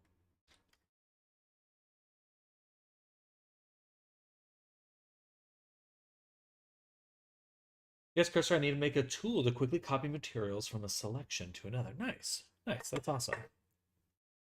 Cursor's been fun to play around with. All right, we're going to do the same thing that we just did with this one with another. This time, instead of an epaulette source, this will be pocket. You know what? Actually, it'll probably be shirt. As these are all going to go.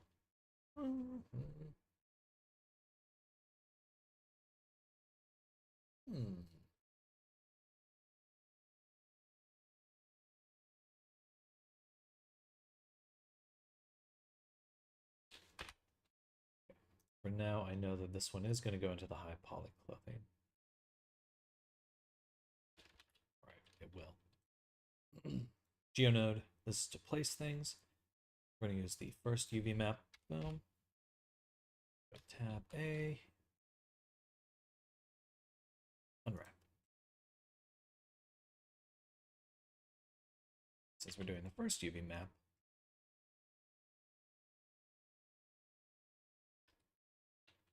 should be able to see where we're placing this pretty easily.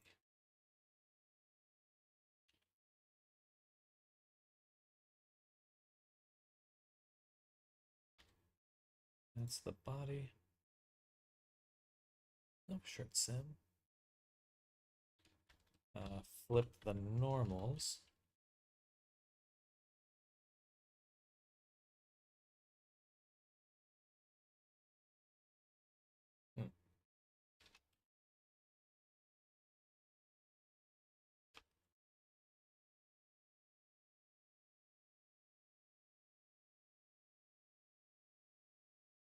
That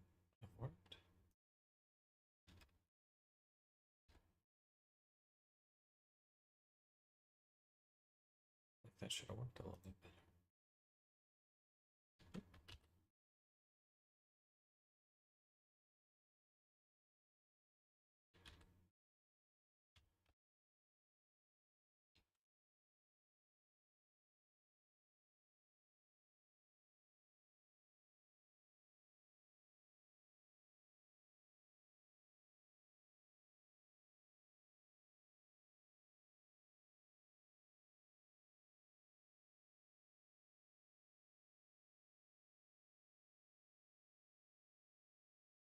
Shouldn't this be resting on the surface?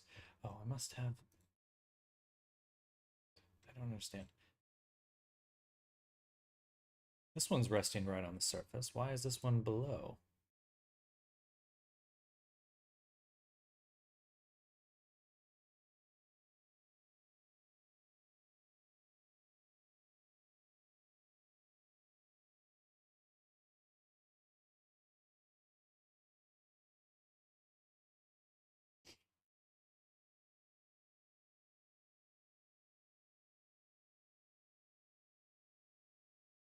You know what? This one was beneath the surface before as well.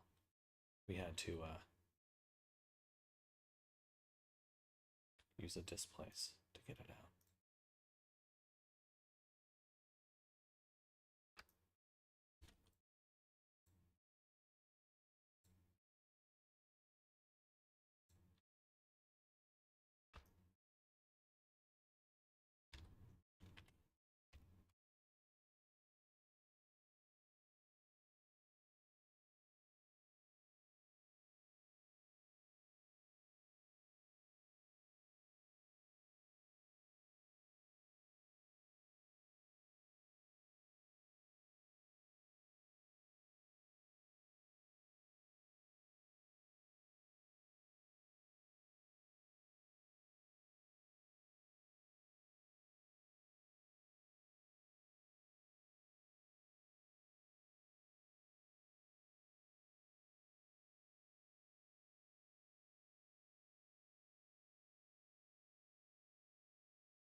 There we go. It was the scaling that was betraying us.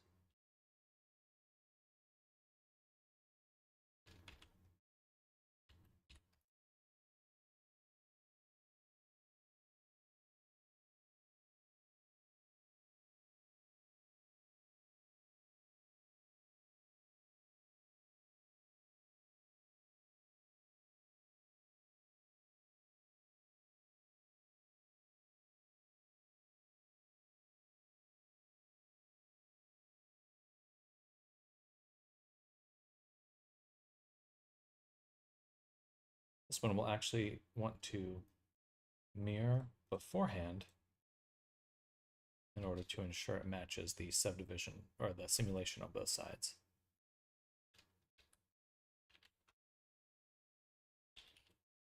Out there. Okay, so now we have one little pocket.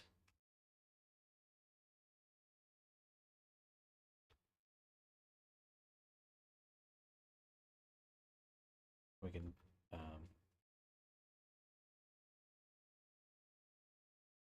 duplicate that. Actually,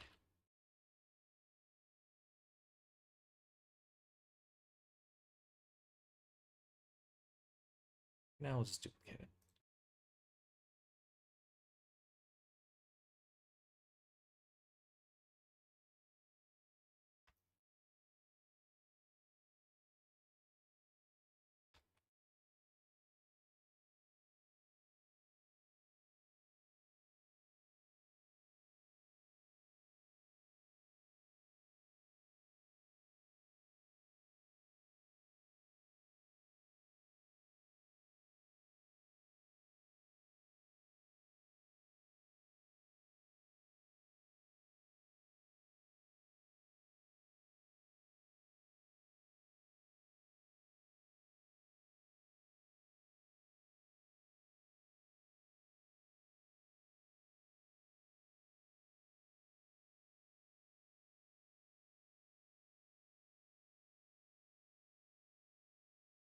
Nice. Okay. Next, we're going to want some buttons.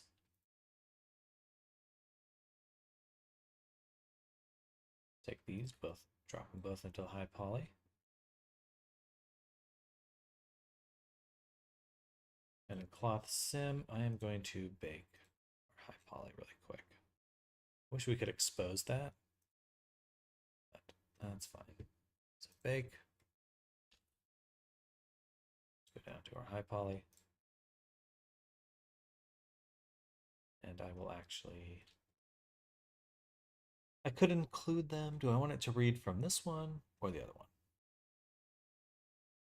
I want to be able to see everything all at once.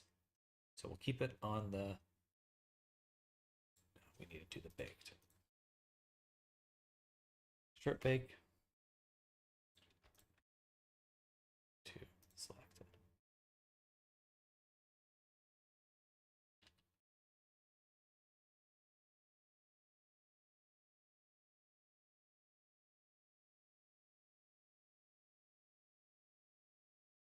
You can lower the maybe a bigger opening. Okay, we're gonna do an additional thing. We're gonna make a circle of 16. I'm going to subdivide that, shrink it down, fill.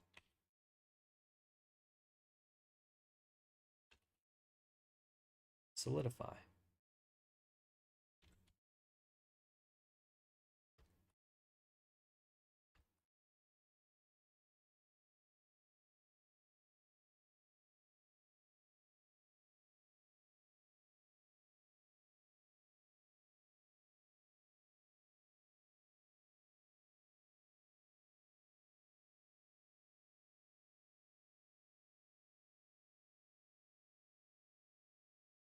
Circle of 8.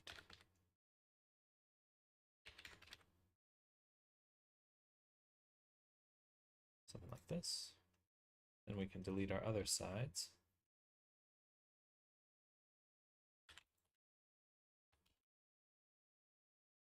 Okay, we'll bridge these loops. Add a mirror.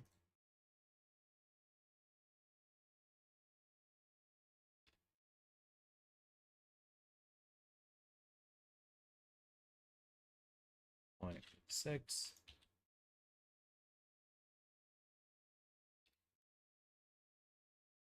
Beautiful.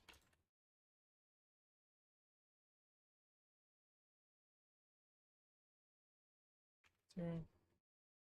Shade smooth.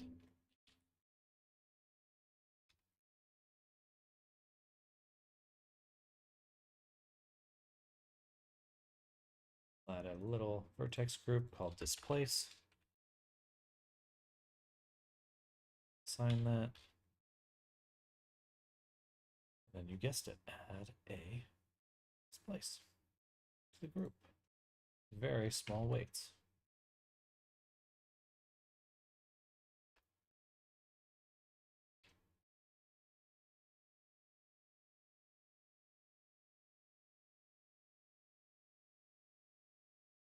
Do that sort of. That's quite rounded.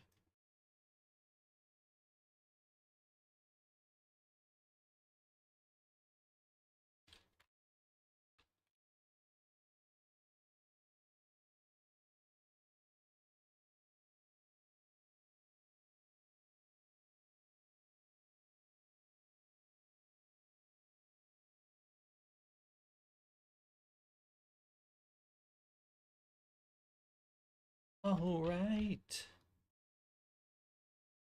Me gusta.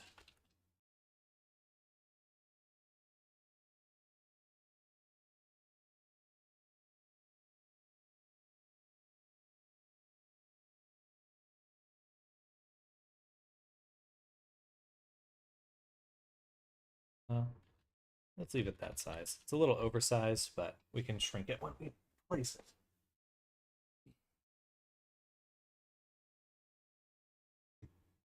So we're gonna have a button here. We're gonna have a few buttons here. Also like that split. So let's do a geonode, pull it.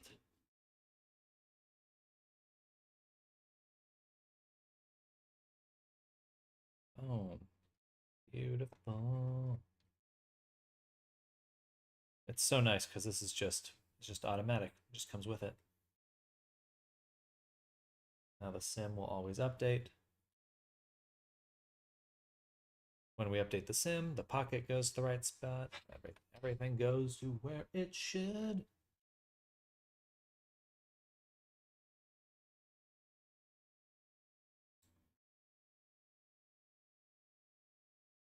Let's just swap this one to use our bake here.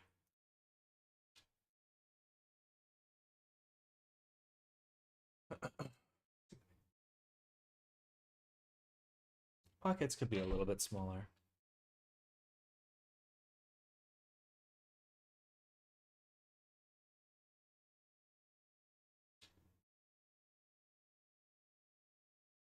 Might make the more of a mid-waist shirt, so make the shirt that's a little bit smaller. Have the belt kind of go over it rather than under it.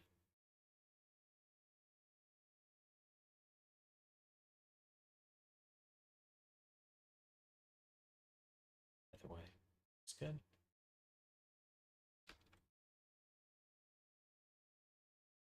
All right, anything else to add? My eye is twitching like crazy.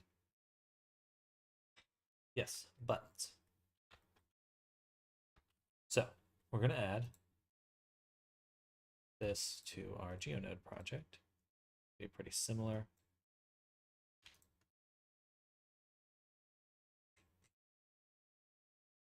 New collection. We'll call this set position.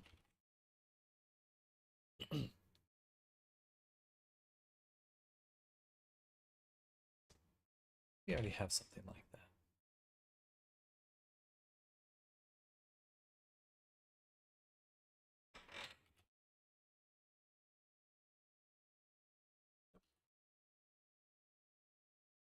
We'll call this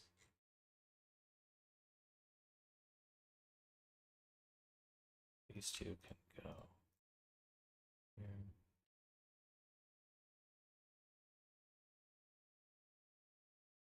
An instance object via UV map.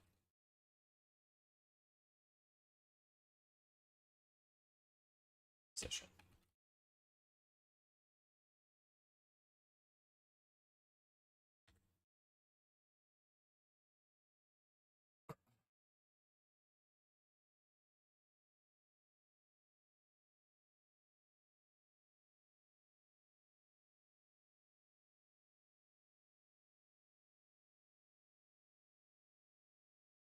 Let's make a plane. And we'll make a cone.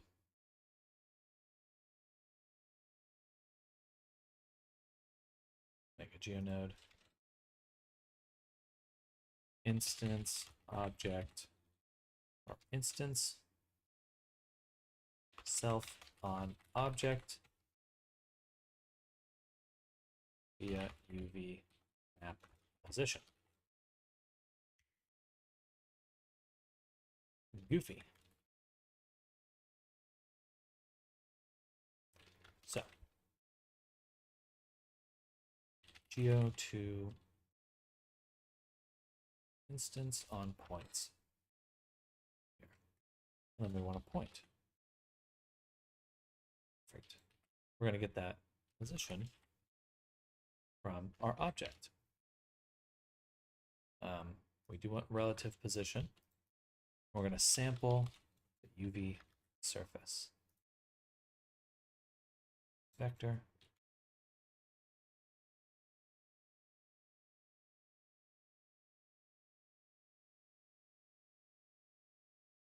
It's the value we want to put in. Or actually,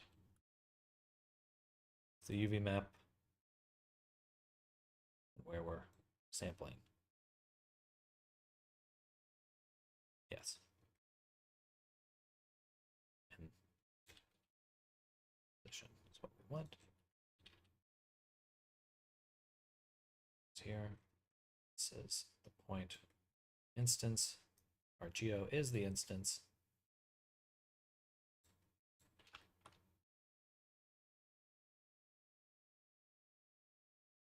Just sampling UV map. And if I can move this around because the plane fills the position. If I go outside those bounds, collapses, that's okay. We'd want to be able to switch what we're sampling with object info or self object info. Switch vector, this position. It's true, we're using location. This goes into the input, and we'll say use use self position.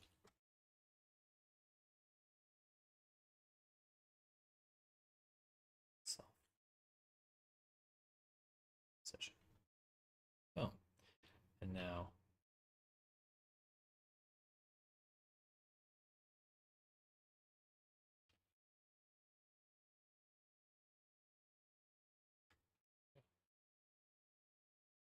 so we can just move it around the UV bounds.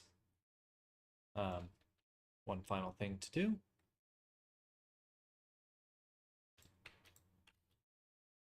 We can add a join at the end. And we'll say geo to UV position.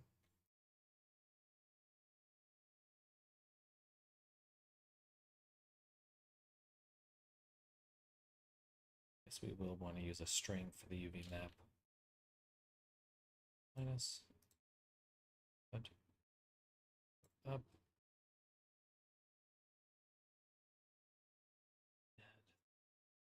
Socket here will be a string UV map name.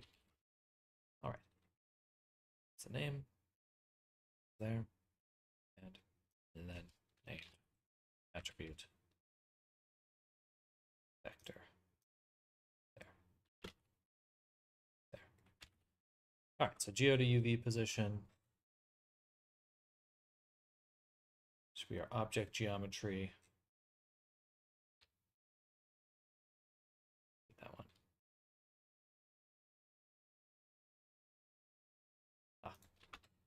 UV.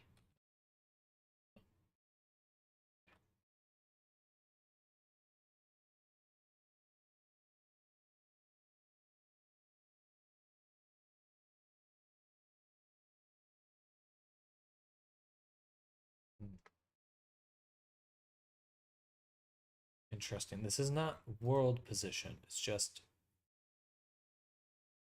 position. So I guess I could set position. World position. World offset vector. Yay. Be nice to include that in this node.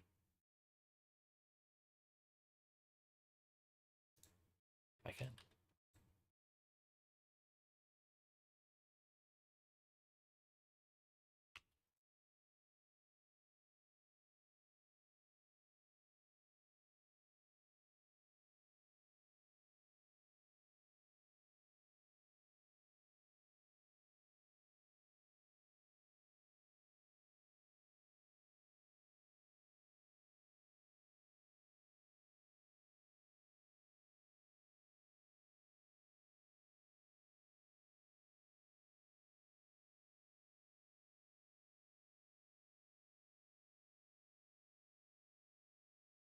Yeah.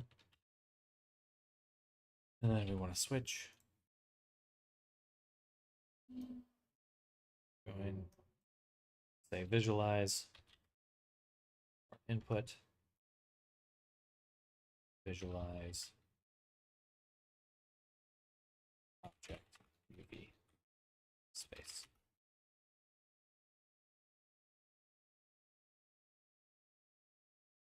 And we will geo to instance. Do that.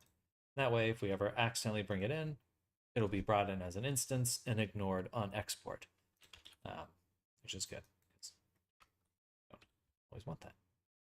Okay, so now if we just move this around, we can see we're moving things. I could center this a little bit. Cool. What's missing? What's missing is alignment. So we set the position.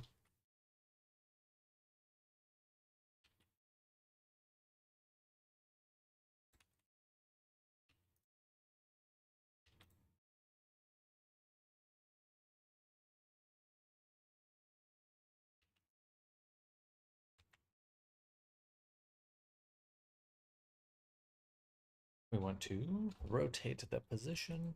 So we're going to align rotation to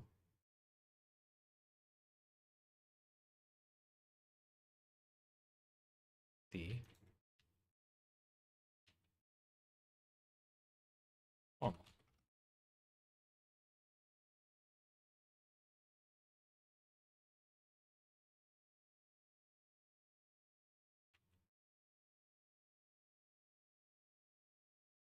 We're aligning the Z any which way. Boom. It goes there. Then we'd also want to align the Y positive to up. Yeah. Doing black magic, I see. We're just trying to make a good instancer.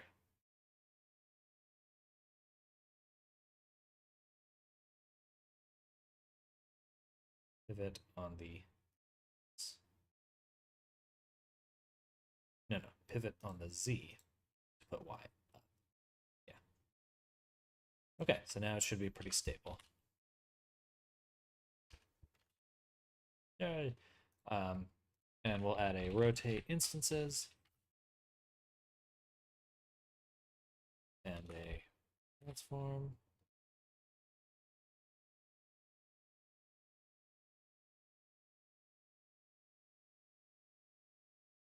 Instance. Instance, too much typing. Well,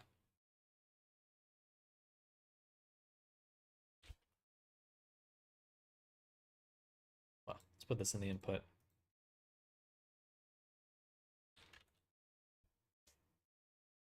That'd be a rotational offset, which is cool.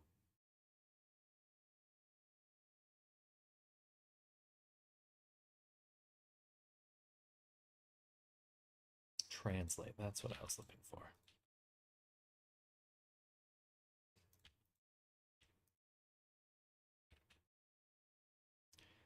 Boom. Translation, rotation, scale. Save. Let's mark this as an asset. Instant self on object via UV map position. Say that 10 times fast.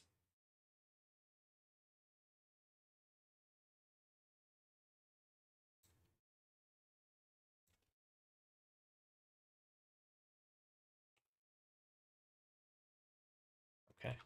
I'm gonna make a put our cursor here. I'm gonna make an object. So there's be a little plane. We'll make a geo input. Sample our circle here. Place original, not an instance. Name this button source. Button instance. Actually, I'd want it to be baked with the shirt, so it'd be shirt by button. Baton. Oh, all right. Let's do it. Boom. Boom. I guess, no, actually, we'll want it to be down here. We're going to use self position.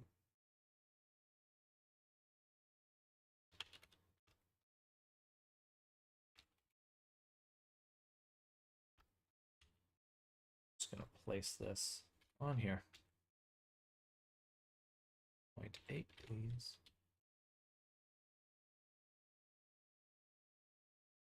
Okay. Scaling's kind of goofy. Is it not up on there? Should be jumping up on here. Shirt high, sample position, self.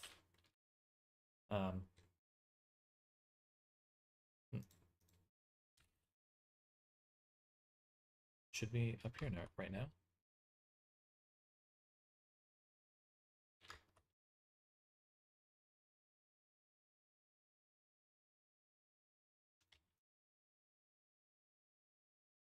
UV position.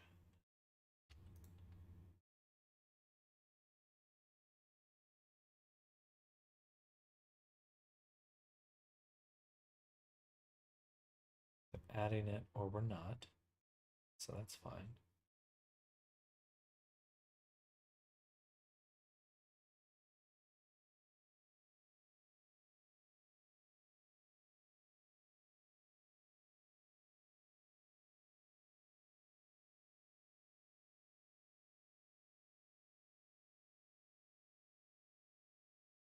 Should work.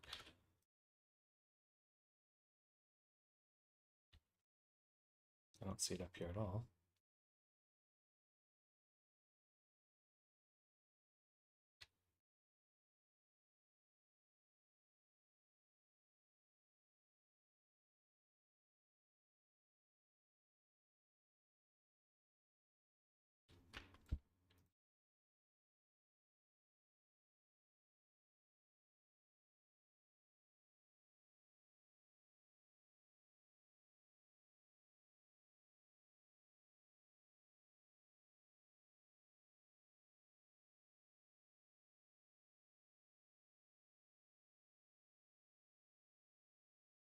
Self position.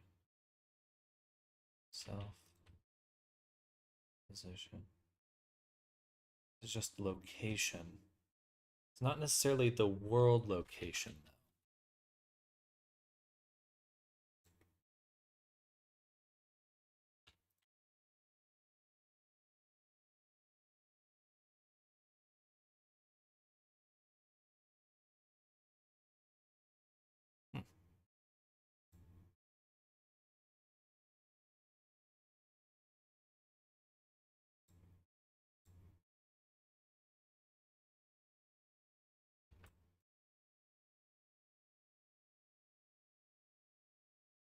UV map is capitalized for the first 3 letters.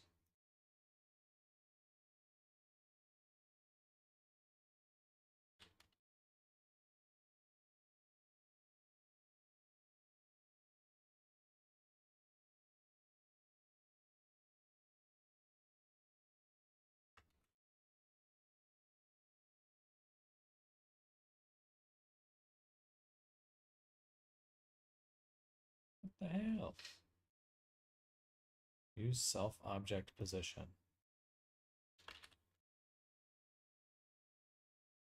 That's annoying. That really should be working.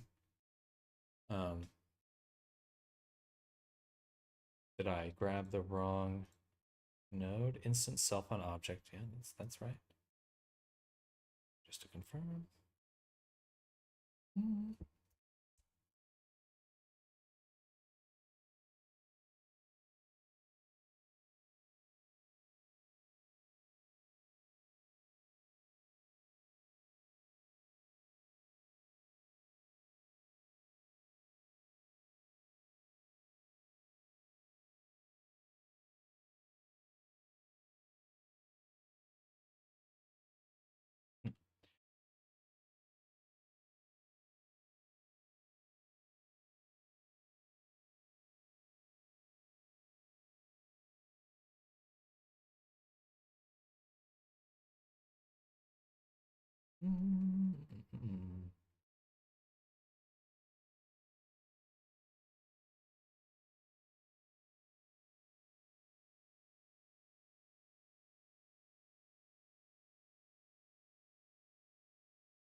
Weird.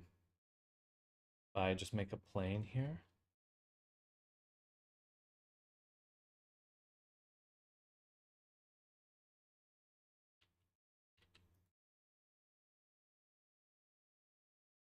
Oh, nothing. That one's working. Okay. So that's working.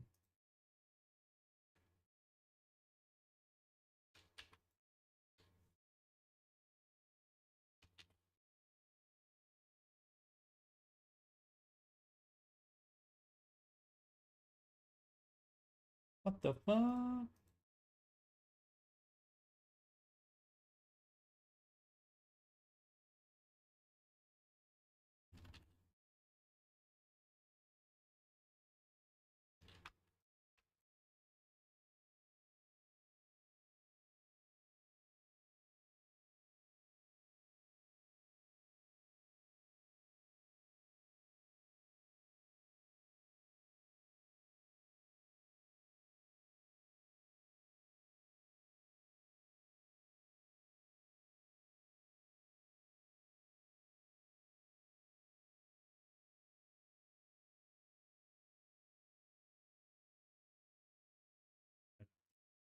That actually should work. Just doesn't seem to want to. Okay. Let's get rid of that. We'll place them manually for now. I don't want to be doing that though, because the next time we simulate, there's a good chance they'll just be in a totally different position. And I don't like that.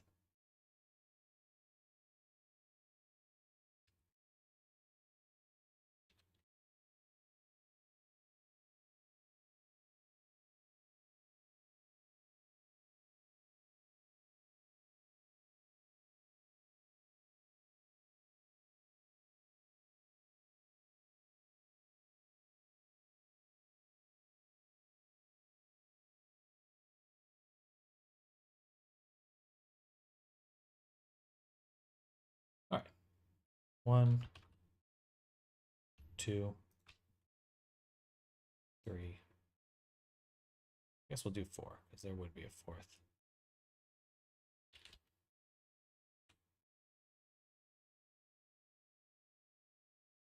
Let's give it slightly random rotations.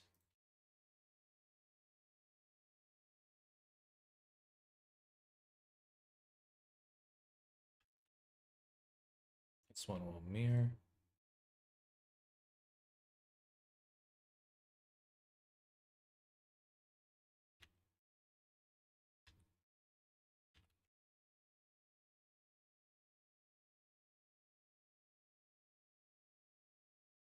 Woo! Excuse me.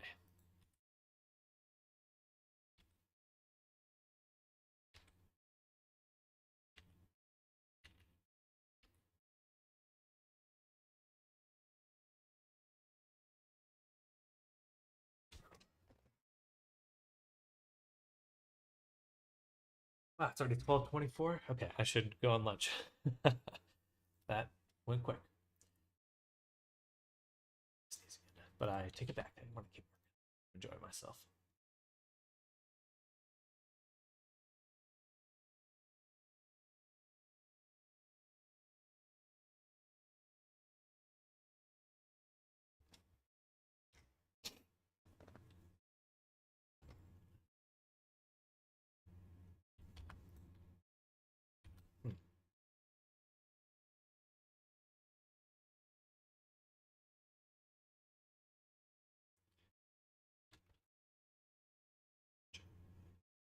In the shirt sim source, we would require attribute as well.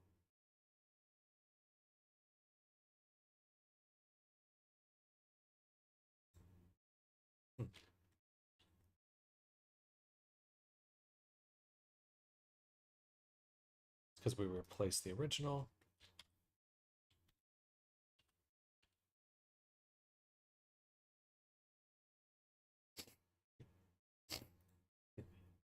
Sorry to be sniffling.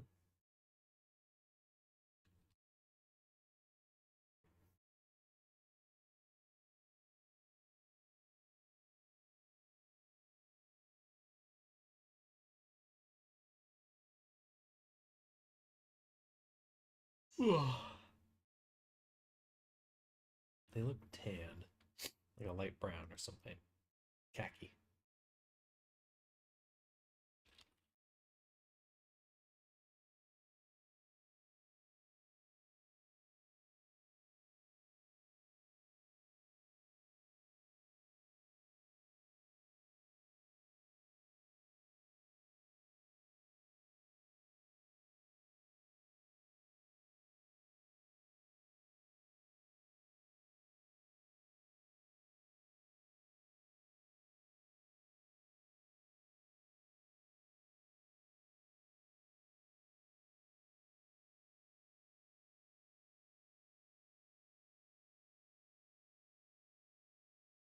Cute.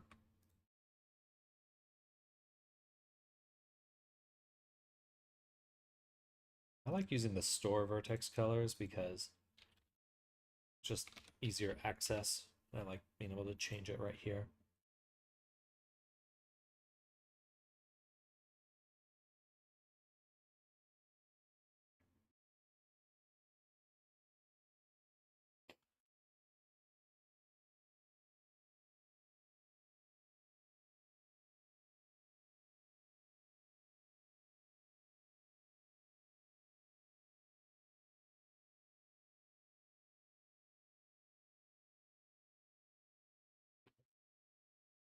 Go to the source.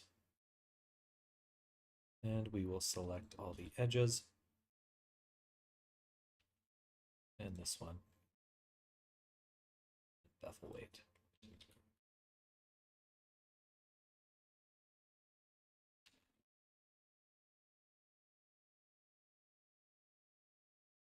Not something that's really going to come together this second. Pretty good though.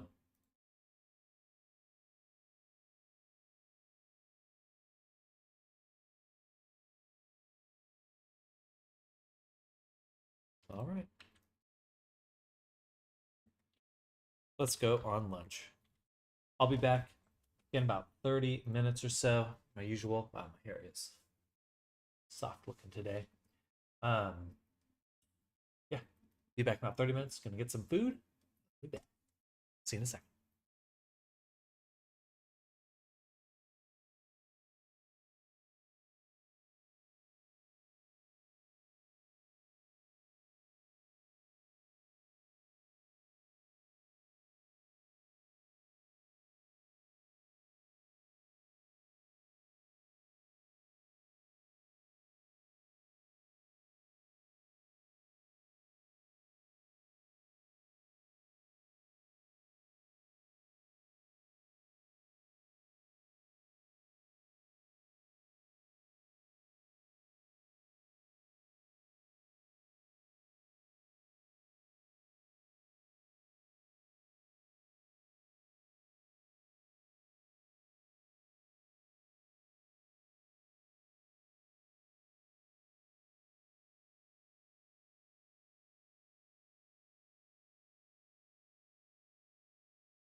Oh, we're back. I'm back.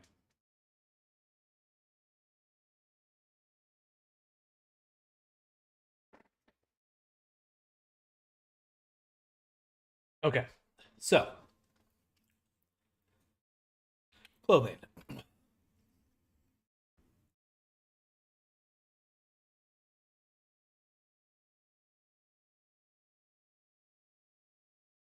Main thing we need to focus on right now is fixing the collar.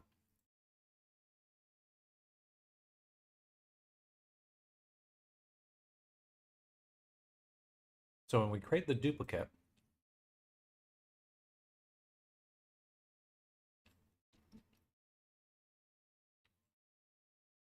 you see it's duplicated there.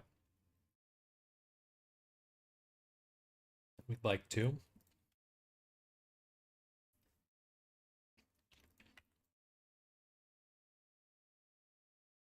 move the UV map.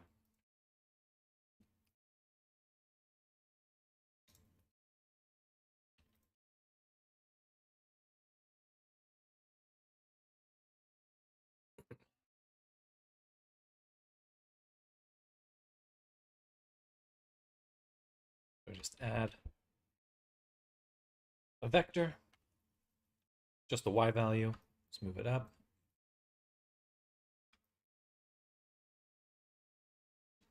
Point 1. Point 2. 5. Point 7. 0.26. Okay, pretty darn close. Excuse me.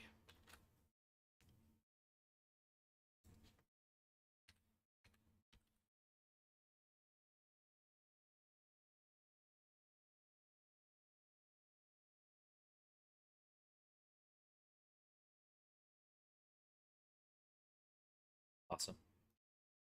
So now we have the full outfit placed on this UV map. And the collar is no longer duplicated. Very good. Now we go ahead and export all collections for now. Just like to see this in here. No good. What is going on here? So those are... I guess that's the collar as well.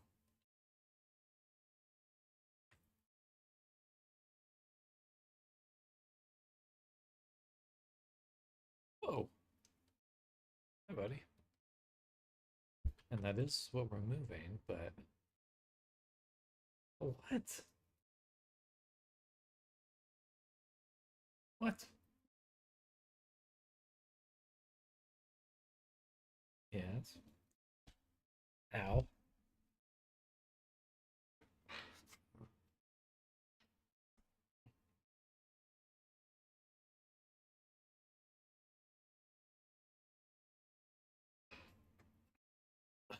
I'll probably end the stream in an hour, which will be a little bit early for me. But I need to do some chores, so... Or I'd like to do some chores. This section here, I'm fine with that. I'm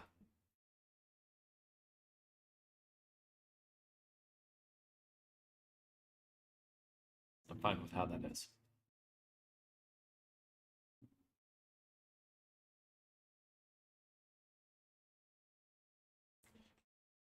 I could try to take this attribute we've created, blur it to push up our selection.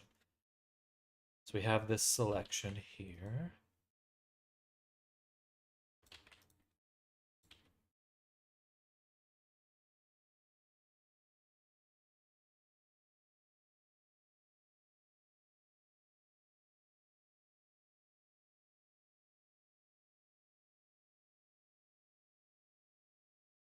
Happens if we blur it.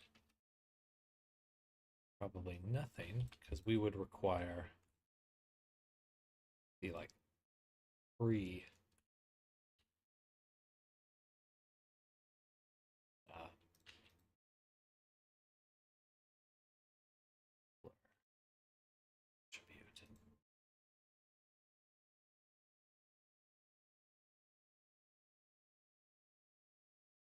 Close there. So it looks like that did what I wanted it to.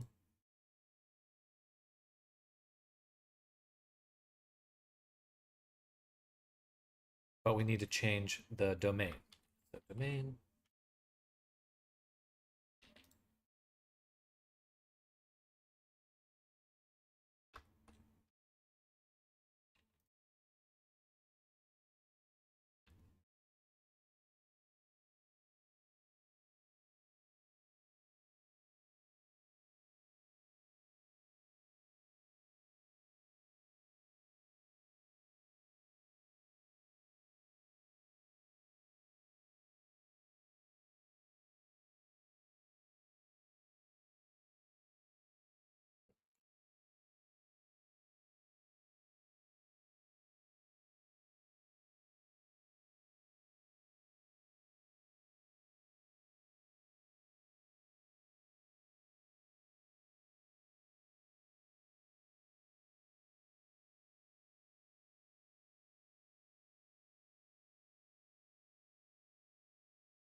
Okay, that's annoying.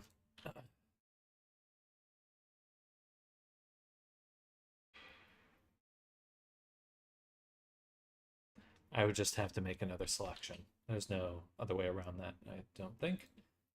So let's go back to the source.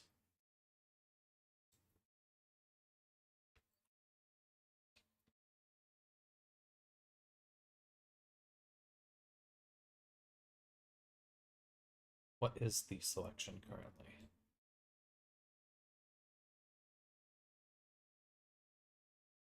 Yeah.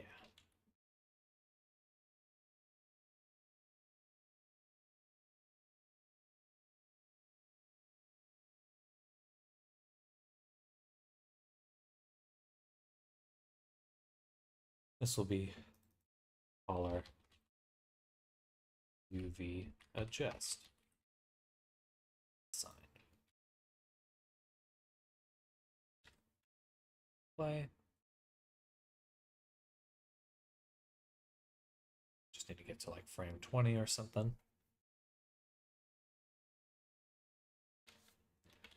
Cool. Go down to the bakes. Sure, bake.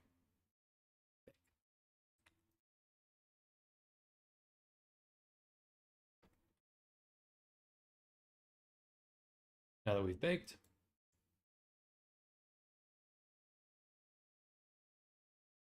we should now have the correct group to make the adjustments we wanted. The adjustments were being made on the low poly shirt.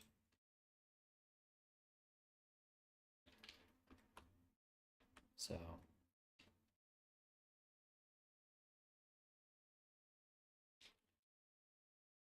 it would be color UV adjust.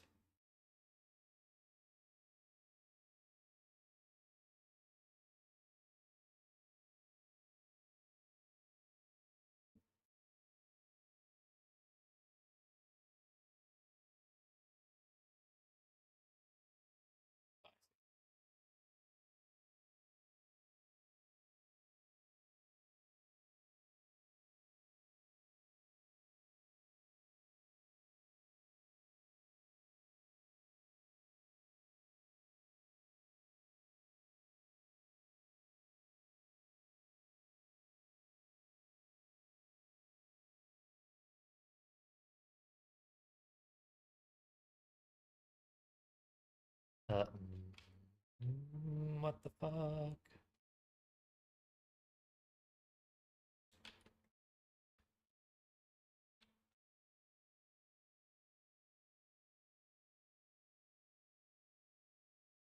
That should be it. It's completely separated by the UVs.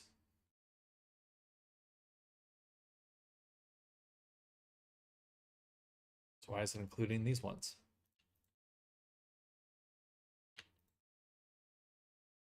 Stupid.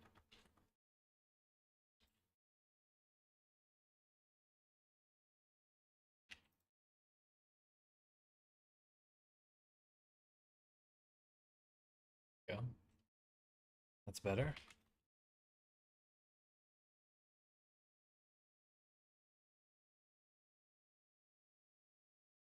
Yay. That's what I want. Because now we've moved it up while keeping that section. Beautiful.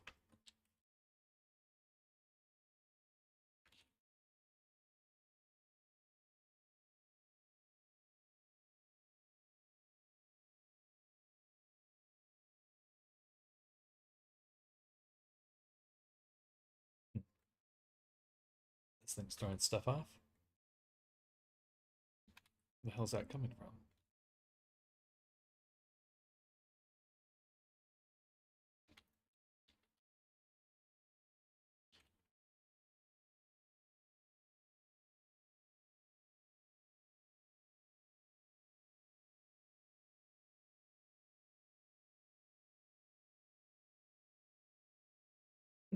Hmm.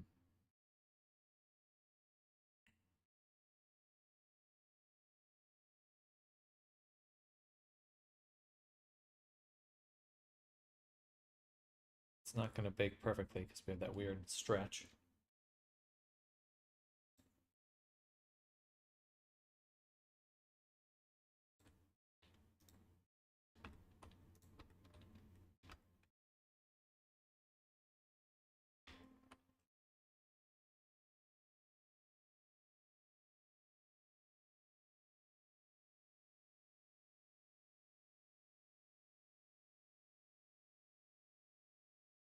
We'll want that to be a separate object, actually.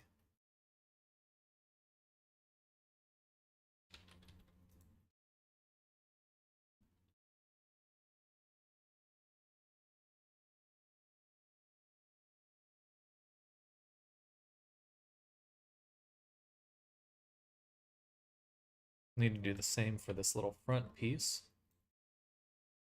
But this is looking much better. A little bit of overlap there. Still better. Crunchiness right there.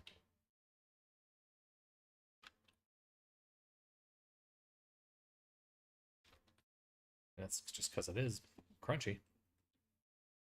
That's the simulation kind of being a little uncontrolled.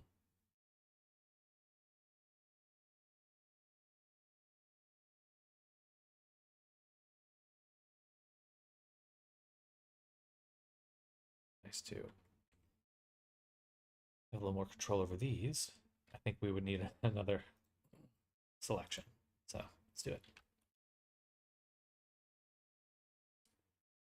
Take these, say collar, smaller.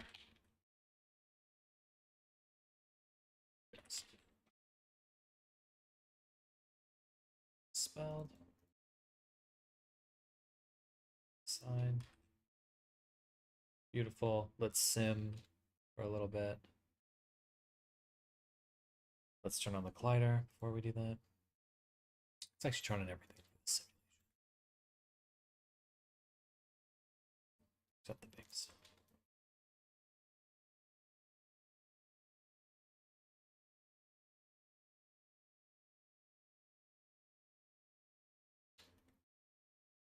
That looks pretty good. It's kind of crunchy.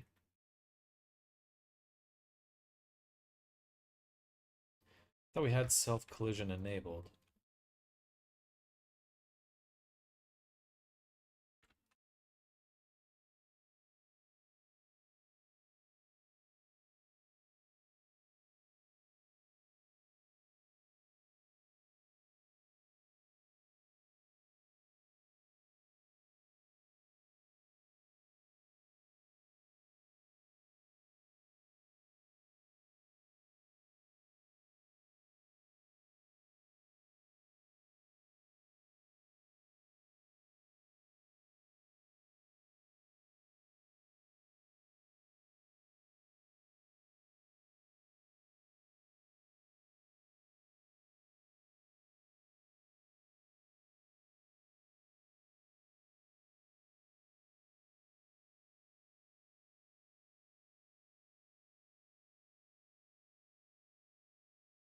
Cool, that should help.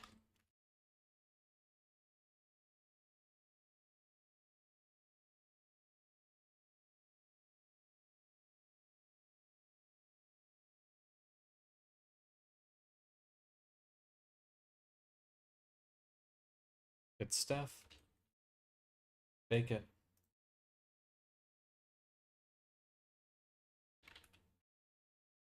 All right. Much better. Yeah, looking good now.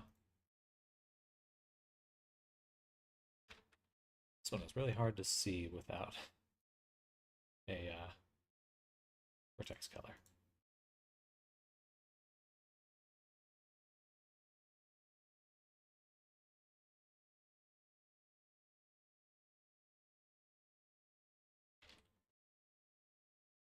Hmm.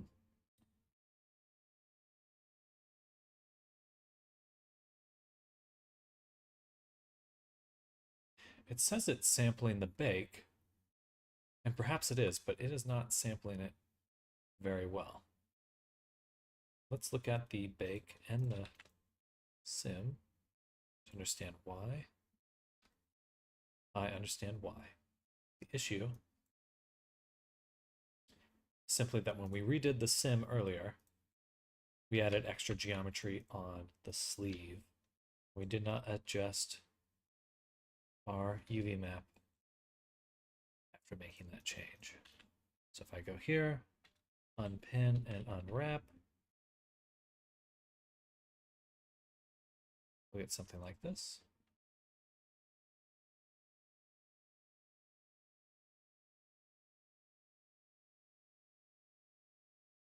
Pretty sure that's right. Let's just undo the whole thing, because we have a little tool, rectify. That makes quick work.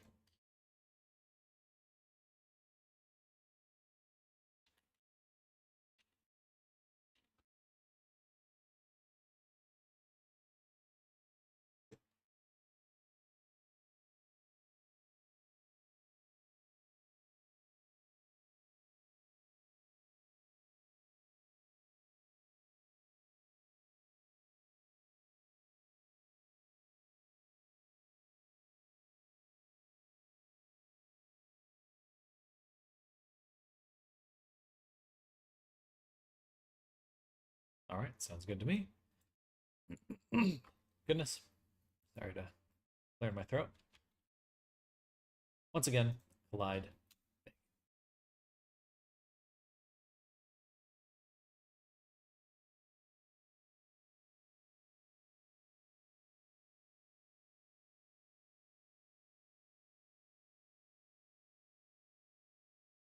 Good stuff. Bake. Bake. I might as well bake this one too. Back to clothing.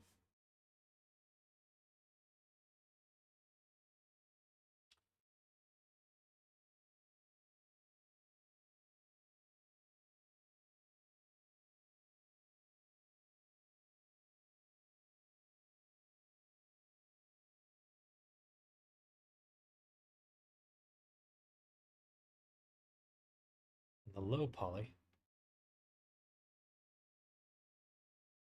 Our sleeves are now fixed.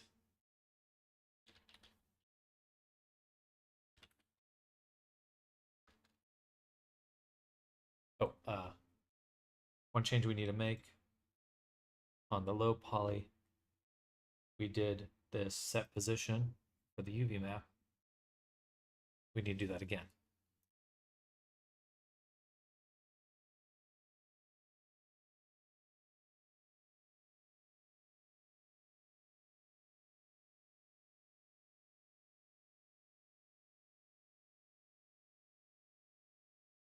This is very custom. I might as well copy the whole thing. What do we want? We want the collar, smaller UV adjust.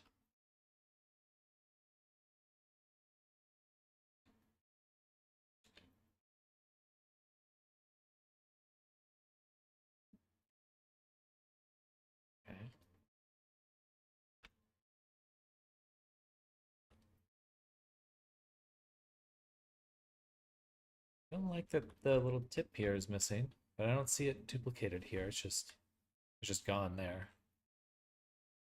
So that's kind of confusing to me. Let's say greater than 0.9.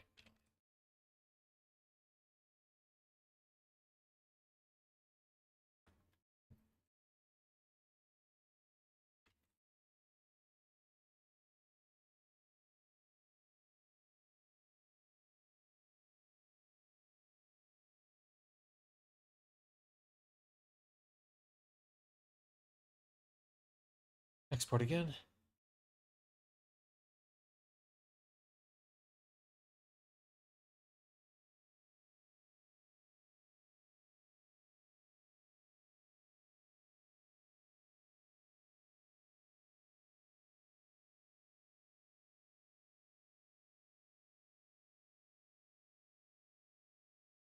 All right.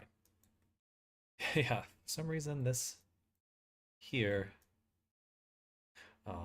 I know what it is.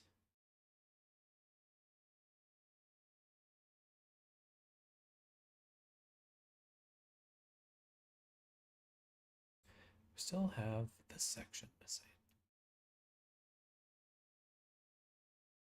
Oh, nope, it's another case of the UV's facing the wrong way. Um,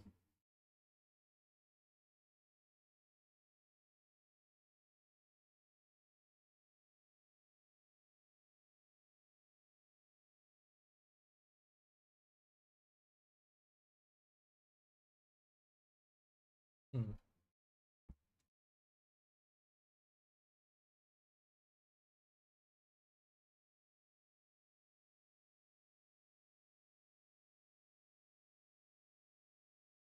I would kind of want both sides.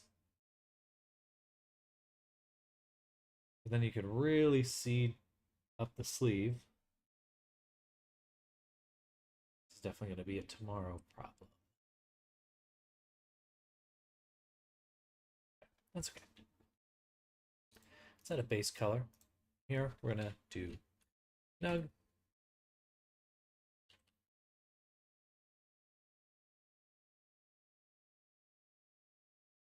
Add the color in.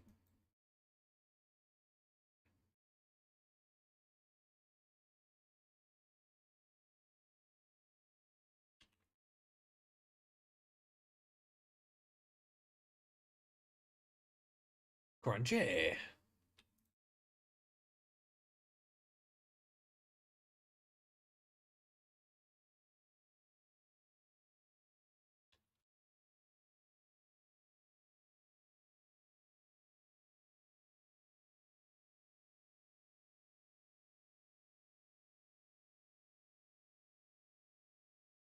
All right.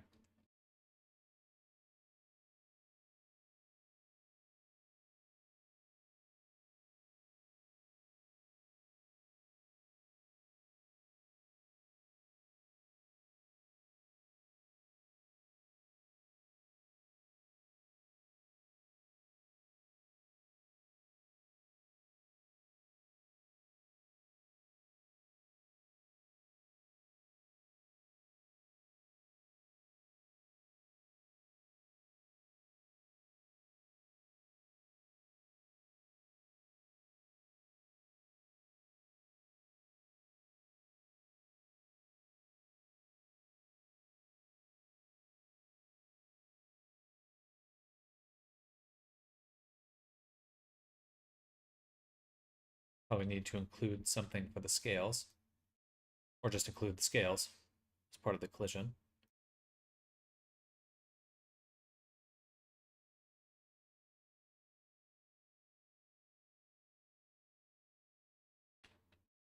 May just make a really simple object to loft along the curve, so that way it's not going to have the some potential issues. So we'll go to clothing simulation, take the body, leave it alone. Let's open up source objects.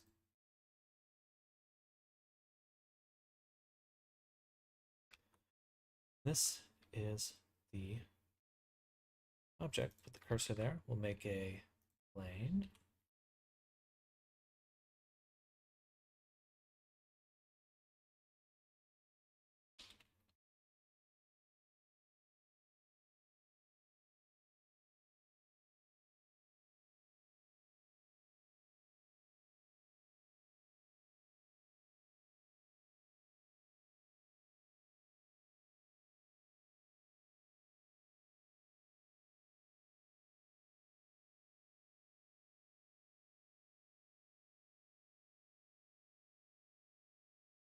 right about there and there.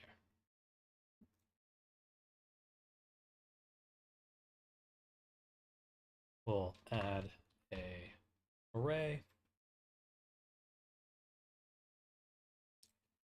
0, 1. Let's do it, I don't know, 20 times. Then we'll add on here a deformer for the curve, and we want to use the curve on the body along the Y.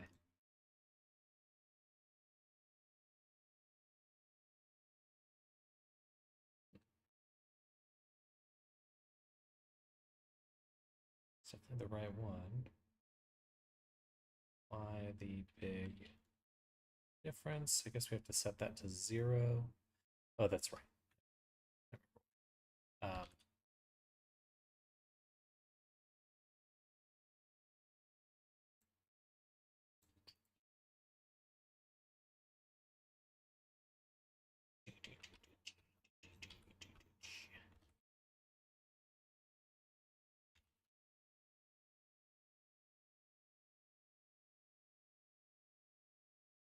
get rid of the curve, get rid of the array, move it over to the side, or actually we'll select, we'll do object, transfer, mesh data, vertex groups, all layers, nearest face interpolated.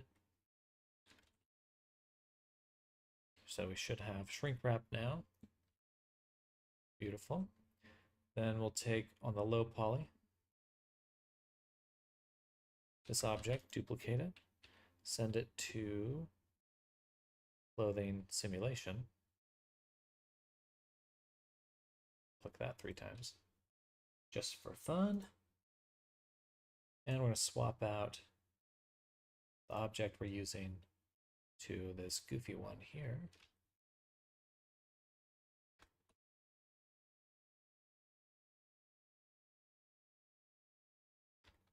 Interesting. Let's make sure array has merge on.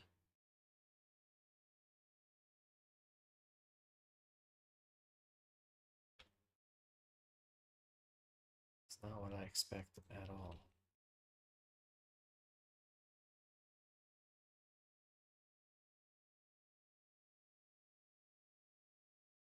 Ah, I know why. Scale is fucked up.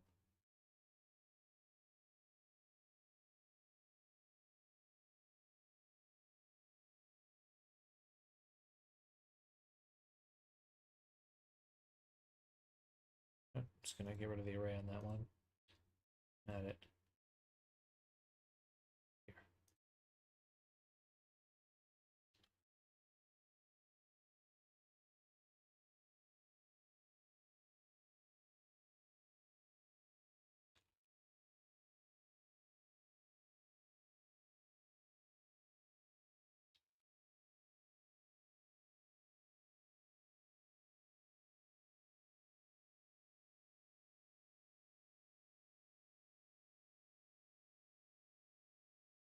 Go. Weird.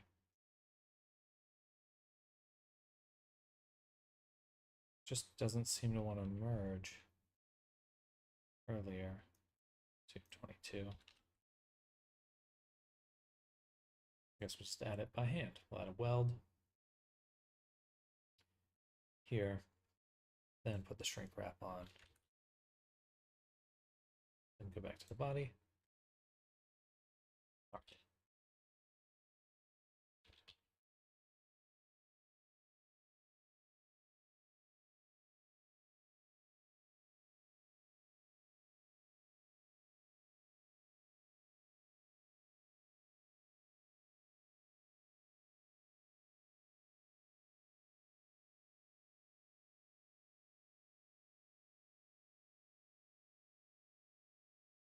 All right, right about there. Okay, and this is just purely for simulation.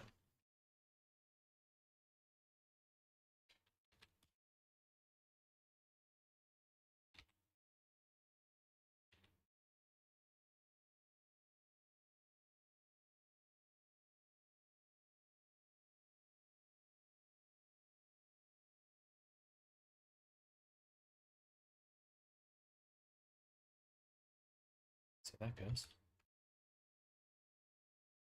And let's select the body and copy the collision over. Can't do that apparently. That'd be too convenient.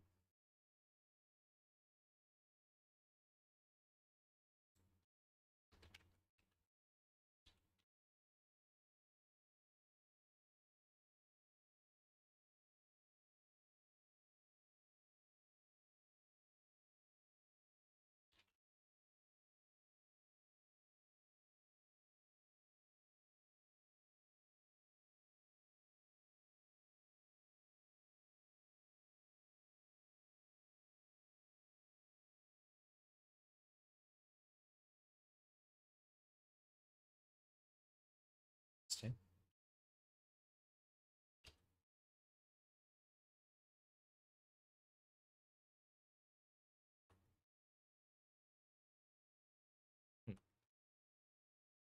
Fuck.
Gliding, right?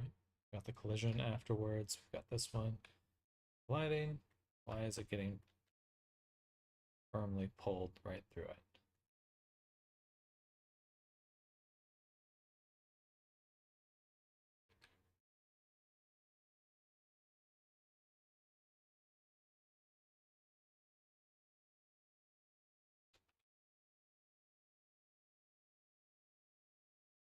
And I change the quality of the simulation here. Single-sided.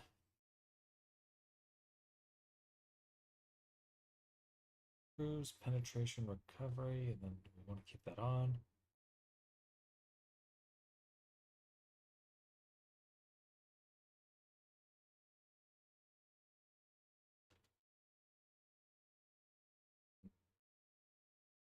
And I've subdivided it a significant amount.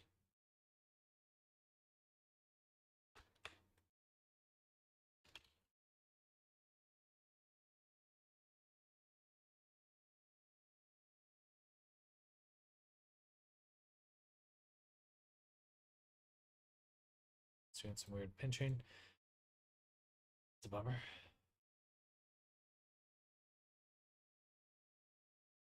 Maybe let's replace it with circle.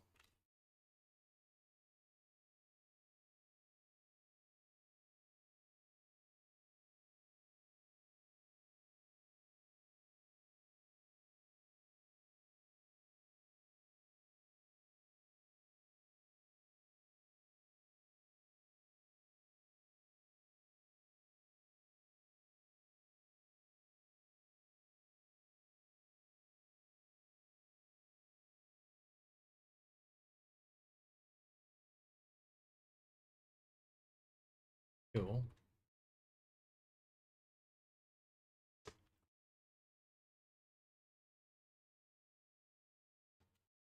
It just goes right through it. That would do it.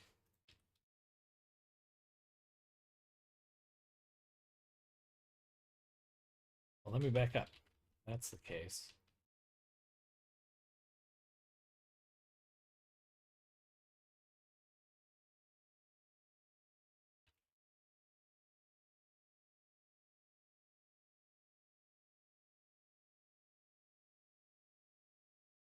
Good. Yeesh. What's this, please?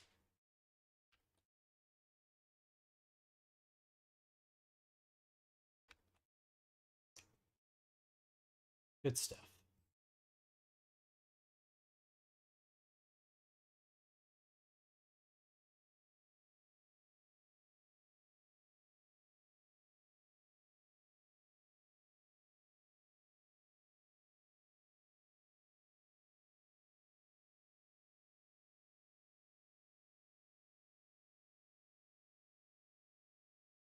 This can go lighters. We'll call this scale proxy collider.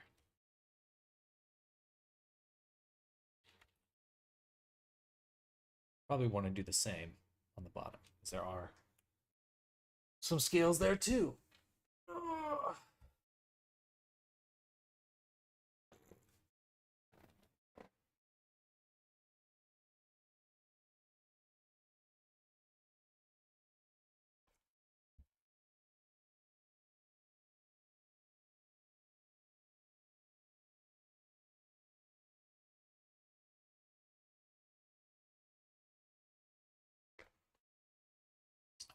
Pull up the client right now. Give me a moment.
Add that up right.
Oh, typing is so hard for me.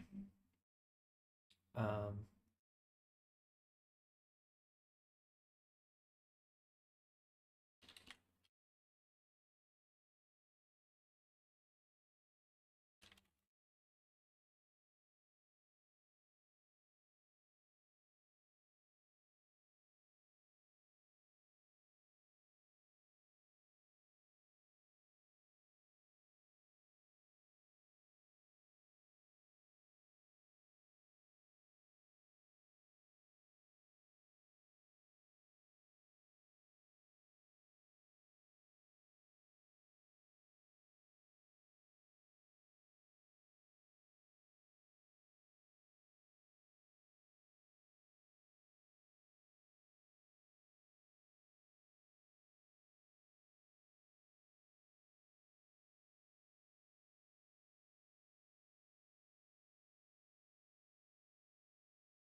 all right. Typing, typing, typing, and a little more typing. We're going to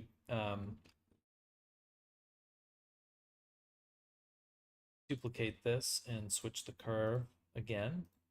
This time it'll be the curve, I guess this one, right here. And that will allow it to interact with where the scales will be right there as well.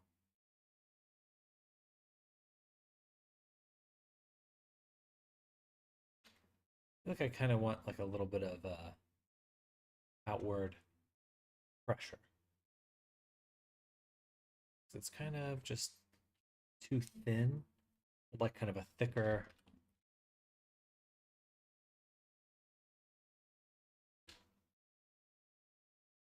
more rigid, maybe like a denim.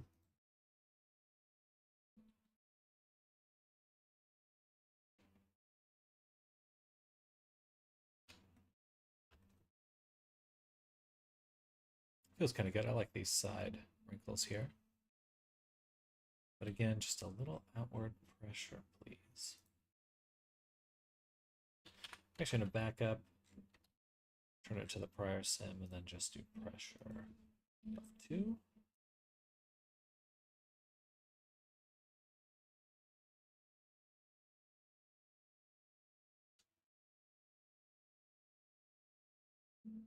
Let it play. I'm going to increase this significantly to 20.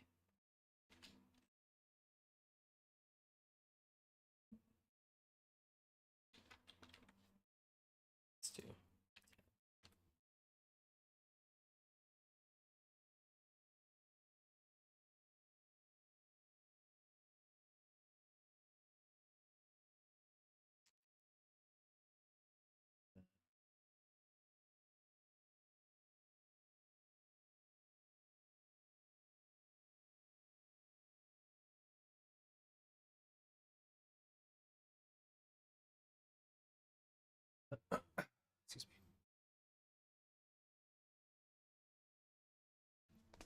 Okay, we're gonna add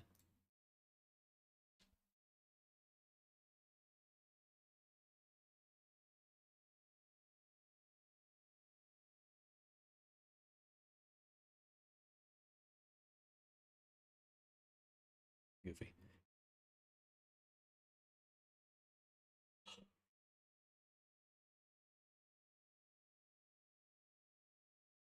Not a fan of the how thick it looks. Just turn that off.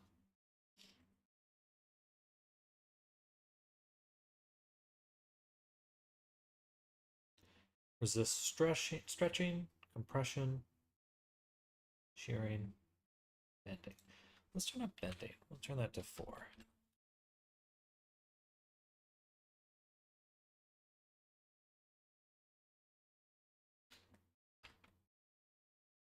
I think that worked pretty well, actually. Kind of a little bit bigger.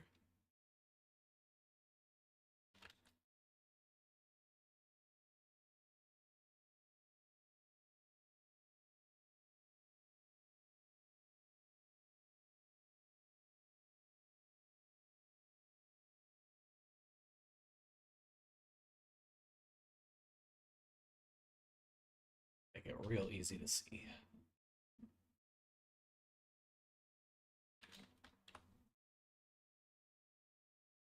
It is kind of getting sucked down into this area. And that must be because of this gap right here. I'm going to delete this.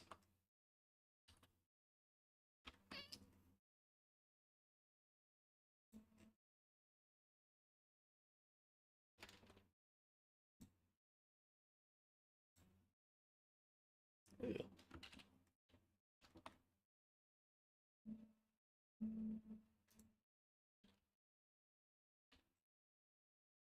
Going to move this down a little. Maybe take this edge, bevel it, do a bit of that.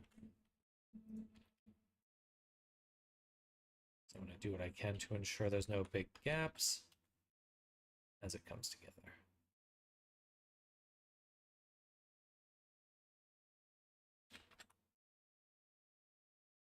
Let's turn up the array, 60.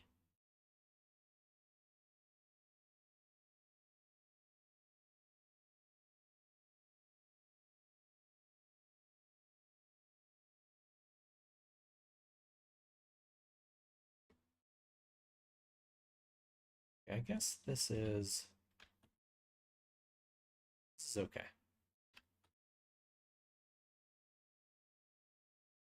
Maybe we'll make the collision a little bit bigger on here. Say 0.003.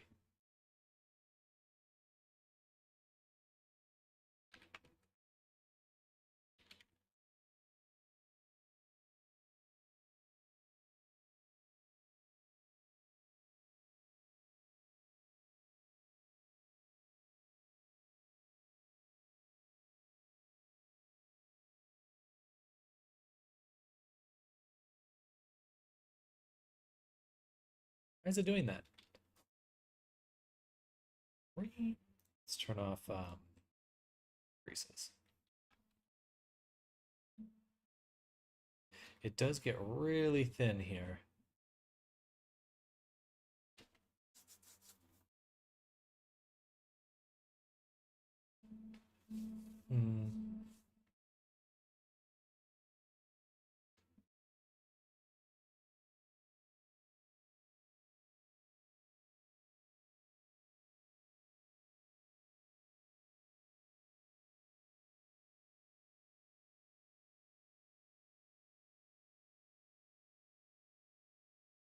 Okay, improved.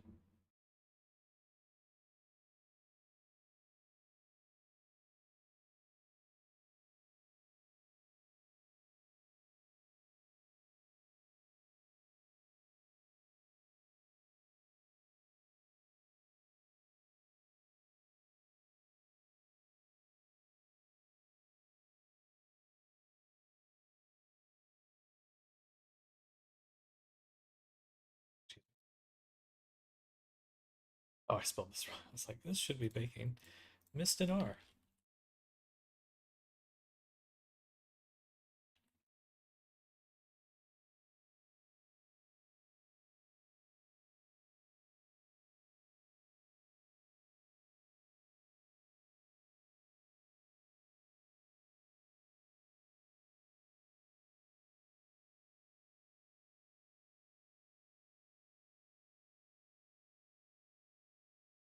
All right, we're improving steadily.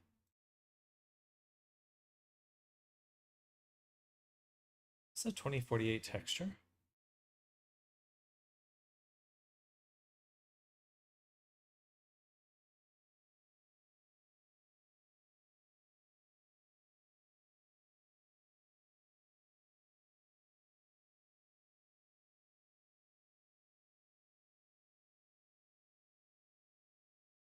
Let's say.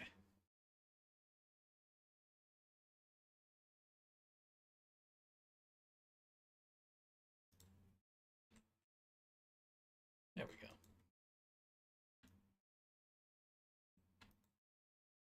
Probably have to separate these two. Just move the shorts down a little bit, a little ways, in order to prevent any clipping. I also want to, we'll probably have the base of the shirt get pulled up more, or the, like a collider kind of compress them.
And the folds are a little much, especially with all the wrinkles we already have.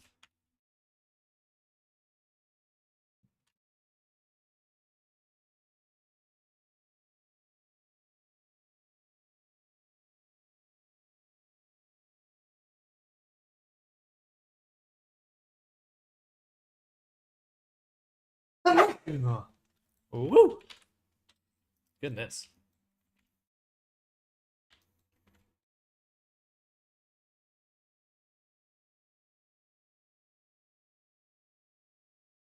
Cool. For the body,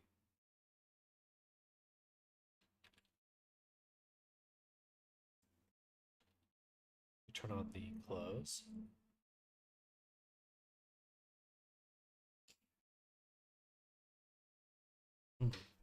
I could either disable the visibility of the character with a UV discard, or I could use a cutout texture. Cutout texture would be nice because then I can adjust the lines anytime. I can make it really exactly match the character. So I think that I convinced myself just now that that's the way we're going to do it.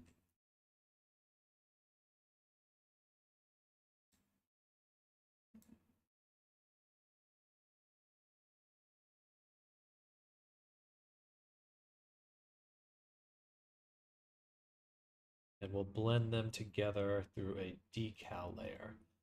So we'll do a decal, and what we'll do, because the nice part with Alpha Blend is we can actually set it to replace.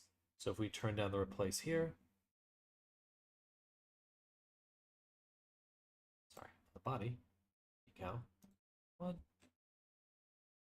Alpha Blend, replace, and then we can do alpha 0, and that should just make the body disappear.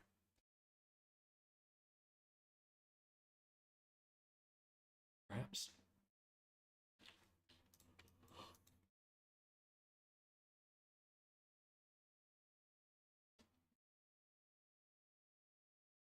Wrong card alpha. Oh wait. Right kind of alpha. Cut out. Cool.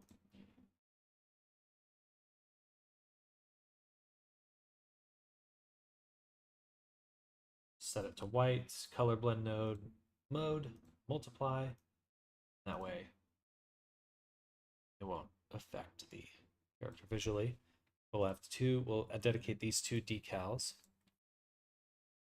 to being the paint out. And then we'll just do like a paint out.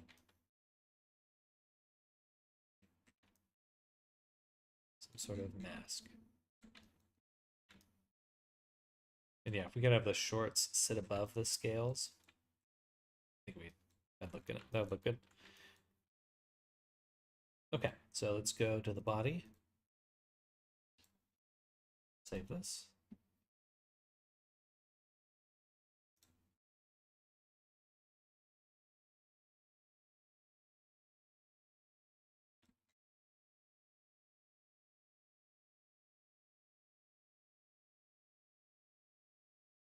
G.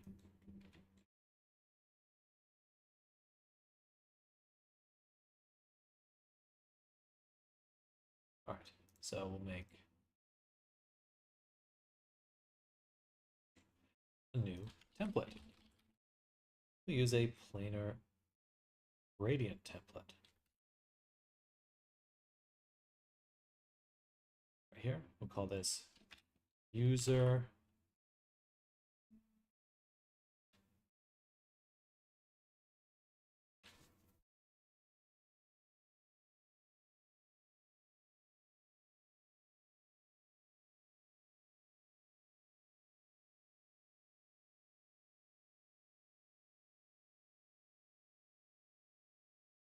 we're going to skip one group. So it'd be user 0 through 3, then 4, 4, 5, 6, 7.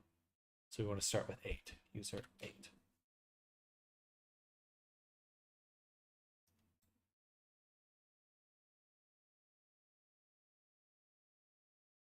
And user 8.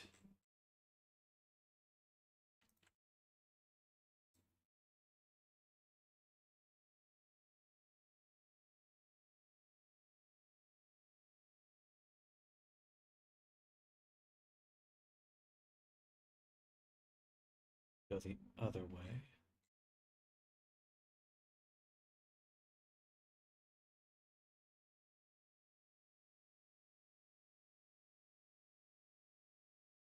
Duplicate that, hide it, and then remove this.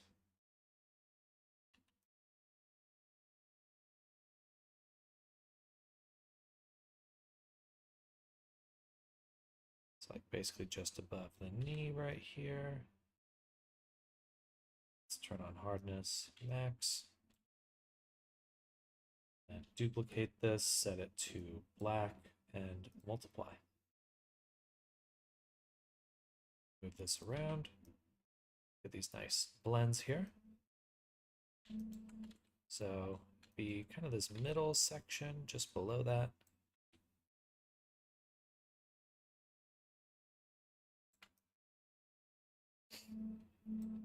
And then duplicate again.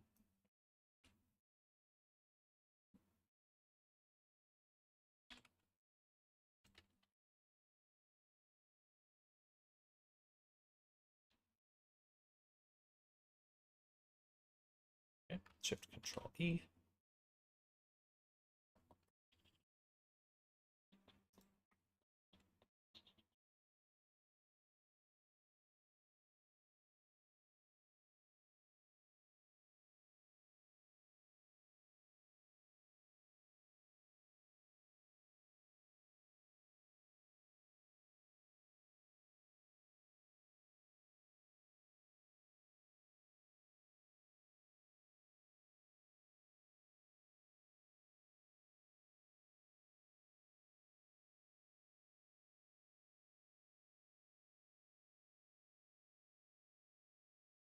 did just export, right? No, we did not.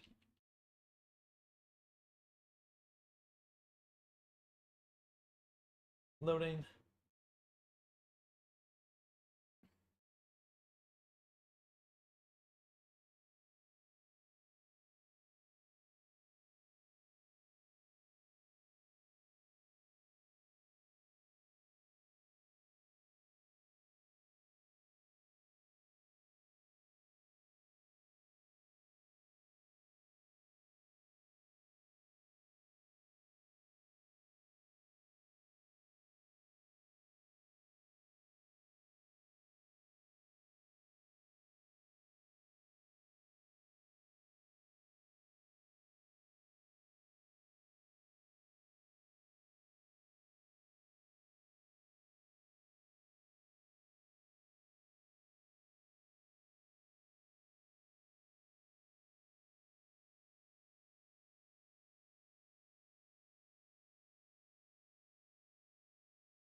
Have exported. We go to the body. Go to our decal. Decal. I guess actually I would want it to be no. No. That's fine.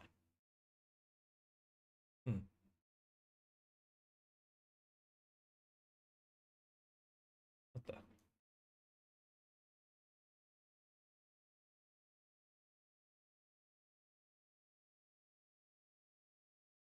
Did I mess up my?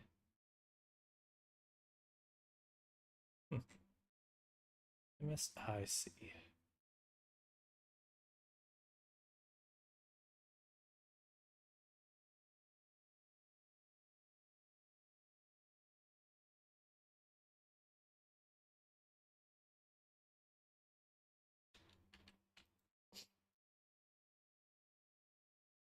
Now the base would be our nug ID. What? Color map.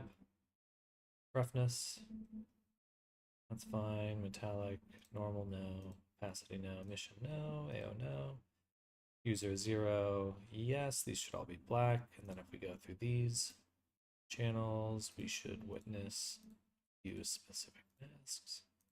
Actually don't need user 2 anymore, do I?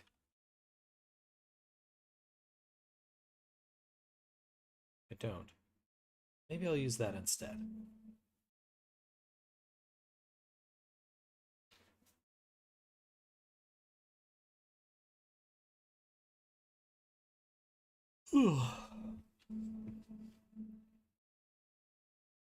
Yeah. Yeah. So that would be, which mask did we use for that one? This one? User 2? All right, we'll turn off user 8. Turn on user 2 and just gonna reset it. And instead we'll just copy this, paste.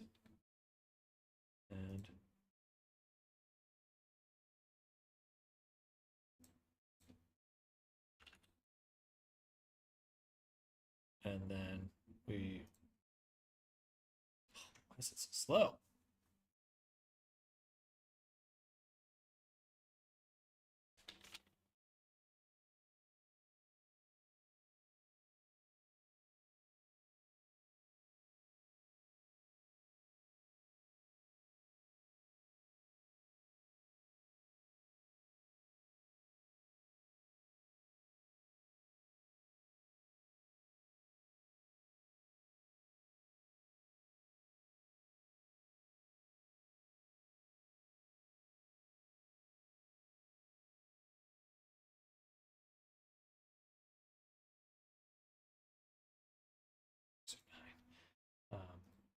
thought I was copying the masks here, but it wants to paste a whole new layer. Okay, so I'm just going to delete this, rename this one to user 2, turn this on, get this material user 2. Perfect.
Okay, so now when we use our decal 1, we'll use the global mask user 2 would be 1B. Guess subtract, yeah. So now, this little hole in the shorts there. But now, we can clip off the legs, and we'll just make another one for the torso. And the scales and stuff. Cool.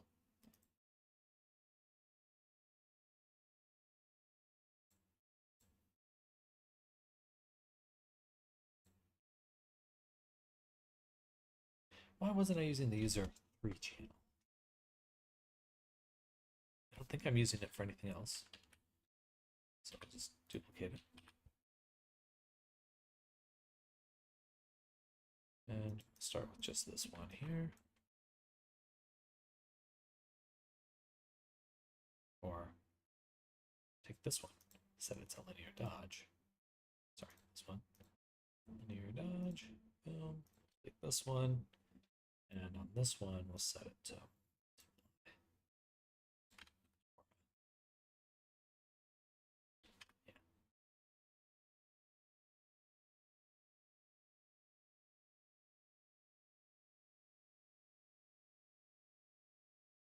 The reason I did that is I just want to keep where that edge is. It'll be a little easier to think about.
Save.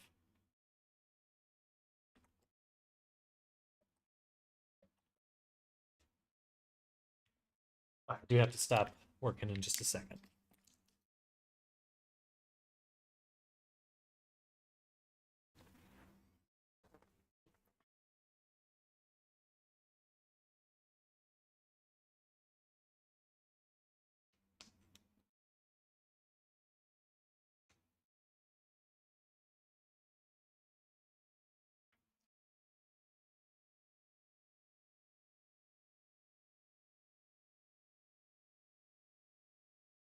Okay. Oh, it's so slow.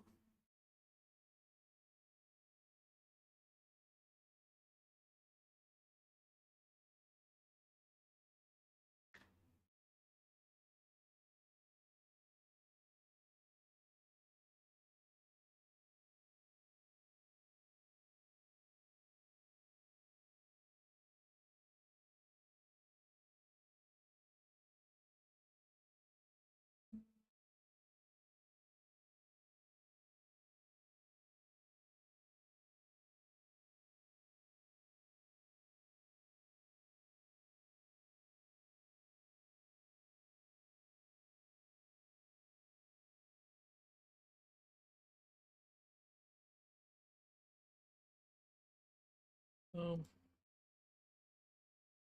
okay, now with decal 1, we can go ahead and add an additional mask, global mask 1A, also known as user 3.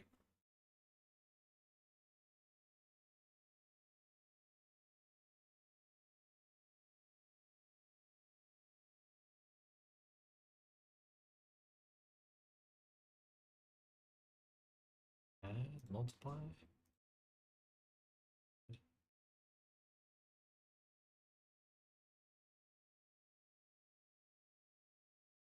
Masking.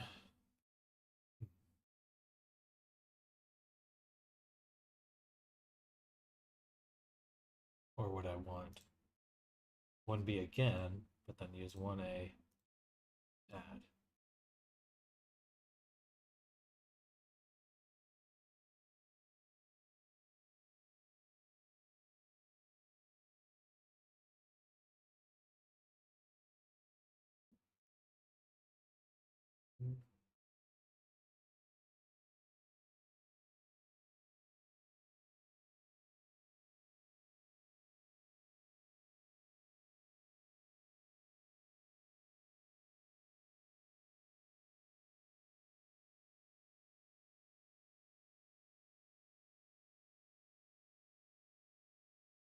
Darn, I was hoping that would work better.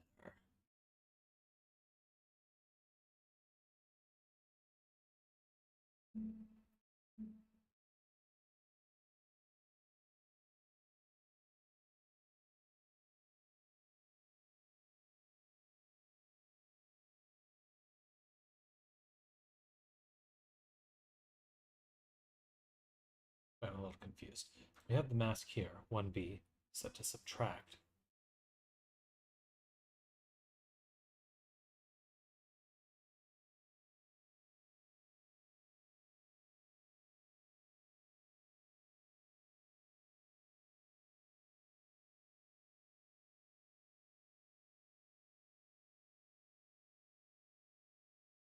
We not add those together.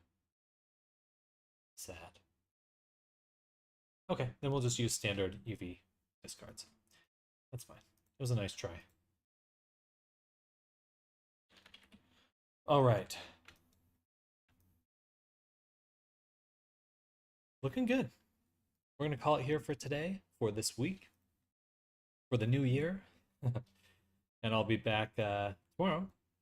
I think we'll be getting into rigging tomorrow. We should be getting done with the uniform. Should be getting done with the rigging. And once the rigging's done, there's not much to do. Bi-seams, FizzBones, should be a straight shot to the end. Hopefully we're done by Tuesday. That's kind of my